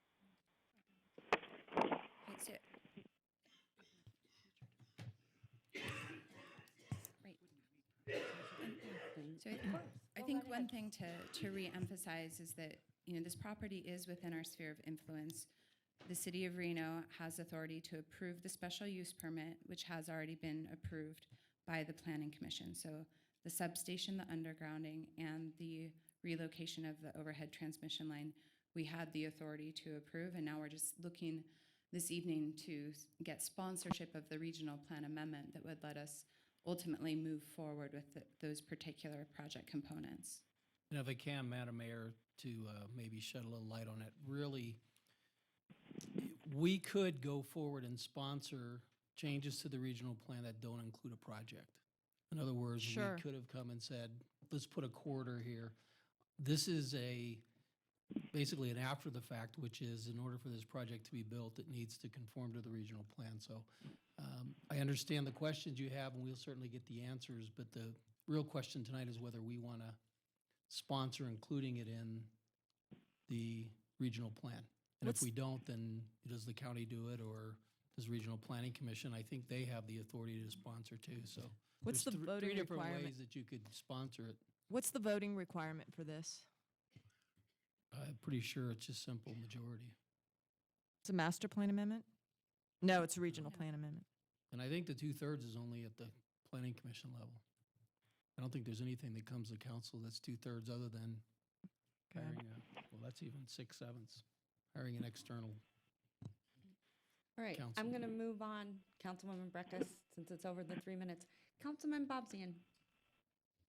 Councilman Delgado. Are you okay over there? I'm still alive. You're still alive? Okay, go for it. Can we move forward with sponsoring this amendment and then ask the applicant to go to the county and talk to them about the issues that Councilwoman Breckus brought up?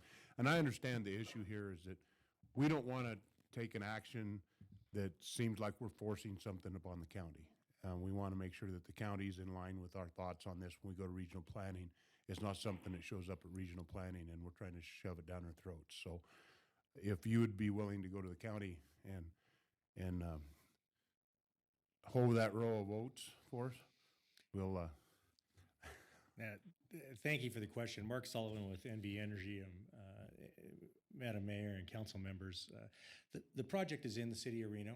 The special use permit for the mining operation is it's underneath the county jurisdiction. So they have the right to do just about anything. It's an aggregate facility. So don't think of it as, they're going to build us a substation site or something like that. This is a mining operation. They've been pulling out of this site for many years. Ultimately, in the very end, they plan on having a residential development in there. So it's underneath the county rule. As Sienna had said, the power line, the undergrounding, the relocation of it, and the substation is all in your jurisdiction. So we have all those approvals. There's nothing to go. We could just as easily go apply to Las Vegas and ask them if they would approve it for us. It's not their jurisdiction. Okay. All right, thank you very much.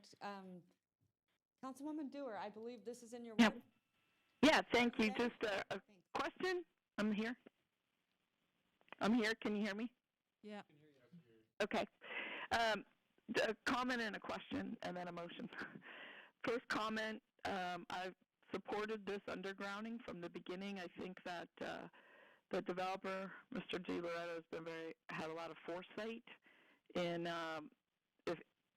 doing this project. I think that it'll be very good for the residents and for the whole look and feel of that side of the valley. So I appreciate what's going on here. One question.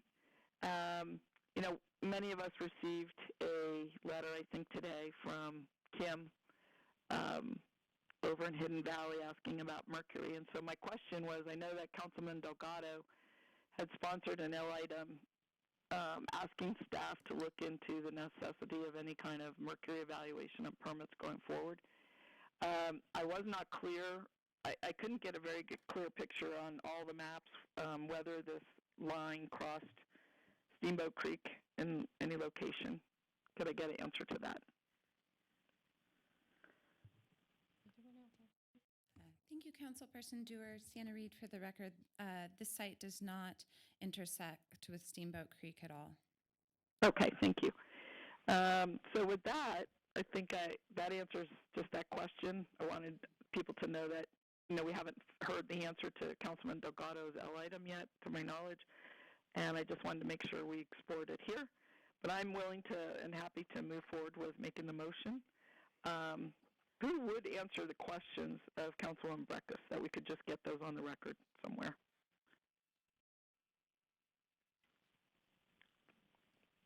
Or how would they be answered, in a memo? Again, Mark Sullivan for the record. If it was a question for NV Energy, I'm happy to answer it. It seemed like there was a question for NV Energy. Is that correct? Well, I guess the question is a special use permit new or modified to the existing permit for the pit going to be submitted also? If there's something that needs to be submitted on behalf of the pit, they have an ongoing operation there. So what we're proposing is allowed. Where we're talking about where the actual substation location is going to be, it'll be within maybe 5 feet of the existing elevation, if even that. It's probably a couple of feet difference in elevation. What they've tried to do is we've tried to move it back away. You got a slope of the hill and you're moving it away from it. So when you're looking up there, it actually disappears into the terrain. And then you have that berm also to eliminate some of that line of sight issue. And then they moved it back also up towards that hill. And I think that's where they're getting the cut. There's probably 50-foot cuts out there today. Yeah. Actually, there's probably 75 or 100-foot cuts out there today. So I'm not sure exactly where you're talking about that they're doing the cuts for, but I'm almost positive it's not in regard to the substation location because we already have the elevation that we need. Okay. I guess. All right, well, with that, I would be happy to make a motion to approve this item. I have one other question. I'll second, and if I can ask my other question. Sure. So I have a motion and a second. Councilwoman Breckus. The other question, it came up at the Parks Commission last night, and maybe I should have brought this up for the Caramella PUD amendment. And I will say, I've been watching that Caramella ground for probably 10 years, ready to see it come in. I was frankly surprised that it hadn't come in before now. So I do think it's definitely on the path and definitely ready to come in, and I'm excited, and I think undergrounding is good. But I did not know that Caramella was going to involve a park that the responsibility of that development. I didn't recall seeing that on the PUD amendment when I looked at that before. What is the proximity of this substation to the park? Because that park will be a City of Reno park facility. My understanding, and maybe somebody can answer it better than me, but my understanding is immediately adjacent to the property line. So it's actually be on Carmella property, and our project is actually on the Rhyolite property, aggregate facility, so maybe. Oh, okay, so the substation will be, do you have a map to show where it will be in relationship to the park? If we switch to the document camera. Okay, there's the park. Basically, the undergrounding would follow Western Skies, the extension through Caramella. So it really wouldn't, pick up until after the eastern boundary of Caramella. So there's not Okay. going to be a lot of interaction between the substation and that area where the line will Okay. be above Okay. ground. It will all be underground near the park. Okay, and the park will show up in the tentative because the tentatives haven't come through yet. Are they pending? The tentative map has been approved by the Planning Commission. It was approved on March 15th Okay. at their last meeting. Okay, thank you.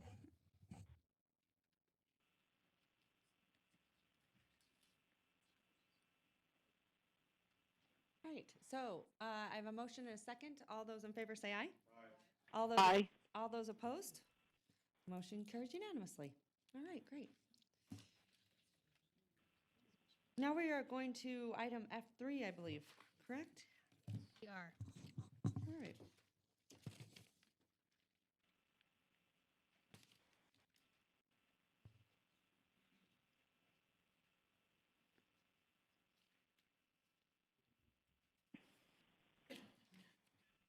All right, Madam Clerk, any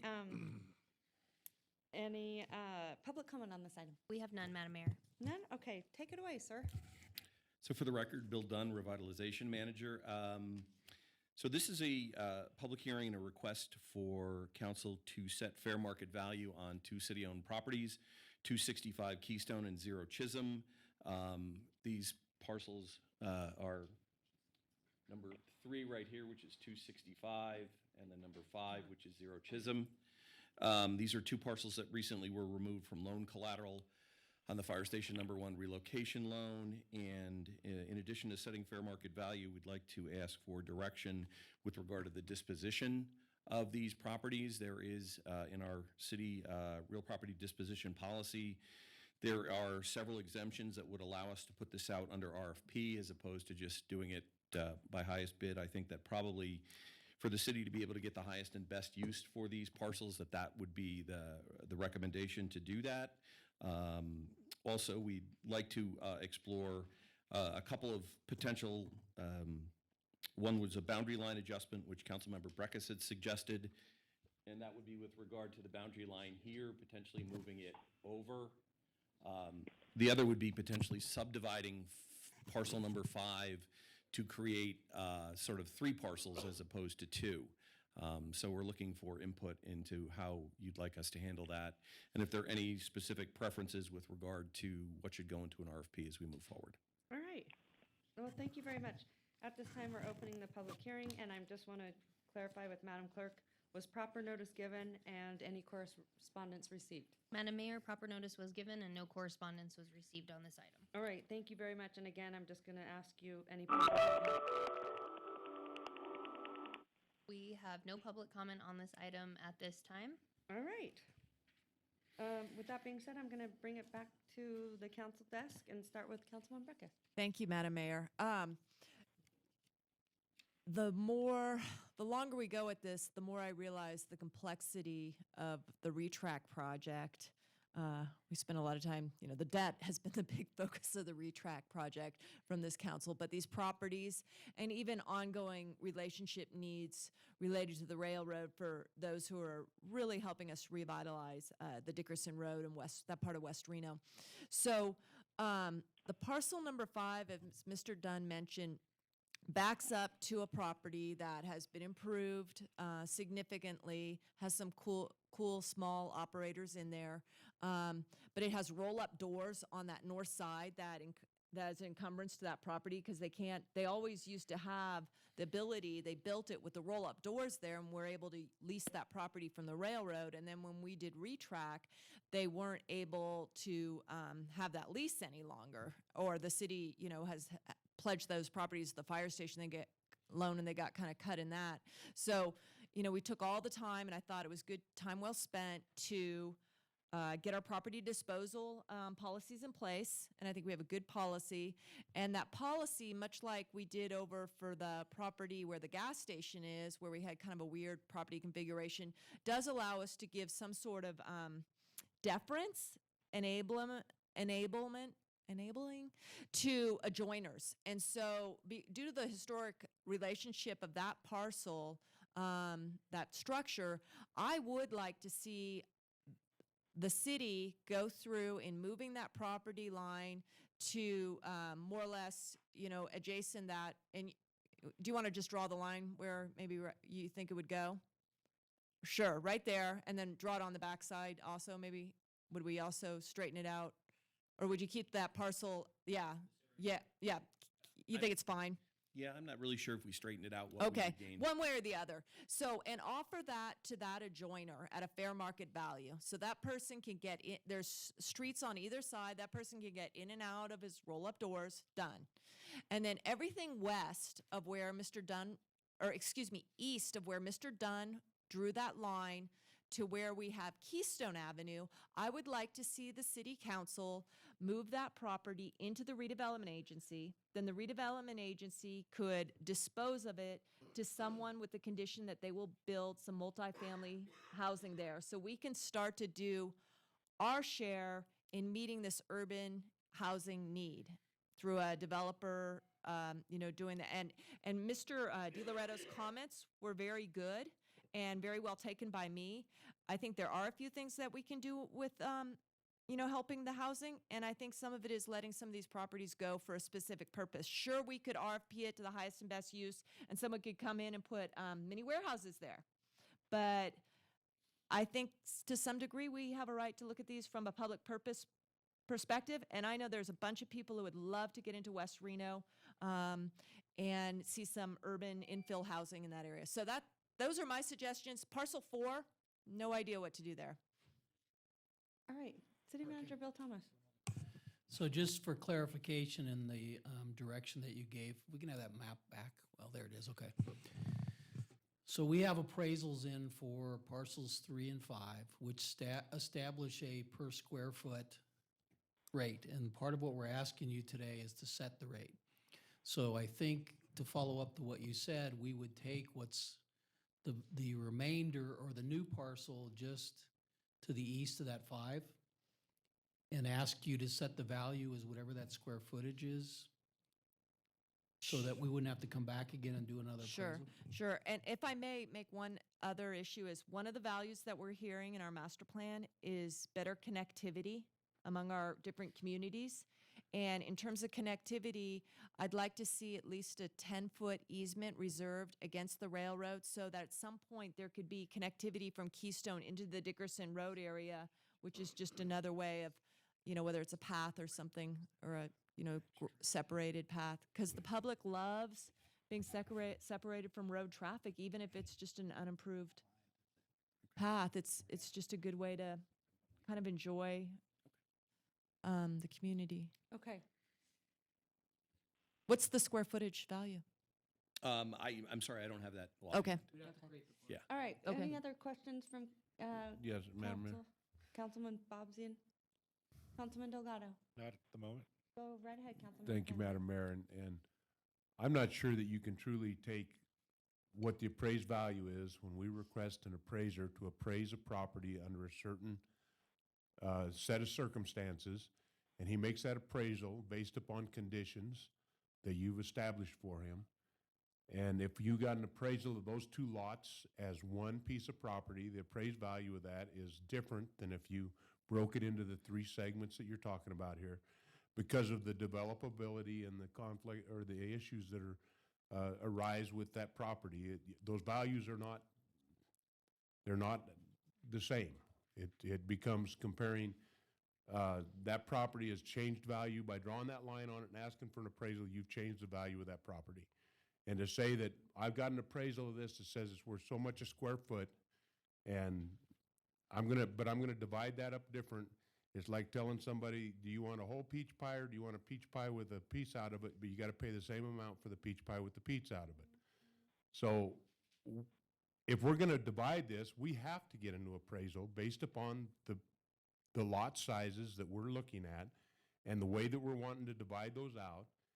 We don't, if we're talking about combining the two pieces and using that for development, we don't necessarily have to have an appraisal for that, because we're talking about what the value of that is for a developer to come in with a plan. But if we're gonna sell something for market value, we've changed the value of the property by moving the lot line. And to just say that the square footage of that property is the same regardless of what size the lots are, is a misconception. If you read the appraiser's analogy when he came up with the value of it, he says in those analogies how he came up with that, and that's based upon the lot conditions that you provided to him. So I don't see how we can set a value, divide the lots, and then set a value to them based upon the square footage analysis he came up with, the conditions we provided him with. All right. Can you respond to that? Well, so the parcel number 5, which is known as Zero Chisholm, we had an appraisal done as part of the loan collateral reconveyance, and that was done in December 6th, so it's still a valid time period. That appraised at $655,000. I think the fact that that parcel itself is undeveloped, I think it's not a stretch to say that if we're essentially bisecting it, I mean, obviously we'd have to do the square foot calculation to be more accurate. I don't think that is an invalid way of doing it. I certainly understand what you're saying. I would be more hesitant if that had a building on it and we were sort of trying to subdivide it.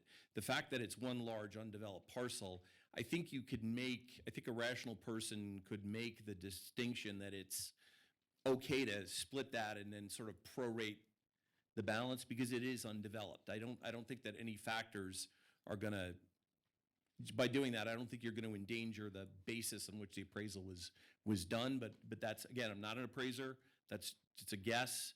I would think that trying to look at the other one, if we were trying to subdivide parcel 3 and say, well, there's a vacant half and a built half, I think that would be certainly much more difficult. But I don't think that it's a stretch to say that by bisecting 5 and prorating the square foot area versus the cost is unreasonable.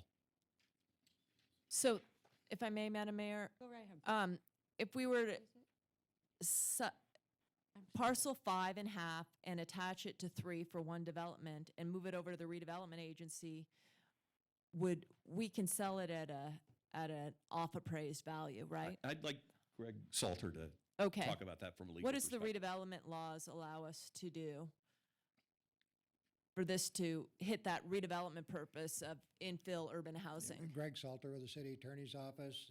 We can sell it for a different amount than the market value if it's a redevelopment project. The problem we have, though, is that's not in the redevelopment area.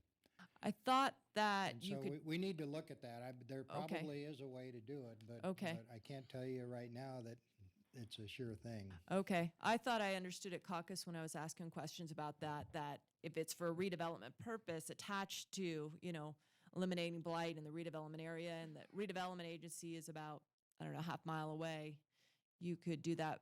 In any case, I'm tired of talking about these properties. Okay, so let's, I don't know if anyone else has any feelings, but let's split 5, deal with the adjoiner, and send staff back to report to us with that 3 and 5.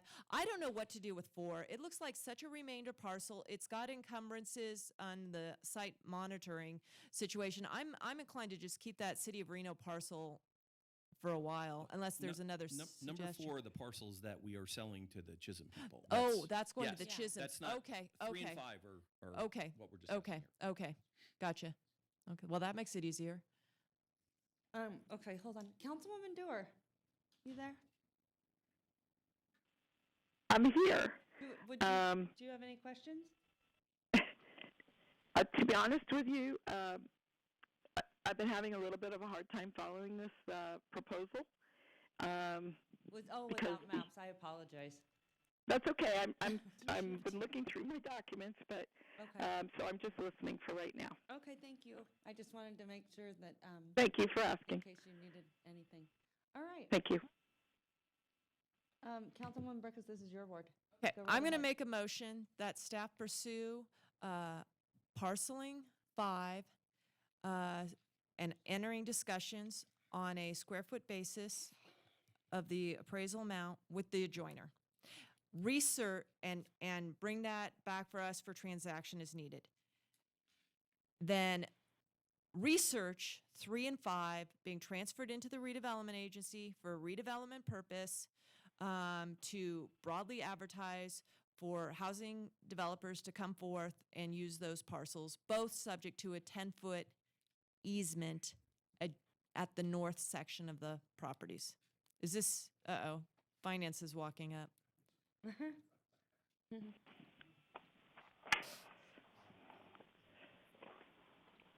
So tangled. Okay, that's my motion. Could we have one clarification? The portion of parcel 5 that we may be talking with Mr. Stewart, can we do that through an RFP? The statute that says that you can convey property to the owner of a adjacent property without RFPs, without competitive bidding and below market value, only applies if the parcel of land is an uneconomic remnant. Uh-huh. And so what I would suggest, if you want us to go ahead and talk to Mr. Stewart and get things, can we do it through an RFP? I suppose so. That's fine. I thought the adjoiner was very broad, but I guess there's some statutory language in there too. So, Okay. we could attach to the RFP as well language that calls for a specific type of. Scoring Right. for, Yep. yeah, okay. Because it would be hard for someone else to come in on that property with setbacks. Okay. That's 100% correct. the motion's amended then on the RFP for that. All right. So I have a motion from Councilwoman Burkus. Do I have a second? Second. We're just- Madam Mayor? Go right ahead, Councilwoman Dewar. Thank you. Sorry, I didn't have a moment to text you. I just wanted to, as far as I can understand this, the idea is to move forward with an RFP to negotiate with Mr. Stewart for one section. And I just wanted to go on record. I was a little bit unclear. I heard about moving forward with putting out an RFP for a multifamily developer would come in and bid on the parcel to the east. And I have gone on record before, and I just want to say this again. If that's the will of the group, I can go with it, but I do not think it's the best place to build affordable housing. This is just my personal opinion. I would love some more affordable housing downtown. So I wanted to just share that perspective. Thank you. All right, thank you very much. So I'm going to move forward. So I have a motion. Oh, go right ahead, Councilman Delgado. Just for clarity, thank you, Madam Mayor. Councilwoman Breckes, when you say affordable housing, is that the entire complex affordable housing, or would we look at mixed income housing? Okay, I did not use the words affordable. Okay. Okay, and I don't use the term affordable. I use the term subsidize and market rate. Okay, so And mixed income so versus for that. me, I'm looking for market rate. What price point that comes in, that's the market developer's decision. I don't think that this is a project for us to put our federal subsidy dollars into. So that was my intent. Does that clarify for you, Mr. Delgado? Yeah, it sounds like you're looking Okay. at market rate, market rate development opportunity. Yeah. There, I think we need, We need it all. we need it all downtown. But I think if we're providing, and that's we'd be selling the property to the developer to allow to do that. So the subsidy's not really there as much as saying this is what it's going to be used That's for. right. Correct. City Thank you. Manager Bill Thomas. So go right may I ahead. make a suggestion, given that it's clear that the council wants to put some housing here, that you leave it open to see what may come in? Sure. In other and- words, if yeah. somebody can come in with its money housing. that's not our money and does a mixed use, for example, that you wouldn't say that just because it's not all market rate, you don't want to see it. We want to see that. Give is us true. a housing Yeah, yeah. proposal, then we'll pick. And I think it's good process for us to see the RFP before it goes out, scoring criteria and all. All right. So a motion is second. All those in favor say aye. Aye. All those opposed? Motion carries unanimously. Great, thank you. All right, thank you so much. Okay, And Here we thanks go. for the clarification. go right ahead, Councilwoman. I was just saying to Councilman Delgado and Councilwoman Breckes, thanks for the clarification. What I was concerned about, I wasn't clear whether we were donating this land or they were going to buy the land, but I like that we'll see the RFP. So thank you. All right, thank you very much. Okay, Madam Mayor, our next item is H1. all right, thank you. With that being said, Madam Clerk, do you have any public comment? I have no public comment. Okay, thank you. And then I'm going to send it over to our city attorney, Carl Hall, to read the resolution for item H1.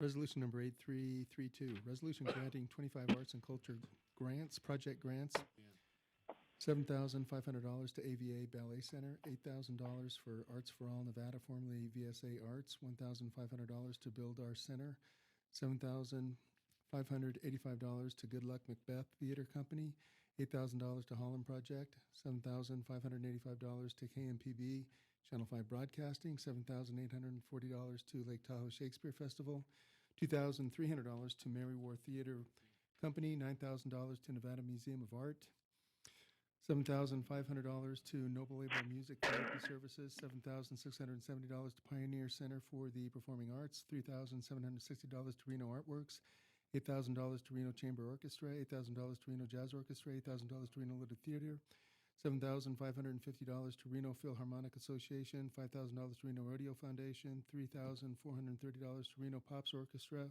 $4,800 to Renown Health Association, $7,627 to Sierra Arts Foundation, $7,613 to Sierra Nevada Ballet, $14,740 to University of Nevada Music Department, and $3,000 to Reno Theater Works of Northern Nevada, all to provide arts and cultural programs, events, and services in Reno in the amount of $156,000 room tax fund. All right.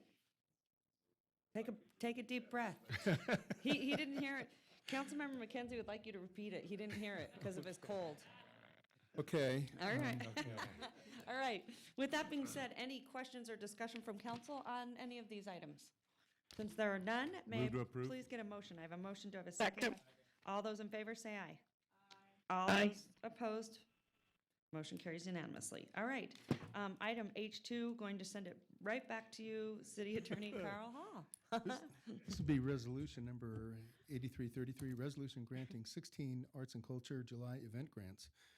$3,290 to Arts for All Nevada, formerly known as VSA Arts, $3,150 to Build Our Center, $2,800 to Good Luck Macbeth Theater Company, $3,675 to Holland Project, $2,100 to Lake Tahoe Classical Guitar DBA Classical Gala West, $1,047 to Lake Tahoe Shakespeare Festival, $2,905 to Livingstone's Church, $2,100 to Noble Able Music Therapy Services, $3,938 to Reno Jazz Orchestra, $4,200 to Reno Little Theater, $4,200 to Reno Philharmonic Orchestra, $2,934 to Sierra Arts Foundation, $3,675 to Sierra Nevada Ballet, $2,625 to Sierra Nevada Masterworks Choral, $3,150 to Theater Works of Northern Nevada, Inc., and $2,578 to World of Life Ministries, all to provide arts and cultural programs, events, and services in Reno for a total of $48,367 general fund.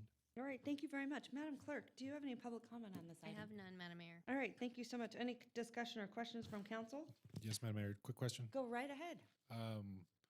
My understanding is that I was going to ask about this on the last previous item, but what we're doing here is appropriating funds for the next fiscal year for all these agencies. Is that correct? That's correct. And we're doing this before we even go through our own budget appropriations. Is that correct? Yes. And so that all is these nonprofits know possibly that they may not get funding if something were to happen or we make different changes. Is that right? Yes, the city attorney's office added a funding out clause in the contract, so they understand that they may not get funding. We just do it early so they can start their planning now. Okay. Yeah, just it always worries me as much as I've worked with nonprofits and been part of nonprofits for them to budget under the assumption that they're going to get something, and then we just kind of give them that idea, and I'm sure it's going to take place. It's just kind of the but in any case, just wanted that clarity. So thank you, Alexis. Yes, and I can bring this back next fiscal year at a later time, closer to when the budget is adopted, if this has just been what we've done in the past. So I'm happy to make a change for next year if council would like that. Gotcha. Thank you. Thank you, Madam Mayor. All right, thank you very much. With that being said, may I get a motion? So move. A motion, a second. All those in favor say aye. All those Aye. opposed? Motion carries unanimously. All right. Madam Mayor, we are on item J1. J1? Hold on. Okay, here we go. At this time, Madam Clerk, any public comment? We have none. Okay. Thank you, Madam Mayor, City Council. For the record, Nathan Gilbert, Associate Planner with the Community Development Department. We appreciate the opportunity to give just a brief overview of the City of Reno annexation program as it stands to date and the processes for annexation that are allowed within Washoe County. So from a big picture, you're all aware of the sphere of influence. That's a regionally designated area where the city is expected to grow within the next 20 years. That's regionally defined by the Regional Planning Governing Board, consisting of members from Washoe County, Sparks, and the City of Reno. Within that, we also have a mechanism with Washoe County done through an interlocal agreement known as extraterritorial jurisdiction. And that came up earlier with the mine question. What that does, that's an agreement with the county that gives land use authority, that's building permits, planning and zoning, and discretionary approvals such as tentative maps and special use permits to the City of Reno. It's through that mechanism that the majority of our requests for annexation come to fruition. So state law enables two means of annexation in Washoe County. The first is a voluntary annexation. The vast majority of those annexation requests before council are voluntary. NRS allows any property owner owning property contiguous with the city limits to request that the city include them within the city limits. This requires 100% of property owners to consent. The other means of annexation is a city-initiated annexation. This allows cities to proactively pursue annexation of territory as long as it's identified in an adopted and certified program of annexation. Voluntary annexations, those are typically what you see. We average about 5 per year. Since 2006, the city's annexed about 3,700 acres through voluntary requests by individual property owners. Voluntary annexations are unique from the other city-initiated mechanism in that they can occur outside of the sphere of influence. In the past 10 years, we've processed 5 voluntary annexations, which included areas outside of the sphere of influence, totaling about 811 acres. The vast majority of that was through the North Valleys annexation, which was over 700 acres. The other means of annexation is the city-initiated. Again, this allows the city to proactively pursue annexation identified in an adopted program. It's a little different in that it does not require 100% of affected property owners to concur. It generally requires the majority of property owners to not be in opposition, but it doesn't require 100% concurrence. It also, under certain circumstances, allows for non-contiguous annexation, and again, in specified situations. City-initiated annexations must include parcels that are within the sphere of influence. So the city can't proactively pursue annexations outside of the regionally designated sphere of influence. In the past 10 years, there's only been one city-initiated annexation that was done in 2011 and annexed about 2,300 acres, mostly on the commercial portion of the South Virginia Transit Corridor and some components in the North Virginia Transit Corridor. The City of Reno annexation program, the cities of Reno and Sparks are required to have one. Without it, the city can't pursue annexation through this means. The program essentially refines the 20-year horizon expectation for annexation in the sphere of influence to a 7-year program. Cities may only directly pursue annexation of the areas that are identified in this program. The city can't proactively pursue areas outside of it. Our current program is set to expire in November of 2017. We expect with the update to the master plan, we're currently working on updates to annexation policy, growth management. Those policies, directions are going to be coming to council probably in the summer, and we'll certainly utilize the direction from the master planning efforts for any future development of a City of Reno annexation program. In order to adopt an annexation program, it requires a public hearing. All affected property owners within the program must receive notice, and it ultimately goes to the Regional Planning Commission for finding of conformance with the regional plan.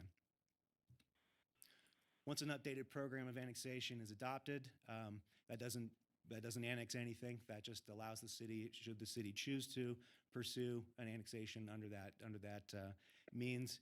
This flow chart, it's a bit more cumbersome to pursue a city-initiated annexation. Starts with the city resolution by the city council, goes to the Regional Planning Commission again. Assuming the Regional Planning Commission were to approve it, it goes through other additional channels of city council review.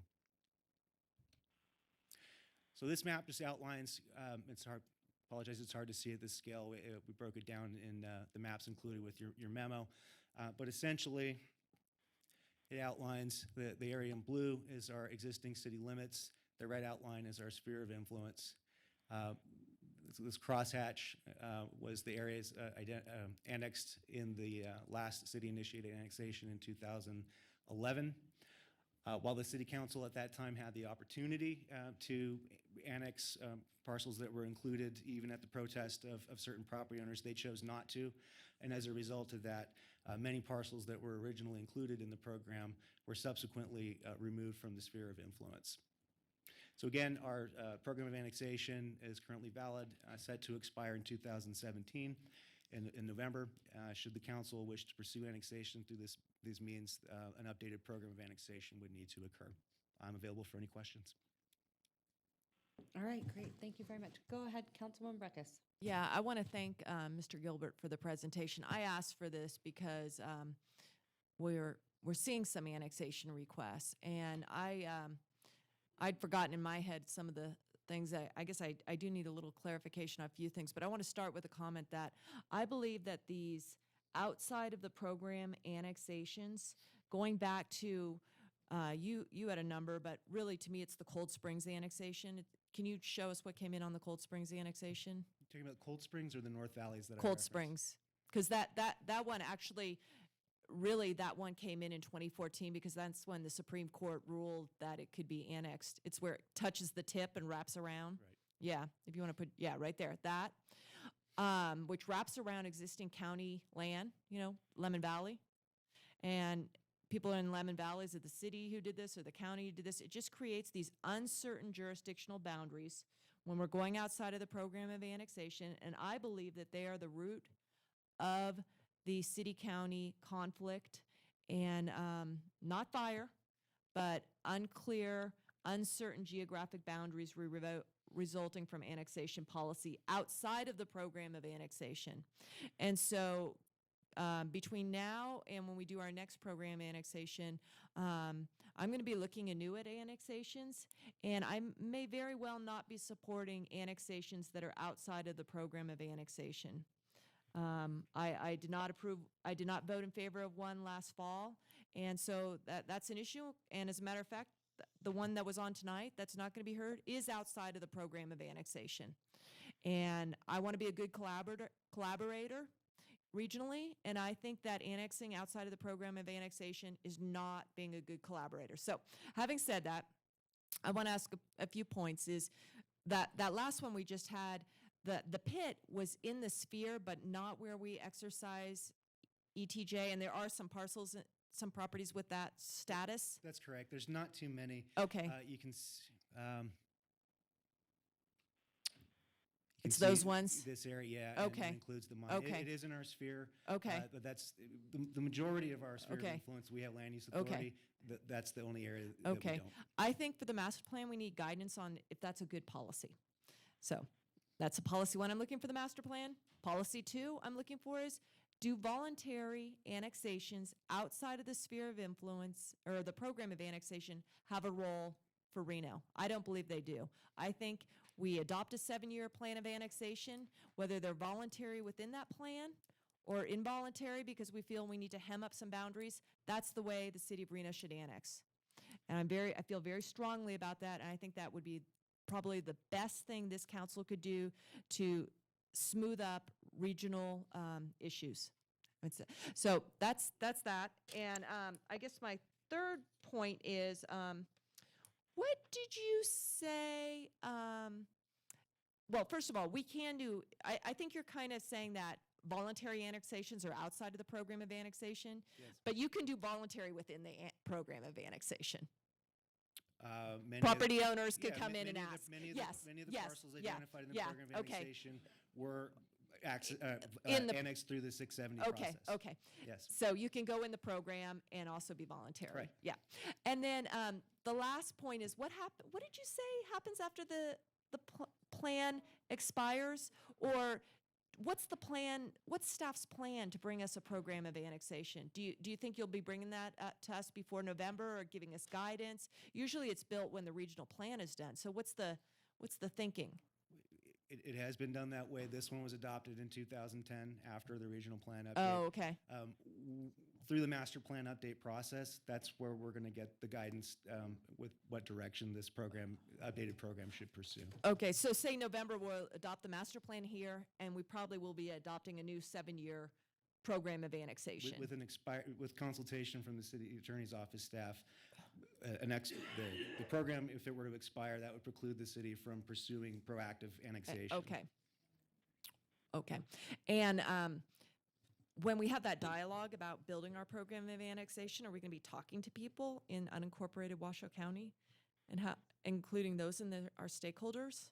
Because they're somewhat in our master plan if they come in, but Are you talking about the master plan policy direction level? No, or the during program, actual the program, yeah. development? County citizens are very involved in that. It's the regional planning process. Okay. Public notice. Okay. It's a very involved process. Yes. Okay. Great. All right, thank you very much. Councilman Bobsey, no? Okay. Councilman Delgado? No? Councilmember McKenzie? Councilwoman Dewar? I'm fine, thank you. All right. Okay, other than that, may I please get a motion? I don't think we need action. And we don't need to, okay, perfect. All right, then let's move on, and thank you so much. Let's move on, and I think City Manager Bill Thomas had a very good idea. We better go back to item M1, and I think open that up. And then, isn't that, and then, yeah, and then we'll, yeah.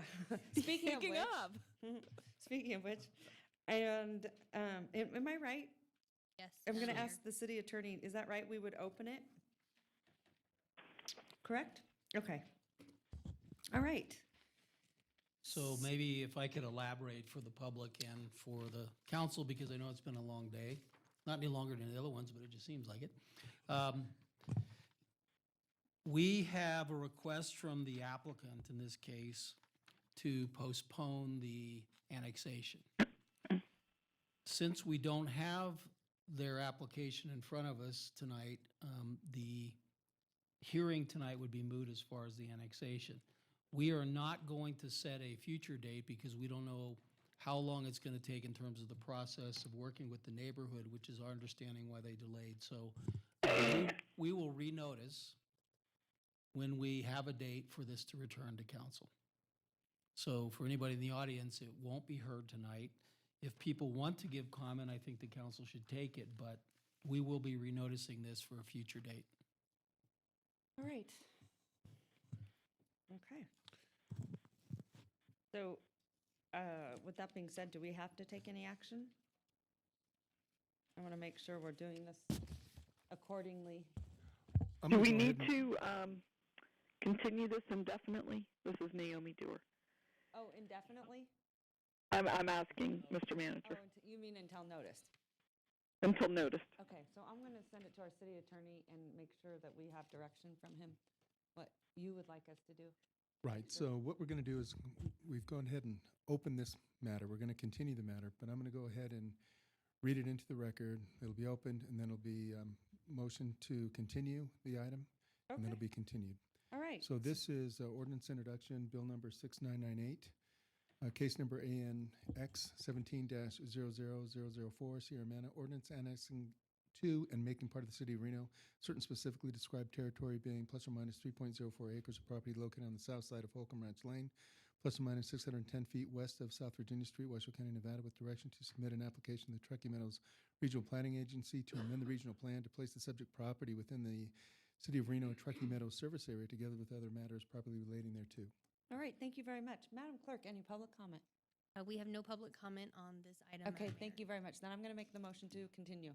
May I get a second? I'll second. I do have one question. Go right ahead. The question is, Title 18 has some provisions about how many continuances are allowed to be requested by the applicant. I just want clarification that that does apply to annexations. And so this is one.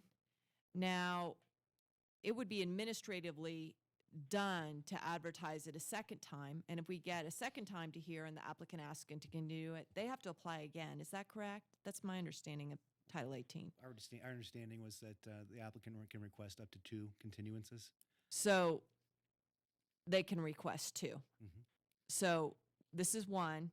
If we get here another night and they decide they don't want it, they get to, after that, do they have to reapply? I would have to check Title 18. I don't know that offhand. Okay. Well, we just know that they've asked, because, the council has had this as an issue of people being brought out and then not brought out. So just procedurally, what's different between this and, say, a land use decision is Okay. that, particularly in this case where the property owner is outside the sphere of influence, if they don't ask us, we have no ability because it's a 670 annexation. So in other words, if the owner pulls back their application for these 2 parcels that are not in the sphere of influence and not in the city. We can't limits- act on it. Exactly. Yeah.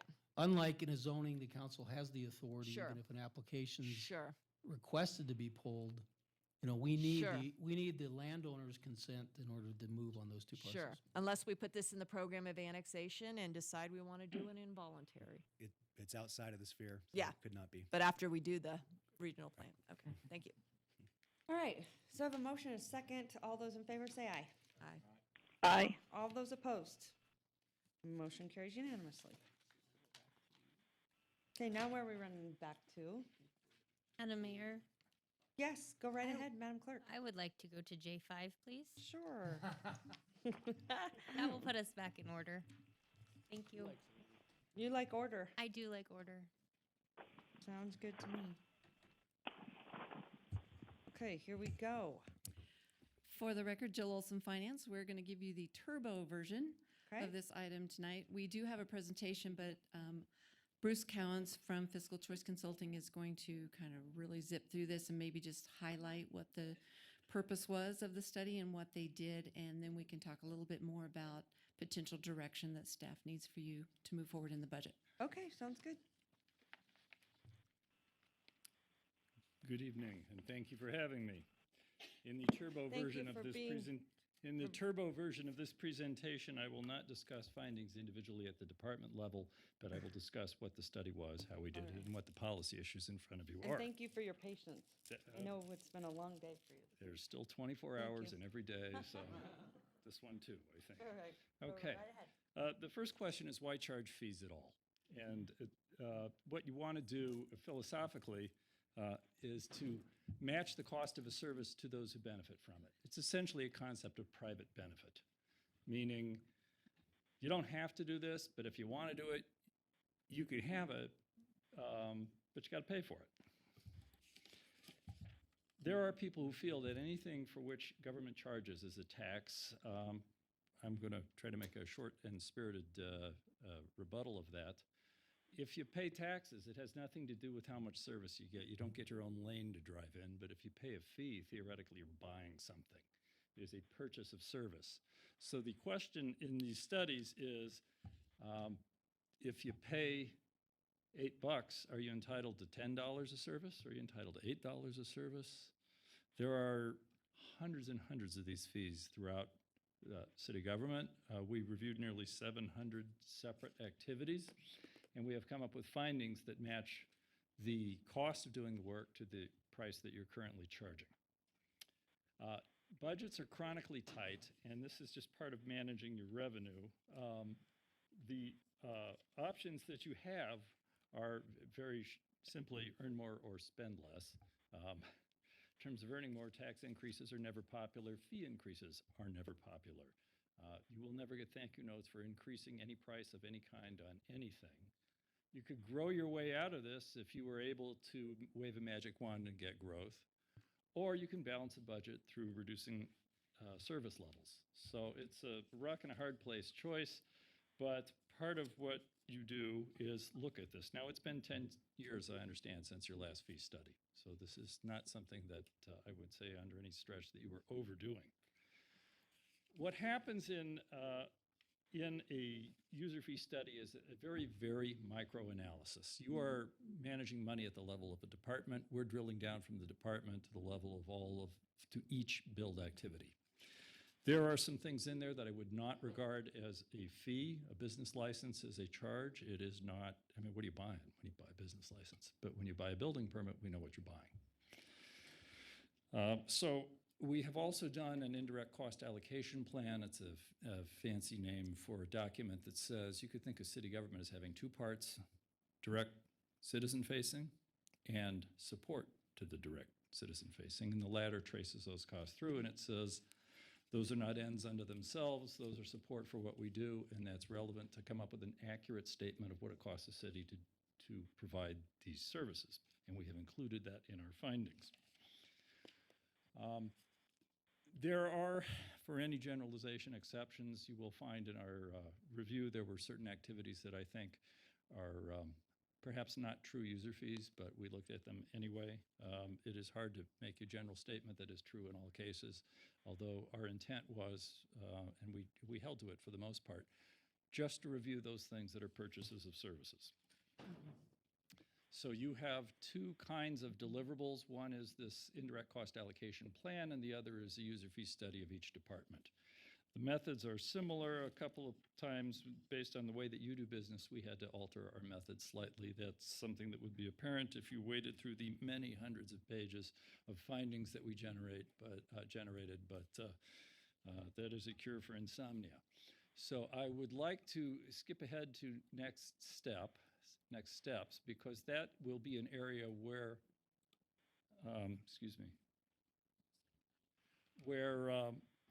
staff will need some guidance from you.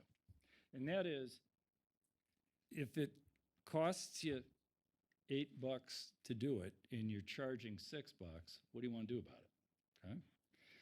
If you're charging $8 to do it and it costs you $8, fine, no problem, we're good. But there will be no decision requested of you tonight, except staff will be looking to you for some sort of guidance of how closely do you want your prices to come to recovering cost. It is not wrong, it's not a mistake to charge less than cost. That is a legitimate policy choice. It's just one that you want to make with your eyes open, realizing that if it costs you $10 to do it and you only charge $8, that other $2 doesn't disappear. You are taking it from your tax levy to fund the difference. And if that's your intent, that's great. If we just believe that you commissioned this study because you wanted to give some careful thought to whether your current prices should remain the same in all cases or whether maybe this is time to make some adjustments. With that, I conclude my formal remarks and open to any questions that you may have. All right, thank you so much. Councilmember Becker. Yeah, thank you. And thank you for finance staff and our consultant team for working on this. It's pretty dry stuff, but it's important stuff. And I think our business license issue earlier kind of highlighted that. I'll share with my colleagues some discussion that went on at the Parks Commission last night. The Parks Commission spends quite a bit of time each year looking through the fee schedule, and the Parks Department has a lot of fees because they're very diverse offerings. And the Parks Commission, you know, they plan on it every way, but I would like part of the direction for the Parks Commission to look at and have an involved discussion on the fees, particularly the cost recovery. One of the values that I found being the liaison of the Parks Commission is equity and equal access for all.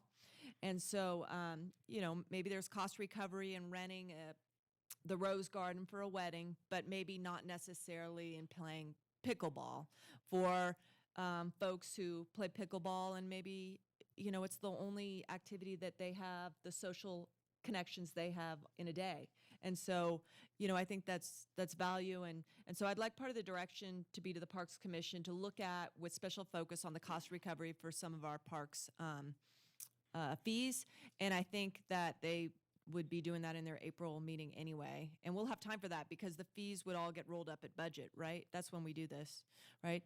The other fee area that I'm going to take this off. The other fee area that's been a focus to me is that in the police department, and I'd just like your expert opinion on fees associated with police work, particularly to victims and to the accused, because I've focused in some literature of the nickel and diming of the justice system to people who are in the justice system anyway, and they're paying penalties in different ways, but sometimes it's a way that they can't escape or liberate themselves from the justice system. And we didn't look at the muni court, right? Correct?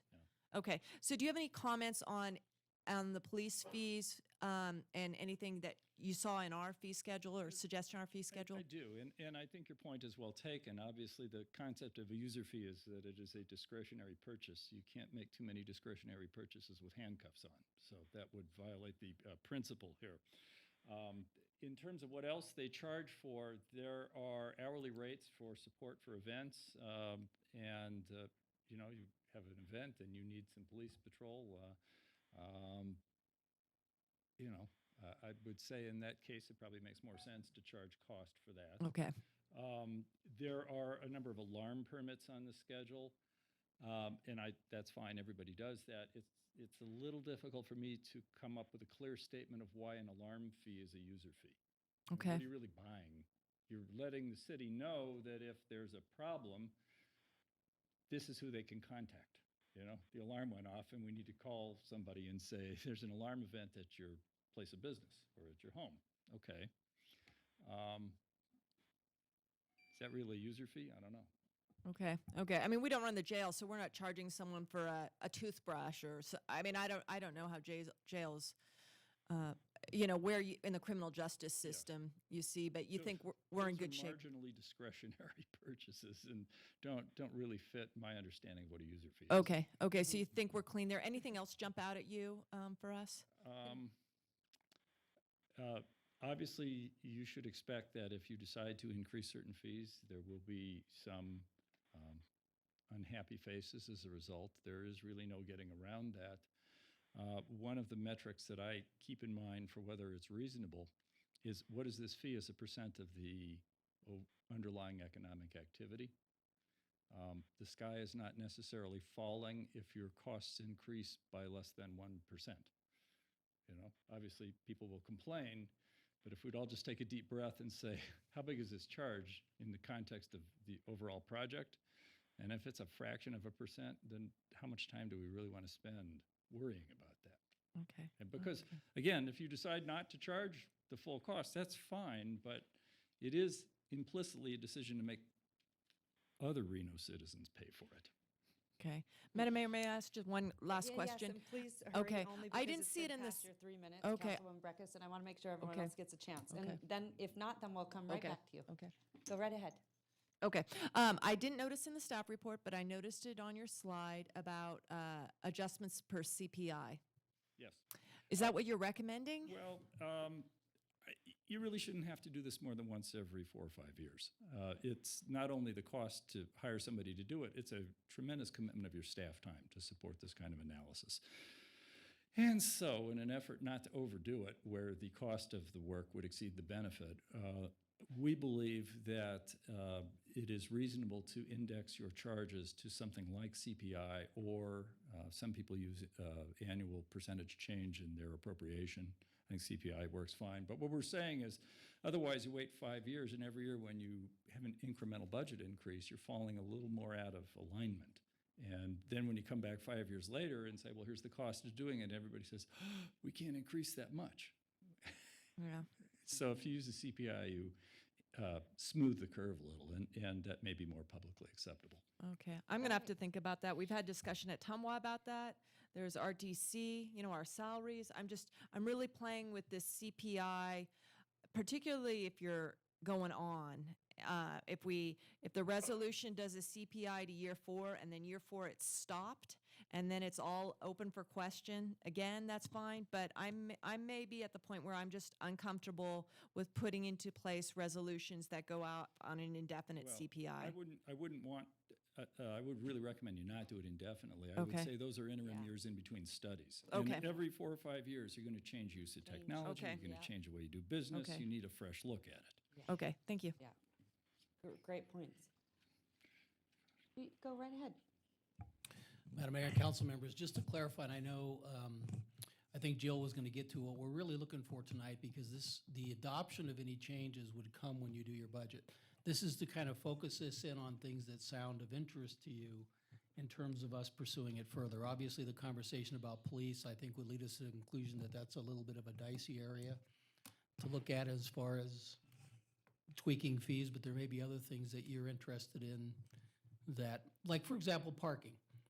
That's an easier one to explain what you're getting for your money, but it may not be accepted. I mean, it may be people are upset with that, so. Yes. All right. Councilman Bobsian, do you have any questions? Councilman Delgado? No, I look forward to diving into the budget a little bit more in terms of the fees and so forth. So when it comes to us in the budget time, see if there make some amendments there. So thank you for your work. Councilman McKenzie? No? Councilwoman Dewar? Yes, I have one question. Okay, go right ahead, 3 minutes. Yep. On page 28, that's where we have the price to rent the McKinley Auditorium, 2-hour minimum, and also the Southside Auditorium, 2-hour minimum. And over in the Arts and Culture group, there's been a lot of conversation that the McKinley Auditorium, it requires now $100 just to rent it, and now the new price would be $160. And it's fine when it might be something like a wedding, as was mentioned before. But a lot of the groups that would like to rent these spaces are like nonprofits that are doing rehearsals and those kind of things. And this price structure, even at $50, well, it's actually $100 per go-around, has really been difficult for some of them to deal with. So when we come back to this, I'd at least like to discuss that and hear from that community. The Southside Auditorium hasn't been rented hardly ever because we don't have the heating and the cooling. So the only time it can really get rented is spring and fall, and that may be part of what's driving up the cost, although it doesn't go up as high as what you're recommending for McKinley. So those are just some areas of concern that have been brought to me over the last few months. And I don't know today, if we're taking a preliminary adoption, or, are we just bringing this back for future adoption? That's my question. I didn't know if we're making the first step to adopt these as the fees today. If I might clarify, I don't think I have made recommendations. I think I have made findings of fact of what it costs you to do the things and compared those costs to what you are currently charging. You still have ahead of you policy decisions of where to set prices, which are not being made today. Okay. So it looked like the motion was to move forward with adopting the schedule, direct staff to draft a fee resolution reflecting the fees as indicated for adoption in the budget. So I assumed if we make a motion to approve this, we're saying these staff recommended fees are where our starting point anyway. For the record, it's Jill. We are looking for some direction on at least a large portion of the fees so that we can start working on the fee schedules and have them ready for you for that first budget workshop where you can at least discuss what the proposed fees are. So we are looking for as much direction as we could possibly get. We understand that the Parks and Rec Commission might want to look at the Parks and Rec fees and address the issue that you just brought up. And just to be clear, on page 27, where we talk about the California building patio, the current fee is $100. We're recommending it go to $105, but the cost is $219. In other words, we're only going to, staff's recommending only charging half of what it costs, but on this other, for the auditoriums, you're recommending either what it costs or even a little bit more in the case of McKinley. So those are just some of the conversation I'd like to have next go-round. Absolutely, and the Parks and Rec staff has the answers to that as to why they're recommending those fees. And we're under the amount of the fee increase that would be appropriate if we wanted to meet the costs, the average costs for a building permit on the valuation side. It's staff's recommendation to actually go to the BFAC, the Building Enterprise Fund Committee, and go through all of that with them to make a determination as to whether that's appropriate at this time as well. So there are some fees that definitely need more discussion, but if there are other fees that you look at and feel like, yeah, that looks reasonable, then we can start preparing those schedules. But that's And I really would up be to fine, council. just to conclude my remarks, I'd be fine if we set up a kind of private, for-profit use, like a wedding for McKinley versus a nonprofit. That's been something that's been discussed by the Arts and Council. All right, kind of Councilmember Dewar, thing. I apologize, but in the spirit of time, I'm going to cut you off. You're way over your 3 Yeah, minutes. that's fine. But I'm going to have her get back to us with you at some of those answers that you were going to provide. So if you could just get those to council in a memo, that would be fantastic. Are you fine with that, Councilman Dewar? Yeah, that'd be great. Thank Okay, you. thanks so much. All right, So I'll make a motion? go right ahead. I'll make a motion that we move forward with staff's recommendation with input received from the Parks Commission on the cost recovery values, equity and access to parks programs for that part of the budget. We reach out to the BFAC for focus on some of those fees, particularly the zone change ones. And that's my motion. And I just want to add a comment since Mr. Thomas brought up parking, and I do see an increase in the parking. I'm fine with an increase with parking. I think our downtown action plan people actually suggested that we use parking revenue as a source to work for downtown. And we put a lot of money in the streets, and parking goes on our streets. It's one of a big costs that we endure each year. So I think parking is a priced commodity that is should be, where we do have the meters and all, but like the earlier discussion, that's, standing up a parking division. But anyway, so that's a motion and a comment. All right, thank you very much. So I have a motion and a second. All those in favor say aye. Aye. All those Aye. opposed? Motion carries unanimously. All right, thank you so much. Really appreciate it. Interesting information. All right, Madam Mayor, our next item is J6. okay.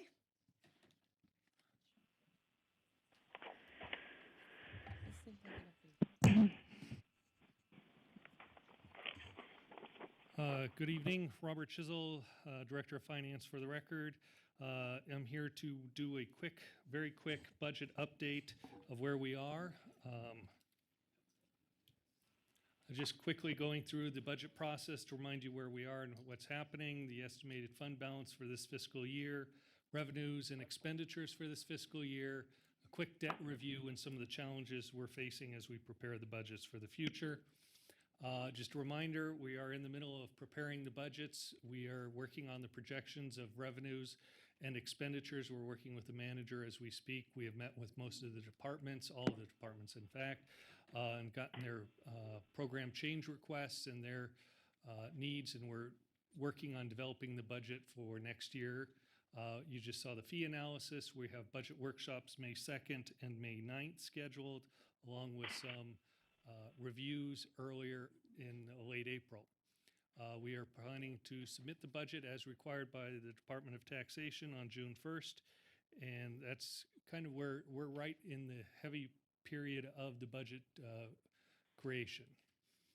Here's FY17 general fund. Beginning fund balance was about 19.6 million. Estimated at the end of this year will be about 15.3 million.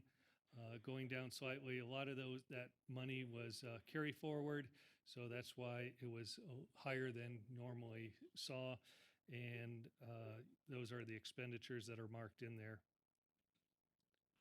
Just give you an idea of where the budgets are, the general fund balance, percentage of fund balance over the history, and where we're looking at going for next year. Revenues, we're pretty much overall on track with our budget numbers for revenues. As you see, there's a couple areas that are exceeding and some areas that are not exceeding our expectations. Property tax, we're expecting the last distribution here in the next couple weeks, and we'll have some more information on that, but unfortunately that has been coming in a little bit less than projections. C-tax has been coming in a little bit above projections, which is offsetting it. Franchise fees is another area where we have really started to see a real decrease. A lot of that was electric and gas rates were going down, but telephone fees are also, franchise fees are way down. And then business license, we're pretty much on track with where our projections are. Depending on what happens, we're watching that very closely. And so that's our revenue. We're pretty much on target for where we're projected. Expenditures.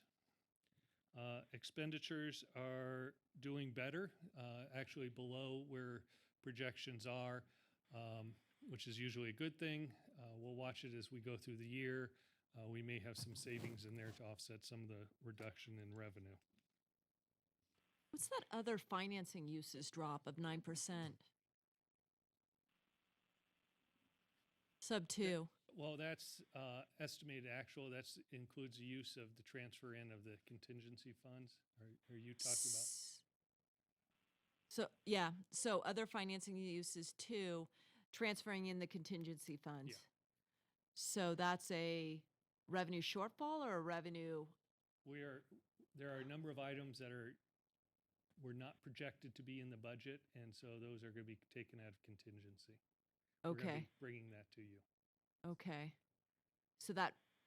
So if you didn't do that, the shortfall would be even greater. Yes. Okay. Yeah. So more than 1%. Well, that's a positive, the actual. So it would be worse, but wouldn't be as positive as it shows there. Does that make sense? I guess. Debt, this is just kind of a quick overview of where the debt is as of December 31st. We have $485 million of outstanding debt. Our history of the debt over the last several years. And then I'm going quickly. I know it's late in the evening. The $10.8 million surplus update. This was what council approved in the expenditures. And going through, the debt reduction has all been completed, was completed back in 2015. The deferred maintenance items, which was $1.189 million, those items are pretty much all completed except for the Northeast Community Center, Evelyn Mount, that is underway. The blight reduction, this was as council approved, divvying up the blight reduction, and it shows the balance for each of those categories off to the side. The Community Assistance Center money, the $250,000 has all been expended. Infrastructure improvements, partially done for the police station. There's about $660,000 remaining for that. 1 East First Street Garage, as you know, there's a number of repairs going on. In fact, there was just some ramp repairs approved. And the elevators are to be improved. The pedestrian bike safety improvements have been completed. The fire engine is going to be a replacement for the Grand Sierra. The money was set aside for Grand Sierra, and it's going to be proposed to be rededicated to a replacement engine as opposed to the Grand Sierra purchase, because we have a lease through 2020, sorry. And then the skate park, which was on the agenda for today. So we're approving this fire engine station purchase. That has not come to you, no. Oh, The that'll come Ribeiro- forward later. the Okay. skate park has. Oh, okay, okay, This is just an update. The skate Okay. park was approved today at today's agenda, I'm sorry. okay. Continuing challenges. As we've talked about, continually, revenue continues to deteriorate or soften. As you know, not only property tax due to the abatement cap, it was only up 0.2% this year, and then we have 1.5% depreciation. So everybody's tax bill keeps going down and down, while costs for services keep going up. C-tax has gone up, but it's not going to continue to grow at the same rate as it has. We've been seeing it soften a little bit. We also got to remember C-tax is only taxing a small portion of the economic activity of the region, and it does not tax a lot of internet sales. So that is the huge growth area. So we're not seeing the C-tax really reflect our economic activity. And so overall, our revenues are not growing at the same pace. Our facilities, we have deferred a lot of maintenance over the downturn, and we continue to put off a lot of maintenance, and so those costs keep going up and up. Healthcare claims are increasing, but actually for this first part of the year, we're actually down. But we know the trend in the nation is to have them go up, and we're watching what's happening with the Affordable Care Act. We actually, if you go back for the last 8 years, fairly flat healthcare costs compared to others. We have to continue to fund our liabilities, our obligations, OPEB and workers' comp. And we have, most departments mentioned their concerns over current staffing levels. So those are our challenges. That's a quick update where we are. We understand council's direction and wanting to improve public safety and work with downtown and the homeless. So we're working at trying to build that into the budget as the manager and I work with that. Any questions? Councilwoman Breckus. I appreciate it. I mean, really, we just need to prepare ourselves for the budget preparation. And just to confirm, the budget is supposed to be down in draft form to the state when? There is a initial draft on April 15th. Okay, and we'll get it is really, it is kind of a penciled. But we'll get a copy of that. Yes. Okay, so how should we prepare ourselves for budget in terms of increase in the general fund and positions? Flat, 1%, drop? We are working very diligently to balance the budget without any increases in any staffing, service levels, or anything. So flat budget. Pretty much, we're working, as I said, to try to see what we can to squeeze out every cent we can. Okay, and balance. All right, Councilman Bobzian. No. Councilman Delgado. Councilmember McKenzie. Councilwoman Dewar. All right, with that being said, do we need to take a motion or no? No? All right, thank you so much. Madam Mayor, our next item is J7.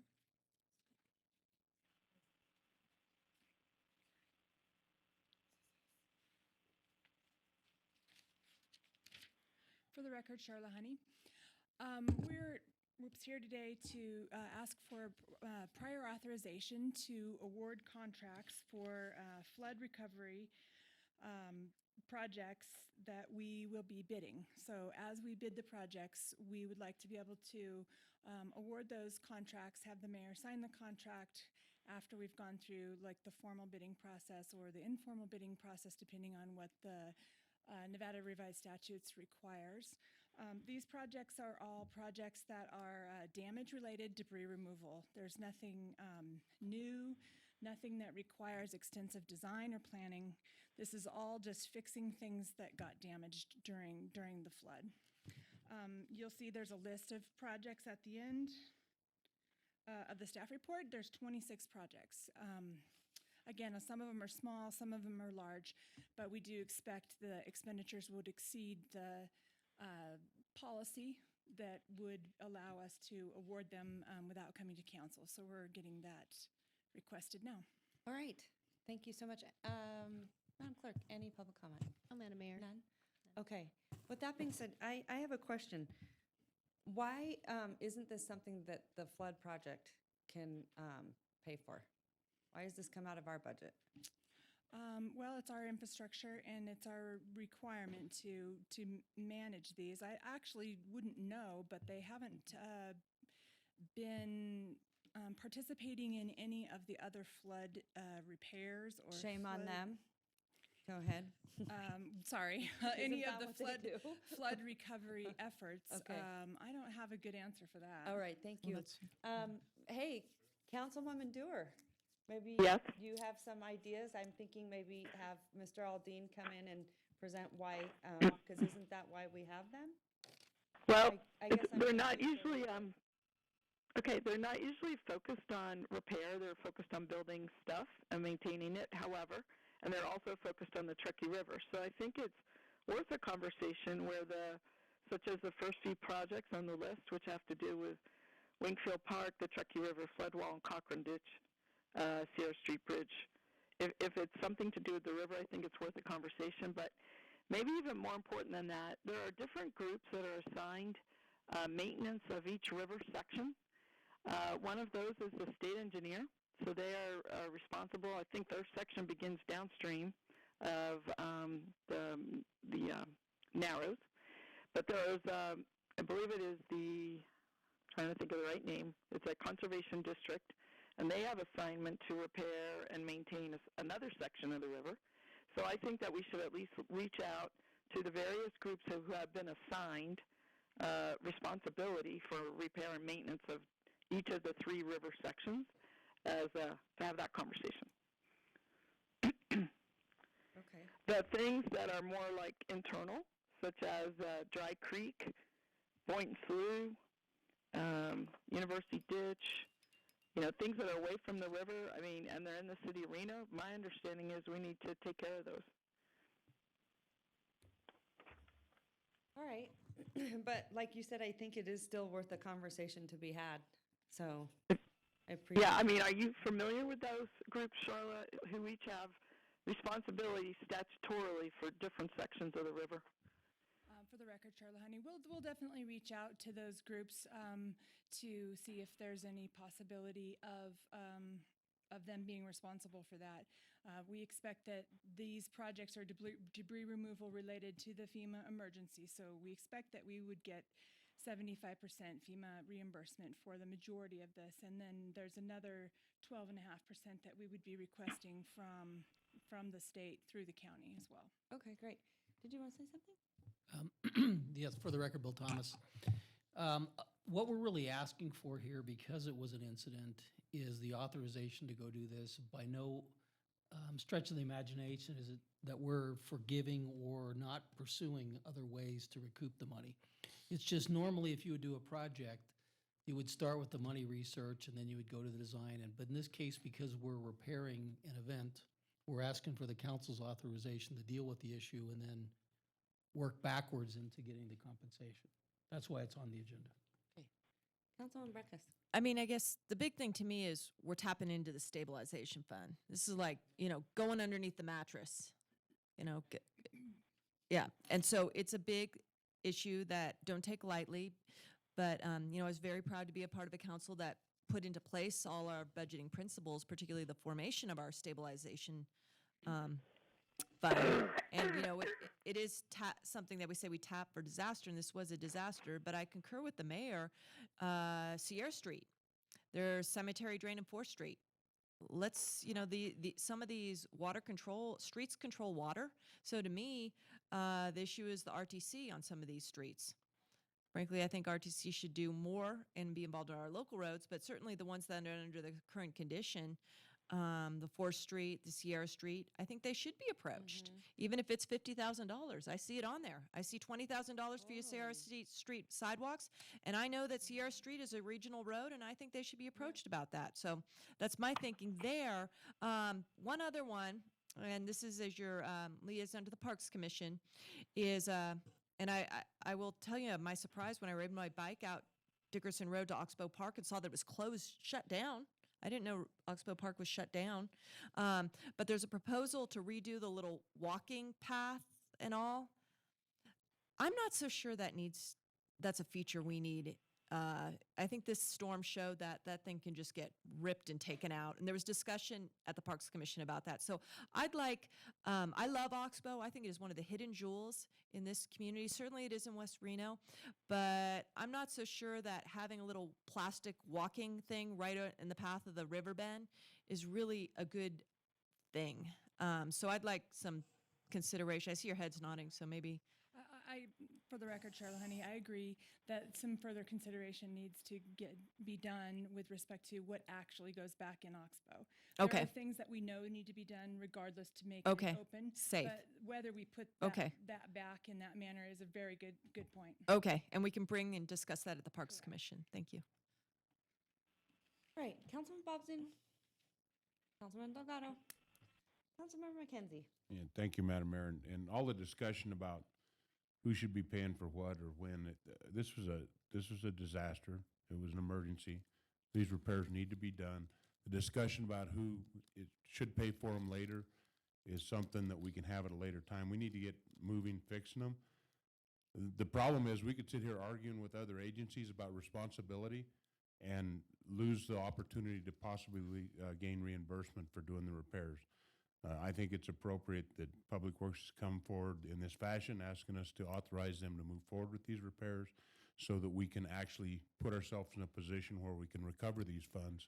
And if we don't recover the funds, then we can go and talk to other agencies about reimbursement for these repairs, but we need to get moving on it. With that said, I would move to Well, and I would approve. agree with that. However, Councilmember McKenzie, let me ask you this. Has there been any talk at RTC about helping repair some of these? I would agree with Councilwoman Breckus that I think it would be appropriate. I don't think anyone's brought a list of projects to RTC, but you got to realize that we start talking about $50,000 here and $50,000 there, and you've got the city of Sparks that's been impacted in the multi-millions of dollars that they're going to be asking for that. Look at the county, the amount of money the county has got in road repairs that they could be coming to RTC and asking for. I think they're in the multi-millions of dollars as well. So I understand that we might look to RTC and ask them to pay for $50,000 of repairs here and there. But if we expect that, then our partners at RTC can also expect us to support them for their multi-million dollars of repairs. And then where do we get on reconstructing local roads and moving forward with the road network improvements that we need to get done? RTC has put a large buffer into road repairs for the coming year to address the impacts of the winter. That budget is almost doubled over what was proposed, and we've adjusted funds into that budget to address repairs to roads that were caused by the winter, not necessarily by the flood, but things that were done through the winter that is going to do a lot of work on our local roads or on our regional roads that wouldn't have got done without that movement in the budget. But we've got to understand that if we don't do these repairs, I don't think that's the question that everyone believes we should do. But we can wait for other agencies to agree that they'll pay for them or not. And while we're waiting, the window for reimbursement for them goes away. And if there's a discussion, I don't believe it's appropriate to go to flood control and ask them to pay for damages created by the flood. I don't think that's within the purview of what flood control does. They were put in place to put a project in place to address flooding in our community. The repairs for that, I mean, the fact that we haven't got a project yet is what's created the need for doing repairs. And I don't think you're going to get approval from flood control to address that. But we can sit and have that discussion and let the window close to getting reimbursement if that's the window the council would like to go. I think there's some I think that it's appropriate we move forward with this, and so that would be my motion. Councilmember McKenzie, I think there's some valid questions as to the responsibility of who does pay for what. A lot of times everyone's kind of going like this. No one is disagreeing with you that let's get them done as quickly as possible. No one is disagreeing with you. So just so you know. Do you need another cold pill? So, is it your cold medicine? Madam Mayor, All right. Go right ahead, Councilwoman Breckus, and then I've got a motion in a second. We're going to move on. yeah, for discussion, I mean, I do agree with what Mr. Thomas said, is let's go ahead and do them, and if we don't get reimbursed, and seek these. But I'm pleased to some degree to hear what Mr. McKenzie's saying that RTC is doing. But, you know, if RTC is not about maintaining the existing road network as a priority, then, you know, where are we at? And that's a long-standing position I've had, and I'm glad they've moved a little bit in that regard. But one issue that is that hasn't come up, when Mr. Flansburgh came before us about maybe last meeting on the flood damage, the question was asked, you know, if we're going to dip into the sewer annual appropriation, what sewer projects aren't going to happen? And I'm seeing a bunch of sewer money going out for these repairs, so I would like to know what sewer projects are getting delayed. Maybe those will show up in the 2018 budget or 2019 budget, but I would like staff at some point to tell us, you know, what is not going to happen here. Because I'm sure some projects are getting moved off. Hopefully they're not ones that were in design already, right?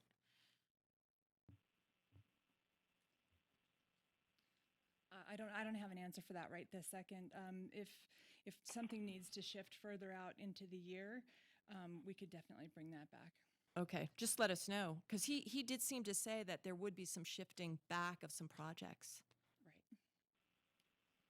All right. That being said, we're going to move on. So I have a motion and a second. All those in favor say aye.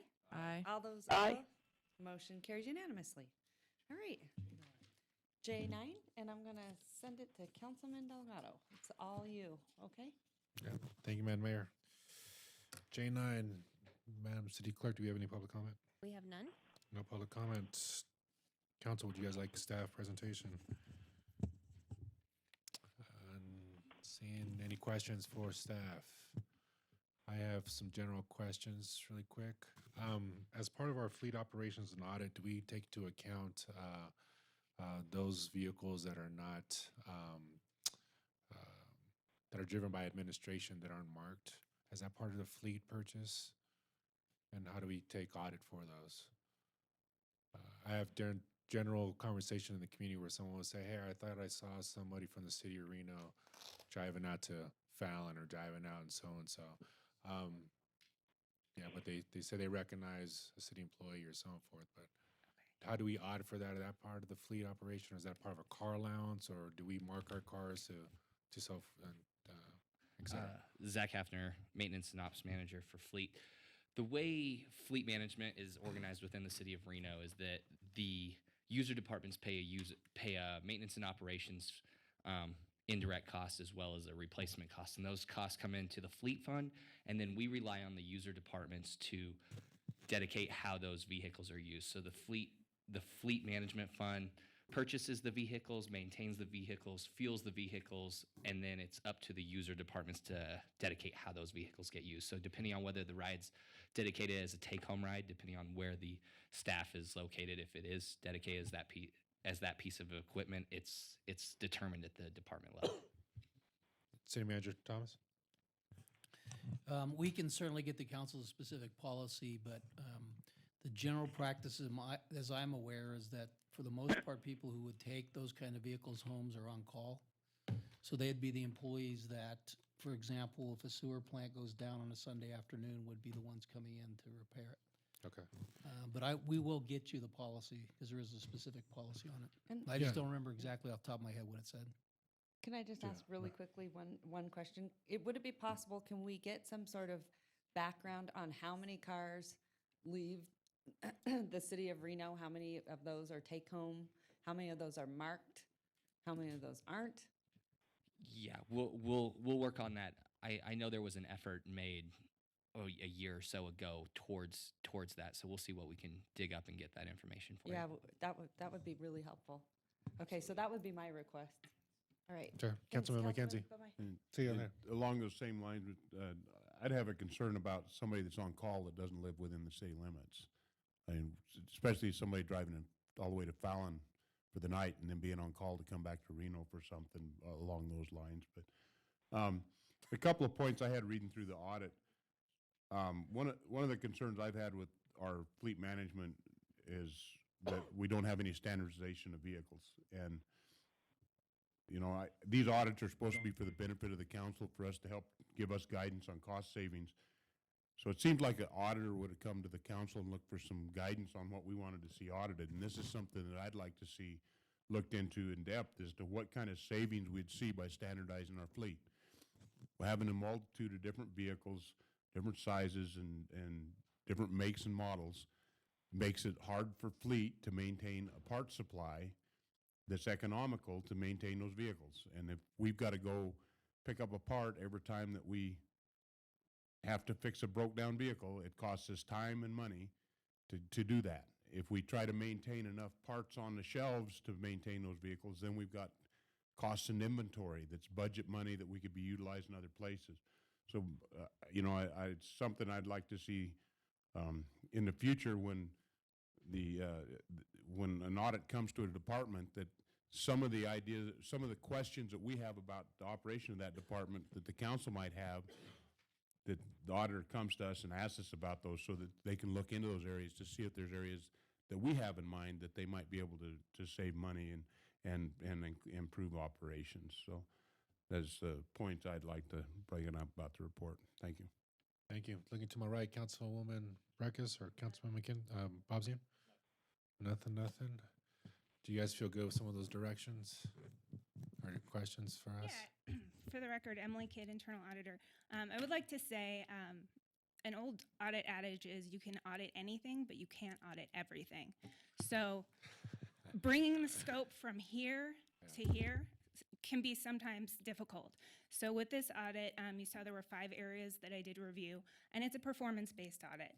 So looking at the minimum vehicle use review, those kinds of things, expenditures. I didn't get a chance to look into the take-home vehicle piece of it, although that is certainly something we could, do a side review if that's something that the council would like to do. Yes. Mr. Thomas. The other thing I would add to what Emily said is that this new process that Emily started, and this is the first one, does propose more interaction between the manager and the council when we define these. In that Emily would be giving every year a audit plan that would say, here's the 4 or 5 things we're doing. And then within that would be worked out between the council and the manager. And ideally in those conversations, the council or the manager would get the questions from council that you have about those particular areas. Again, as Emily said, it'll be narrowing it down so it could be something that's a scope that's doable. But those conversations are intended to occur between the manager and the council going forward. Perfect. Thank you. Councilwoman Dewar, did you have a question? No, well, just one question, future facing. As a result of this audit, I wondered about the future use of electric vehicles and where they might fit. So I didn't know if this audit would lend any information to help us evaluate that kind of question. For the record, Zach Hafner. Councilwoman, we have looked at those vehicles pretty extensively. We recently had an opportunity to go down the road and provide an analysis of whether a vehicle of that nature, an electric vehicle or an EV, would have fit in the business license division. I looked at every possible way that I could to try and make that pencil. Business case alone cannot make an electric vehicle under the current replacement timeline, as well as the use that the city has for a vehicle of that nature. We can't get it to pencil on a business case. If the council wanted to take the direction to go with a green fleet policy, that would be something that I'd leave to the council. But on a strictly numbers business case, it's not favorable when you include things like a charging station, account for electricity, the initial upfront cost of the vehicle. It doesn't make business sense. Okay. I had heard that in the past that we had people that were assigned these vehicles to take them home and charge them at home, and they weren't doing it, and so there were challenges. And I think there are dual fuel vehicles that have electricity and then the gas backup. And anyway, I don't know what's the last time you checked into it, but maybe it was just last year, maybe it was 5 years ago. I don't know. Yeah, it was last year. Okay. All right. Thank you. Any further comments from the dais? Seeing none. City Clerk, any comment, public comment? None. Okay. Can I have a motion, please? Motion. Second. All those in favor say aye. All opposed? Aye. Motion carries unanimously. Moving on to J11. Mr. Gillis.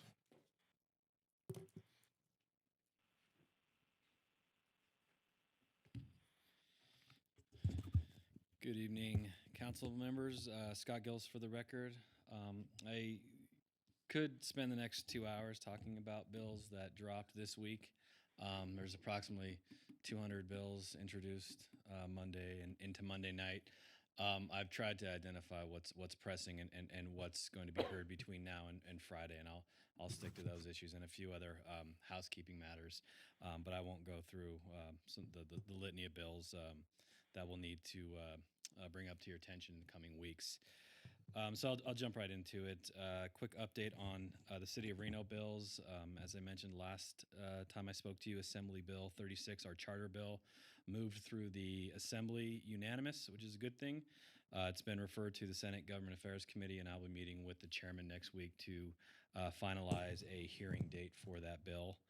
Assembly Bill 80, the Redevelopment Extension Bill, is going to be heard or presented Monday, March 27th.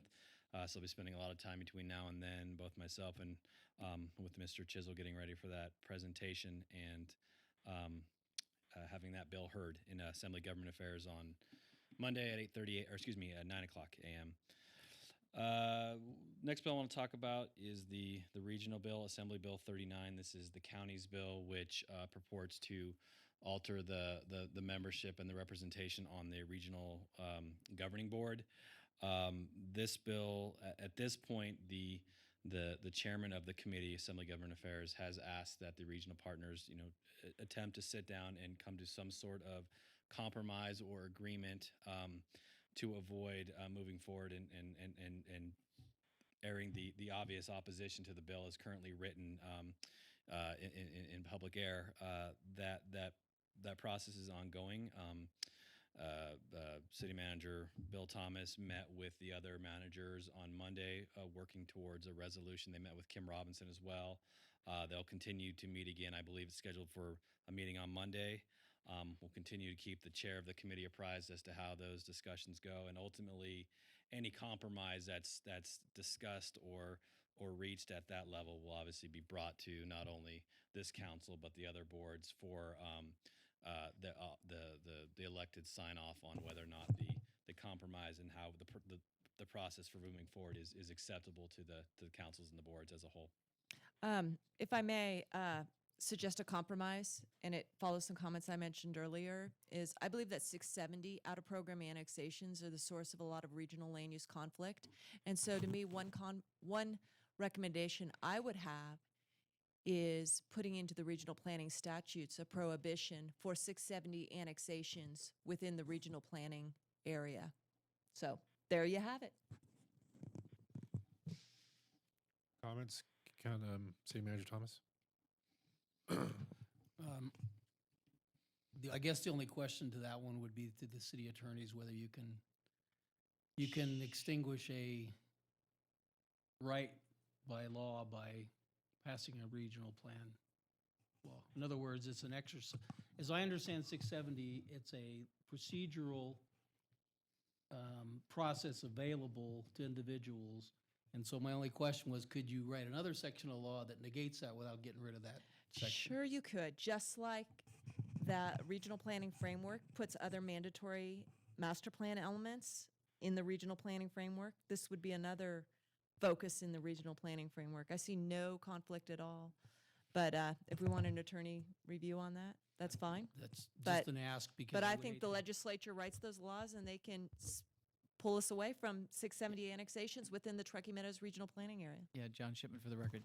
Yeah, they can do that. They can rewrite it. Yeah. So that's my suggested compromise. Discussion? See, no discussion. Do we want to? Is that the direction you want me to take Sure. to the meeting? Ask them if that would satisfy them. Having sat through a couple meetings, I don't think that brings us closer together, but I mean, I can ask the question. Sure. I think that would be a good thing. And I'll mention at this point, this discussion of a compromise and what that looks like is primarily being handled by the managers and the executive director of regional. And I think once they can come to something that group agrees on as a framework that makes sense, at that point, we'll proceed further and bring that to the attention of the bodies. So I will continue to keep you posted on that bill. The hearing has not been scheduled yet. Again, getting a lot of flexibility from the chair as to letting the regional partners figure this out on their own. Flexibility and hope. I think his preference is that we do figure it out, and his committee doesn't have to figure it out or hear the bill.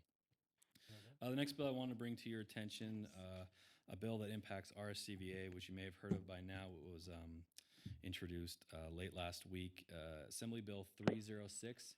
So when this bill initially came out, the digest of the bill reads in, I would say, a less than clear way, because it discusses the the original $2 surcharge on the downtown properties. Big but. The way that the text of the bill is written, it attempts to make some changes to the additional new $2 on the outside of downtown properties for the tourism, the tourism and strategy fund that was created from last session. And the way the bill's written now doesn't touch our $2. However, as we've expressed to legislators and other parties involved, we're very protective of our $2, and we'll continue to watch that to make sure that that doesn't get impacted by this bill through amendment or otherwise. And I'll obviously keep this council abreast of the progress on this bill as it impacts the other set of dollars that are used for tourism.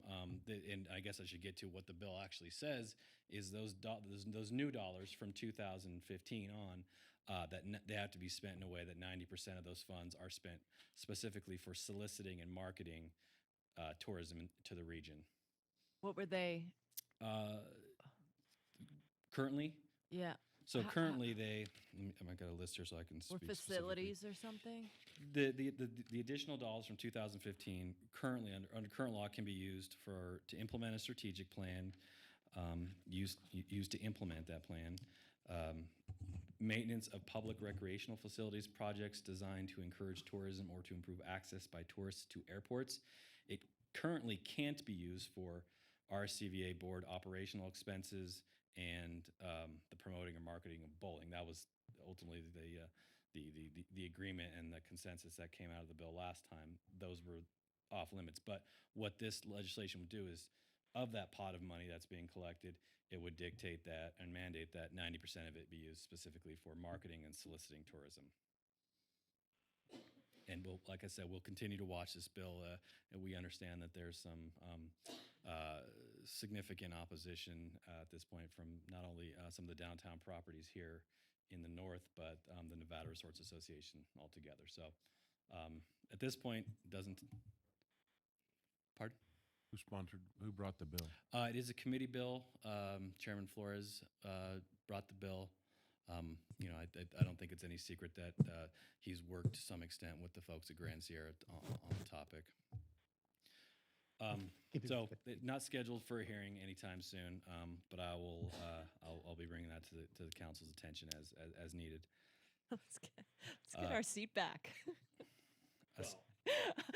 I mean, that's the amendment I'd like to see. I have made that exact point. Okay. Start fighting doesn't mean that the elections have to come back. I said it from the beginning, man. My reservations. I had my reservations early on. Keep us informed. So, supposed to make the board more. Yeah, one thing I did want to share, because not all of you are on the $2 surcharge committee, there's been discussion about, particularly with the bowling stadium, about perhaps looking towards RCVA to help us market the bowling stadium. So the staff reviewed this. The first fear was that this obviously would keep us from doing that. So that was a concern, that there would be a limitation where we couldn't spend any money to market the bowling center, which we still owe $100 and some million on. And again, just to be clear, the change that came out of last session, the new dollars collected out of last session, very clearly already said those dollars can't be used to to promote or market bowling. So that's kind of the existing policy from the change last time, with again the $2 not collected from our downtown non-restricted gaming properties. But I'm happy to, I probably belabored this one too much at this point. The Assembly Bill 193, the bill to put fluoride in the water, just an update on that. The bill was heard. A work session is not currently scheduled. I still need to check. I neglected to check to see if the Tum Wharf fiscal note has been published and made public yet. And if it has, I'll make sure that gets circulated to the council. The next bill I wanted to bring up, because I thought we'd be presenting it tonight in a little more detail because of the hearing schedule, but the hearing's been pushed till Monday, so we'll talk about this bill on Friday. But this is Senate Bill 223. This is the Immigration Enforcement Policy Bill we discussed a couple weeks ago. The bill as written has some very prescriptive provisions related to what our police department would and wouldn't be able to do. Had a meeting with all law enforcement and the bill sponsor, I think yesterday, and she indicated that she's gutting the bill and coming forward with something that her intent is to not impact the way we police in this community, but still make an expression of the policy she feels necessary. We should have that amendment either tomorrow or early Friday, and then we'll bring this issue back for the council to weigh in on the bill on Friday, and I believe we'll have representatives from the police department here to answer any questions. Again, the request from council was please come back with a comparison of how that bill impacts our actual policing policies and procedures. Considering the fact that bill is being gutted, that probably is not necessary at this time, but we'll come forward with a similar comparison on Friday for the council. The next bill I want to talk about, because it is going to be heard on Friday, is recreational marijuana bill. The sponsor is Tick Sagerblum, Senate Bill 302. I've referred to this before as the Early Start Program for recreational marijuana. And the concept in the bill, as written, allowing temporary, I don't even know if you'd call it a license, but temporary authority for a good standing medical marijuana dispensaries to sell recreational marijuana prior to the full implementation of regs of the recreational program and the application period, which is a pretty lengthy period. The idea the product is being sold. This Early Start Program legislatively is happening on a parallel track with I call it executive effort through the regulatory process. We've just now seen the Department of Taxation's proposed temporary regulations for their version as tax dollars. The additional segue to my next comment on the bill, and the concern is the way the legislative piece is written. It doesn't clearly contemplate what our role would be in this temporary authorization to sell it. It appears to me that it is attempting to, for a temporary period of time, create some exemptions to criminal penalties and the exemptions against selling it, simply allowing the in good standing medical marijuana operations to begin selling it recreationally. And I think that is a concern we'll need to talk to the bill sponsor on, and I'm sure other local governments share this concern, is if through Senate Bill 302 as opposed to the regulatory scheme that's coming on a parallel track, what control do we have over the approval, denial, suspension, termination, all that, or if the intent of the bill is that we wouldn't have any involvement in that. I don't see any provision which would set us up to collect a business license fee on a temporary basis through the bill. I think, and I'm sorry, I didn't mean to cut you off, but I think maybe the concept is the offset is instead of the business license fee portion, which we would normally have, we would be getting the 5% on the sales. City Manager Thomas, I think you had something to add. I think it's an important issue that I would ask the council to consider and decide what direction you would give to Scott. If things become directive as opposed to enabling, my concern would be just what Councilmember Brecka says, is we may be boxed out from our ability to get revenue, control where things happen. Right now, we have total control because the medical marijuana facilities we had to approve. But if it's already been approved as a medical marijuana facility and its directive comes from the state, we may have no choice if it's not enabling. In other words, we have the right to either do that or not do it. Yeah. And that would be something I'd be interested in what the council's position would be on that in direction to Scott. Yeah, I mean, I guess here's one thinking is, from the taxation perspective and the revenue, what the legislature giveth, they can taketh away. So if you have a governor who says, I'm going to do 15, but I want to give 5 to the local governments, when the state wants money, they can pull that away. And, maybe that's fine, but just don't get us preempted out of being able to do privilege licenses and a license structure that we've had a lot of discussion on today, because then that authority we can always have, and I think it would be something that's privileged, and then we can have discretion on putting that. Maybe for this temporary early start, we want to treat it like a special event and put a special event fee on it. That could be an option. And then I'm reiterating my big theme, which is don't let them write anything that looks like a zoning code and state law or regulations. Let us keep all of our regulatory authority on the land use. And I guess something's in the statute on that. So that's some thinking, but I think we do want to license these early starts in some manner. Yeah, the one thing I'll clarify, at least with this piece of legislation, and it clearly authorizes sale of recreational marijuana on a temporary basis. It has a very, if not a hard deadline as to when that authorization ends. If I'm reading it correctly, basically as soon as the state issues the first, I'll call it full application recreational dispensary certificate, which could be, I think, up to a year and a half from now. At that point, the temporary authority to sell recreational would terminate.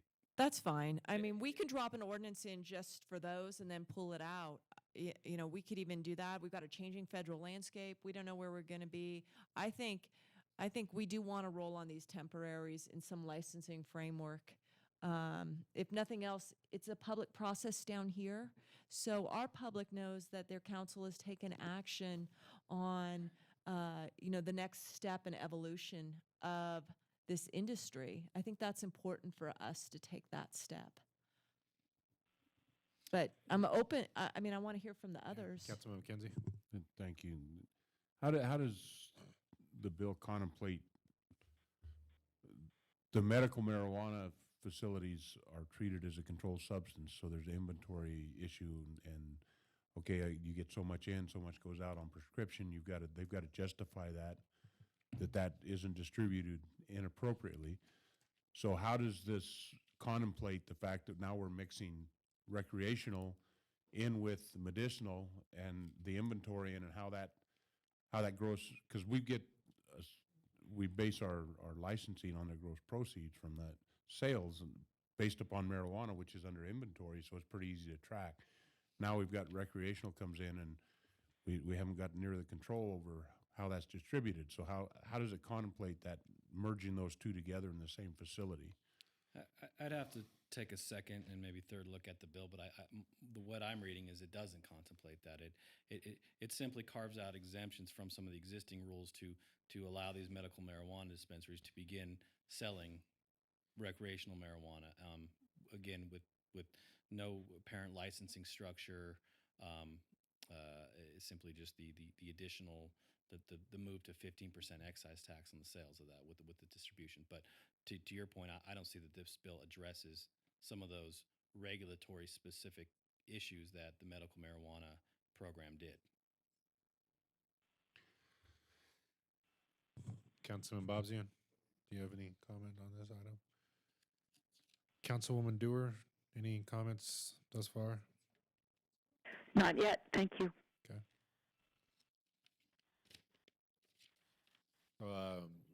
I think that he needs some directions. It's Yeah. coming up for hearing, and it's Right, and my intent is to speak to the sponsor and confirm, does this not contemplate any licensing framework? Does this not contemplate the ability to collect a business license fee? And if so, if he has any appetite to do that, and if he does not, then I think we need to potentially consider opposing this bill. Obviously the one goodie in this bill for us is the excise tax allocation to the local government. I would leave that to this group to decide whether or not that's worth kind of not having control over the licensing of this type of business in this short term. And then again, like I said, we'll be city attorney's office and myself will be tracking the regs that are come from the Department of Taxation, which appears to have a much more structured process for these temporary licenses and this early. You guidance enough to go down and talk to Senator Sager Bloom and see if we can address those. So I guess I would say I'm a little unclear what's going through the legislation and what's going through the rulemaking, because I hear we had a number of staff members down in Carson for some rulemaking meetings too, and I'm just wondering what direction they've been given to participate in that. So I think this direction goes for both roles. I don't know if were you at that rulemaking meetings? I was not, and I probably should have spoken to that. We have quite a few members from staff and PD who are involved in or appointed to the governor's task force on recreational marijuana. So my understanding is that is not technically a rulemaking group. There are working groups or working subcommittees under that task force, which are going to be ultimately pushing out recommendations. I would think those recommendations are ultimately going to inform the permanent regulations that will be put in place for the recreational program. But we have a number of members who are involved in those discussions, and I've had some conversation. They're kind of just starting the early phases of those work. But okay. But that group is not a rulemaking group as much as my understanding is putting together recommendations for how the state deals with recreational marijuana on all aspects going forward. Okay, well, whatever participation they have, it has to be consistent with this, direction we're giving, because we can't have one group doing one thing, one the other.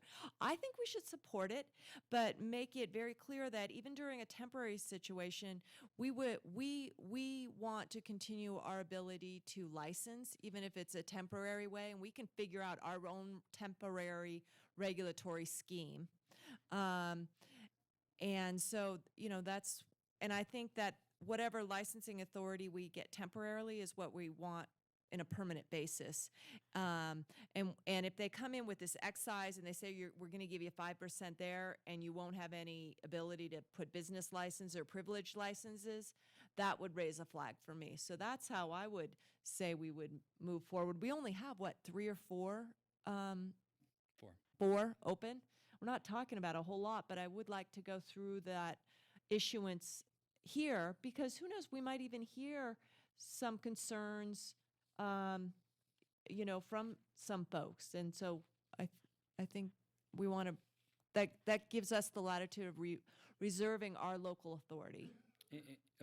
Understood, and I'll be able to come back, I assume on Friday. With an indication from the bill sponsor as to what his appetite is and what his intention is. I at this point, with kind of the fast and furiousness of the bills dropping the last couple weeks, the language in the bill might not contemplate everything he wants to do with it as well. So they may be ripe for amendments as written. So with that, I will move on from my presentation. The one thing I will mention, because Senator Sager Bloom asked me to mention to the council, is there is a tour of the Bloom dispensary on Friday at 3:30, and he wanted to invite all the council members to come to that. I will remind everyone there's a very exciting event at 4 o'clock on Friday afternoon right here that you may want to attend as well. So thank you. Have a good night. And the river rules, the river hovercraft rules, that came up at the Parks Commission last night. Yes, I still need to follow up on that. Okay. I have a better idea of where that's at in the regulatory process. I still need to get down to what is the actual holdup specifically to making that happen. Thank you. Councilman. Real quick on that one. Thank you, Mr. Delgado. Again, I think it's just a communication with NDOW as to what the city's position was. It's my understanding that the proposed regulation is at the level of ready for approval by the Legislative Commission, and there's some holdup on that process on this piece. So try to figure out what that holdup is, and as Councilman Bobsey noted, express our support for the regulation. I'd be willing to make a trip down to talk to someone on that because it's very important for the constituents in that area. Isn't there a provision in that statute that allows those regulations to go to the legislature as a whole and during the session? You had asked. I remember the old statute required that if it didn't get approval from the interim, that the legislature as a whole, it could go in as a temporary regulation, and the legislature as a whole had to act to revoke the temporary regulation. And I thought we still had a tie-in for if it wasn't approved, because they eliminated the permanency of the temporary regulation. I thought we still had a provision that allowed the legislature as a whole to act upon it. Thank you, Councilman. You had asked that question last time we talked about this, and I have not gotten you an answer on that yet, so I'll brush up on my legislative procedure. So we don't want any boats coming in on this high water, so. I will look into that.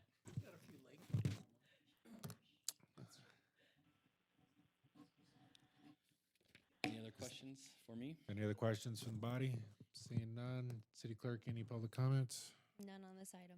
on that item? Thank you, Mr. Gillis. Thank you. With that, we close item G11. We'll move on to item L1, updates and items of business, L items. Starting from the right, Councilwoman Breckus, any L items for the future?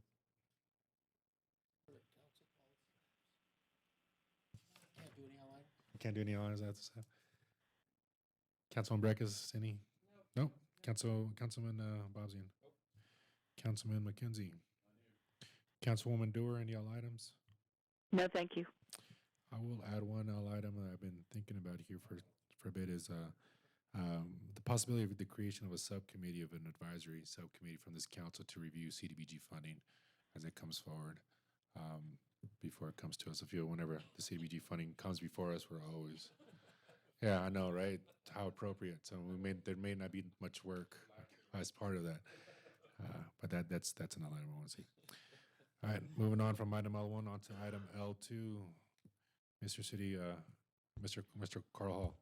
Resolution number 8334, resolution donating council donation funds to the Reno Rodeo Foundation to help offset costs associated with their 100th storytelling project, which will commemorate our Western heritage and our educational and cultural reference for generations in the amount of $4,500. Councilmember Bobzian, 1,000. Councilmember Delgado, 500. Councilmember McKenzie, 3,000. General fund. Can I get a motion? Move to approve. Any public comment? Sorry. None. Motion second. All those in favor say aye. Aye. All opposed? Aye. Motion carries unanimously. Mr. Carl Hall, L3. Resolution number 8335, resolution donating council donation funds to Catholic Charities in Northern Nevada to offset costs associated with programs and services geared toward improving the quality of life for community members in the amount of $500. General fund. Any public comment? None. Move to approve. Second. Second. Discussion. All those in favor say aye. Aye. All Aye. opposed? Motion carries unanimously. Item L4, Mr. Carl Hall. Resolution number 8336, resolution donating council donation funds to the University of Nevada, Reno Foundation for the Dean's Future Scholarship Program in the College of Education at the University of Nevada, Reno, to continue creating a college-ready culture for youth in Northern Nevada through mentorship and various initiatives in the amount of $1,000. General fund. Thank you. Any public comment? None. Seeing none, move to approve. Second. Second. Discussion. All those in favor say aye. Aye. All Aye. opposed? Motion carries unanimously. Item L5. Resolution number 8337, resolution donating council donation funds to Transforming Youth Recovery to offset costs associated with their addiction recovery and scholastic success programs for young people in the amount of $1,500. General fund. Any public comment? Can I get a motion? Move to approve. Motion second. Discussion. All those in favor say aye. Aye. All opposed? Motion carries unanimously. L6, Mr. Councilman McKenzie. Move to approve. Move to approve. Second. Any public comment? Nope. All those in favor say aye. Aye. All opposed? Motion carries unanimously. Item L7, Councilwoman Dewar. Yes, I would like to withdraw this item. Item L7 has been withdrawn. Item L8, Councilwoman Dewar. I have proposed installing no smoking and other directional signage on the floors of the city parking garage. Okay. Any discussion from the dais? Seeing none, is that a motion, Councilwoman Dewar? Yes, please. Okay, motion. Is there a second? Second. Second. Discussion. All those in favor say aye. Aye. All opposed? Motion carries unanimously. Item L9, Councilman McKenzie. Thank you. And this item was address the issue of the cost of growth to the city, the increased demand for services, and request that the city manager's office bring us a presentation on what that cost of growth is, so that we are better aware of the cost that we face when we grow, especially when we sprawl into the neighboring communities. Can I ask a question? Councilwoman Breckus. I've seen a lot of this information come out of the master plan, like a lot of data on this topic. So to me, when we've been having our master plan meetings and forming those decisions, it's been done. So how do you see this different? Is this part of the master plan work? Are you looking for more data? Bless you. It's information it's more specific cost information analysis that we're going to need to make our master plan decisions. Sure. For example, the cost of police services for Cold Springs. Sure. Fire services Okay. for Cold Springs. What it's going to cost us to put water and sewer at Cold Springs. Okay. What it might cost to put transportation to Cold Springs if we were to move our multimodal transportation out there. Yeah. So that I think that regional planning has a graph that they showed us about the cost of growth based in relation to the return we get from that growth, where we have the hemorrhaging map that has the cost far outweighing the revenues that are generated. And this is the type of analysis I'd like to see staff bring us to say, okay, this is what it's going to cost you, this is what you're going to generate in revenue for it, and is it going to pay you to do it? Yeah. I guess in my mind, I see that's where we're going at a more refined level than what regional's done and the master plan's done, and also more specific to any particular development request, plan unit development requests. So I see it as implementation and just, advanced refinement of the master plan. The tricky thing is if someone thinks they're walking in the door and asking for big approvals, in the meantime, when we don't have those evaluative tools, what do we tell them? And something that we've discussed with the city manager, between the city manager's office, is that we currently require a cost analysis for annexation. Possibly, we need to have cost analysis for not only annexation, but for large development, for development. Sure. So we get a cost analysis for each one of these planning decisions we make. We get that. We look at it. We see whether that's... Sure. And it's I've been involved in that in other jurisdiction, and it's not them going out and finding someone to do it. It's them doing it pursuant to our methodology we've adopted, maybe even paying us, and then we manage that process because we have all the variables to put into it. City Manager Thomas.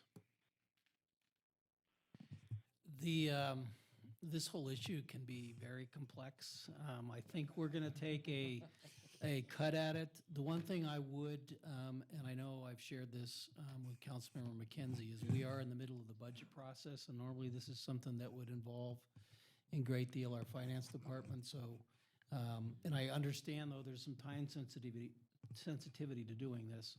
So we will endeavor to come back as quickly as we can, but I do ask from all the council the understanding that we are so close to pulling the budget together that I'm reluctant to pull the resources away from the budget to do this. Sure. And when I would look at the master plan data and see how much residential land development we have approved already, I don't see a pressure on it because I think we've got a lot of approvals out there that can be built. So I don't see that we have to do this for anything walking in the door because we've already got a lot of approvals out there that can be built today. Okay, Is there any, Councilman McKenzie, is that a motion?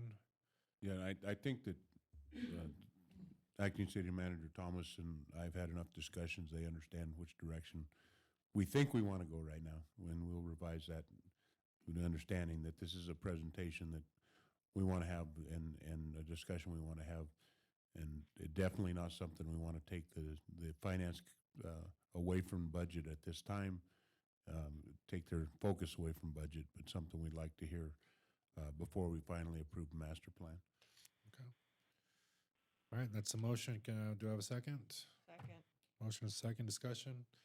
All those in favor say aye. Aye. Opposed? Motion carries unanimously. Madam Clerk, do we have any public comments? I have general public comment from Heidi Zeman. Okay. Come on up.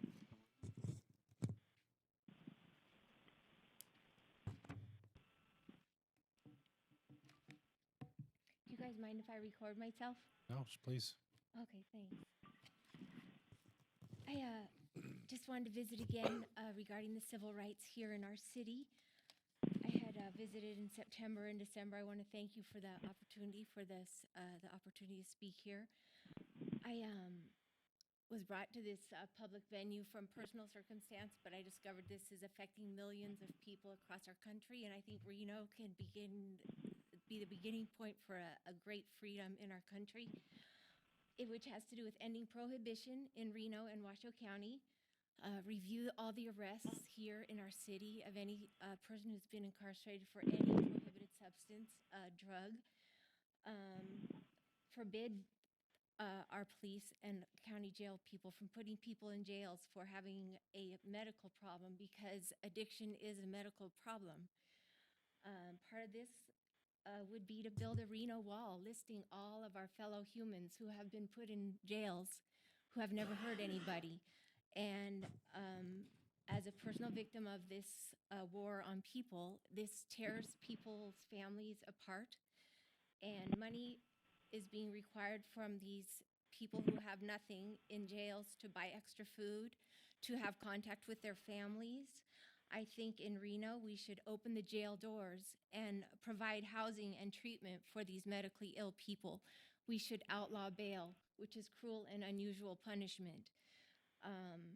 When I was at the jail recently, there was a young lady who had been incarcerated who was homeless. Her friend was there to bail her out, but she could not be bailed out because the judge was forbidden to let her out because she had no home listed, even though there was somebody who was willing to accommodate her.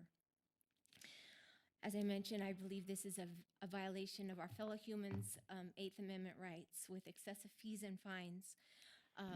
Reno Mugs lists all the people who are arrested every day in our city.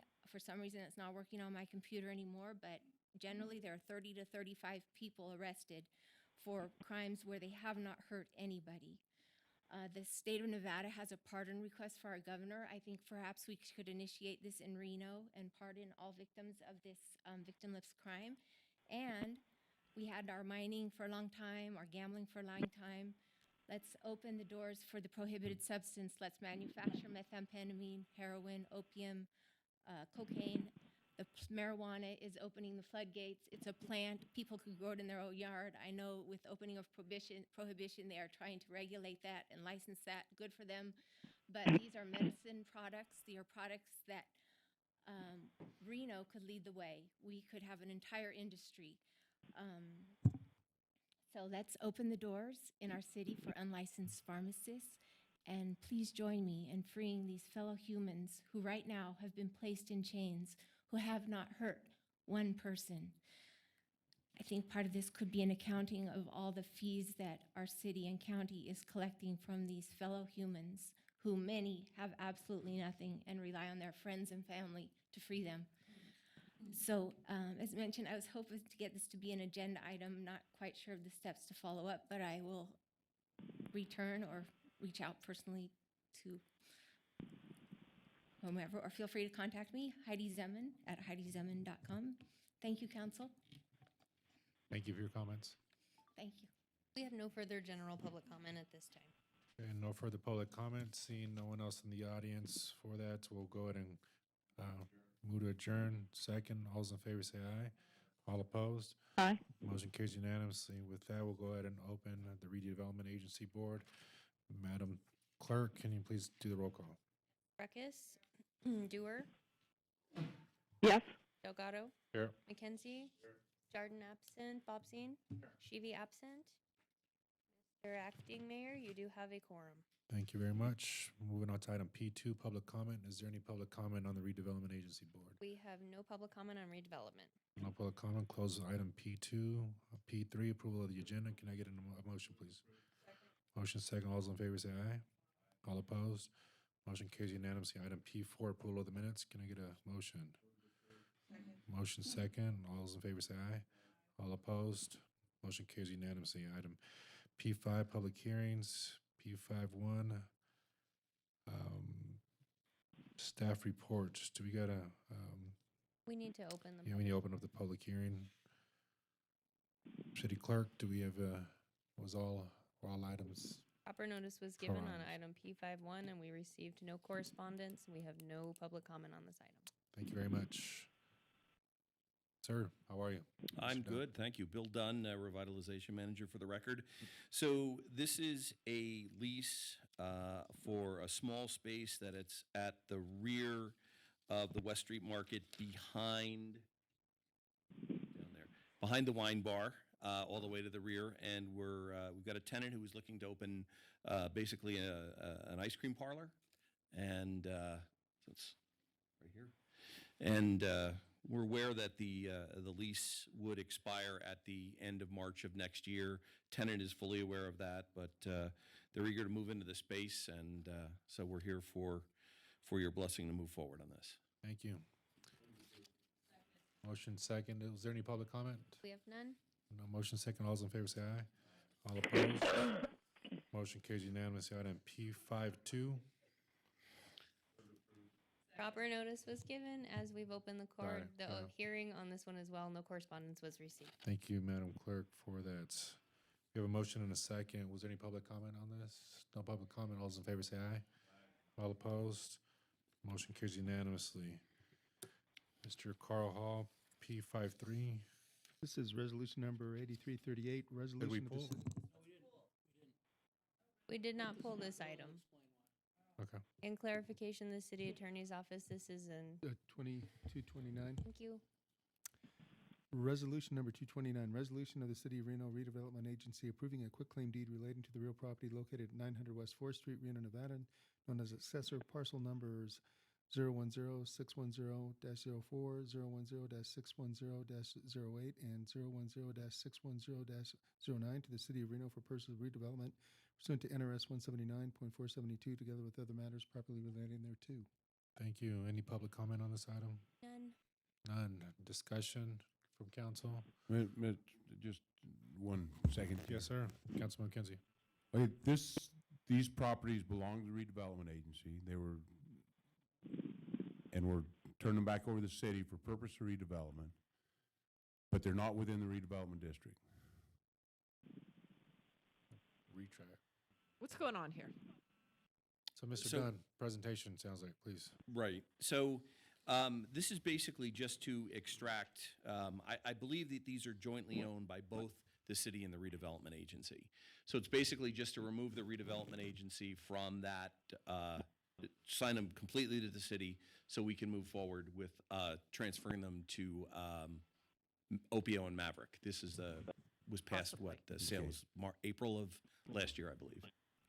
So my understanding of what we're trying to do here now is we didn't take action on the other item earlier in the meeting because if we'd have taken action and sold it at less than market value because they were redevelopment properties, it would have hinged the redevelopment provisions, which would have required payment of prevailing wage for the work done on these projects.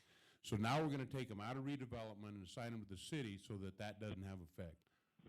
I'm going to vote in opposition to this. Thanks. Is that true, Mr. Dunn?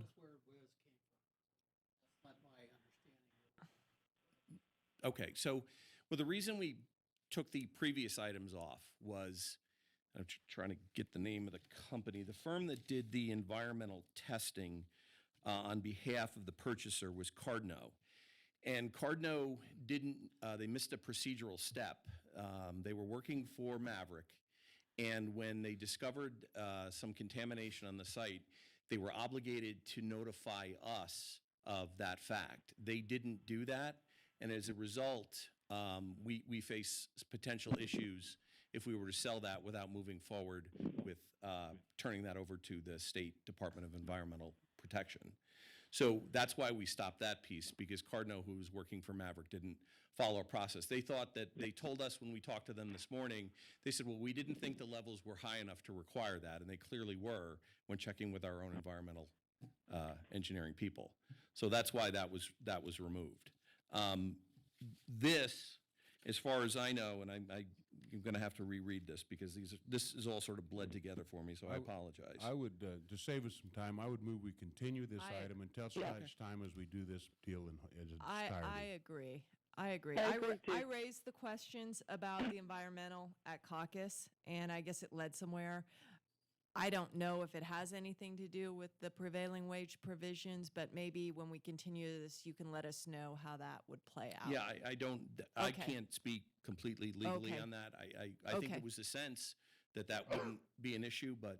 Okay, but we'll look at it, the okay. ramifications. Okay. So with that, Councilman McKenzie, your motion was to continue this item? Until such time as we complete the whole transaction. Yep, second. Second, public comment? None. Motion second, all those in favor say aye. Aye. All Aye. opposed? Motion carries unanimously. Item P6. Madam Clerk, was a public notice given? We don't have to have. We don't public do this on this public hearings, P5? Oh, yeah, it's P5, sorry. P6 is not a public P6. hearing. Gotcha. Do you look into who these operators are? Do they have a track record, or do you know who these operators are that we're signing the lease to? Yes, yes, these people, they used to run, try to find it on here. Yeah, I'm sorry, I cannot find the Okay. exact name, but yes, these people, they ran another restaurant here in the city, and I just can't remember the name of it. Okay. offhand, I'm sorry. And these are the last leases Yes, we're ma'am. going to do? Yes, you directed us not to proceed. No any more further. Yep. leases. Okay. Okay, further I'll move. questions from the dais? We got a motion. Sorry, public comment on this? None. None. Motion second. All those in favor say aye. All opposed? Motion carries unanimously. Item P7. Any items for the future? Councilwoman Breckus? Councilman Bobzian? Councilman McKenzie? Councilwoman Dewar? No. No further items. Close item P7. Moving on to item P8. City Clerk, any public comment? None. Close item P8. P9, adjournment. Motion second. All those in favor say aye. Good night. Thank you.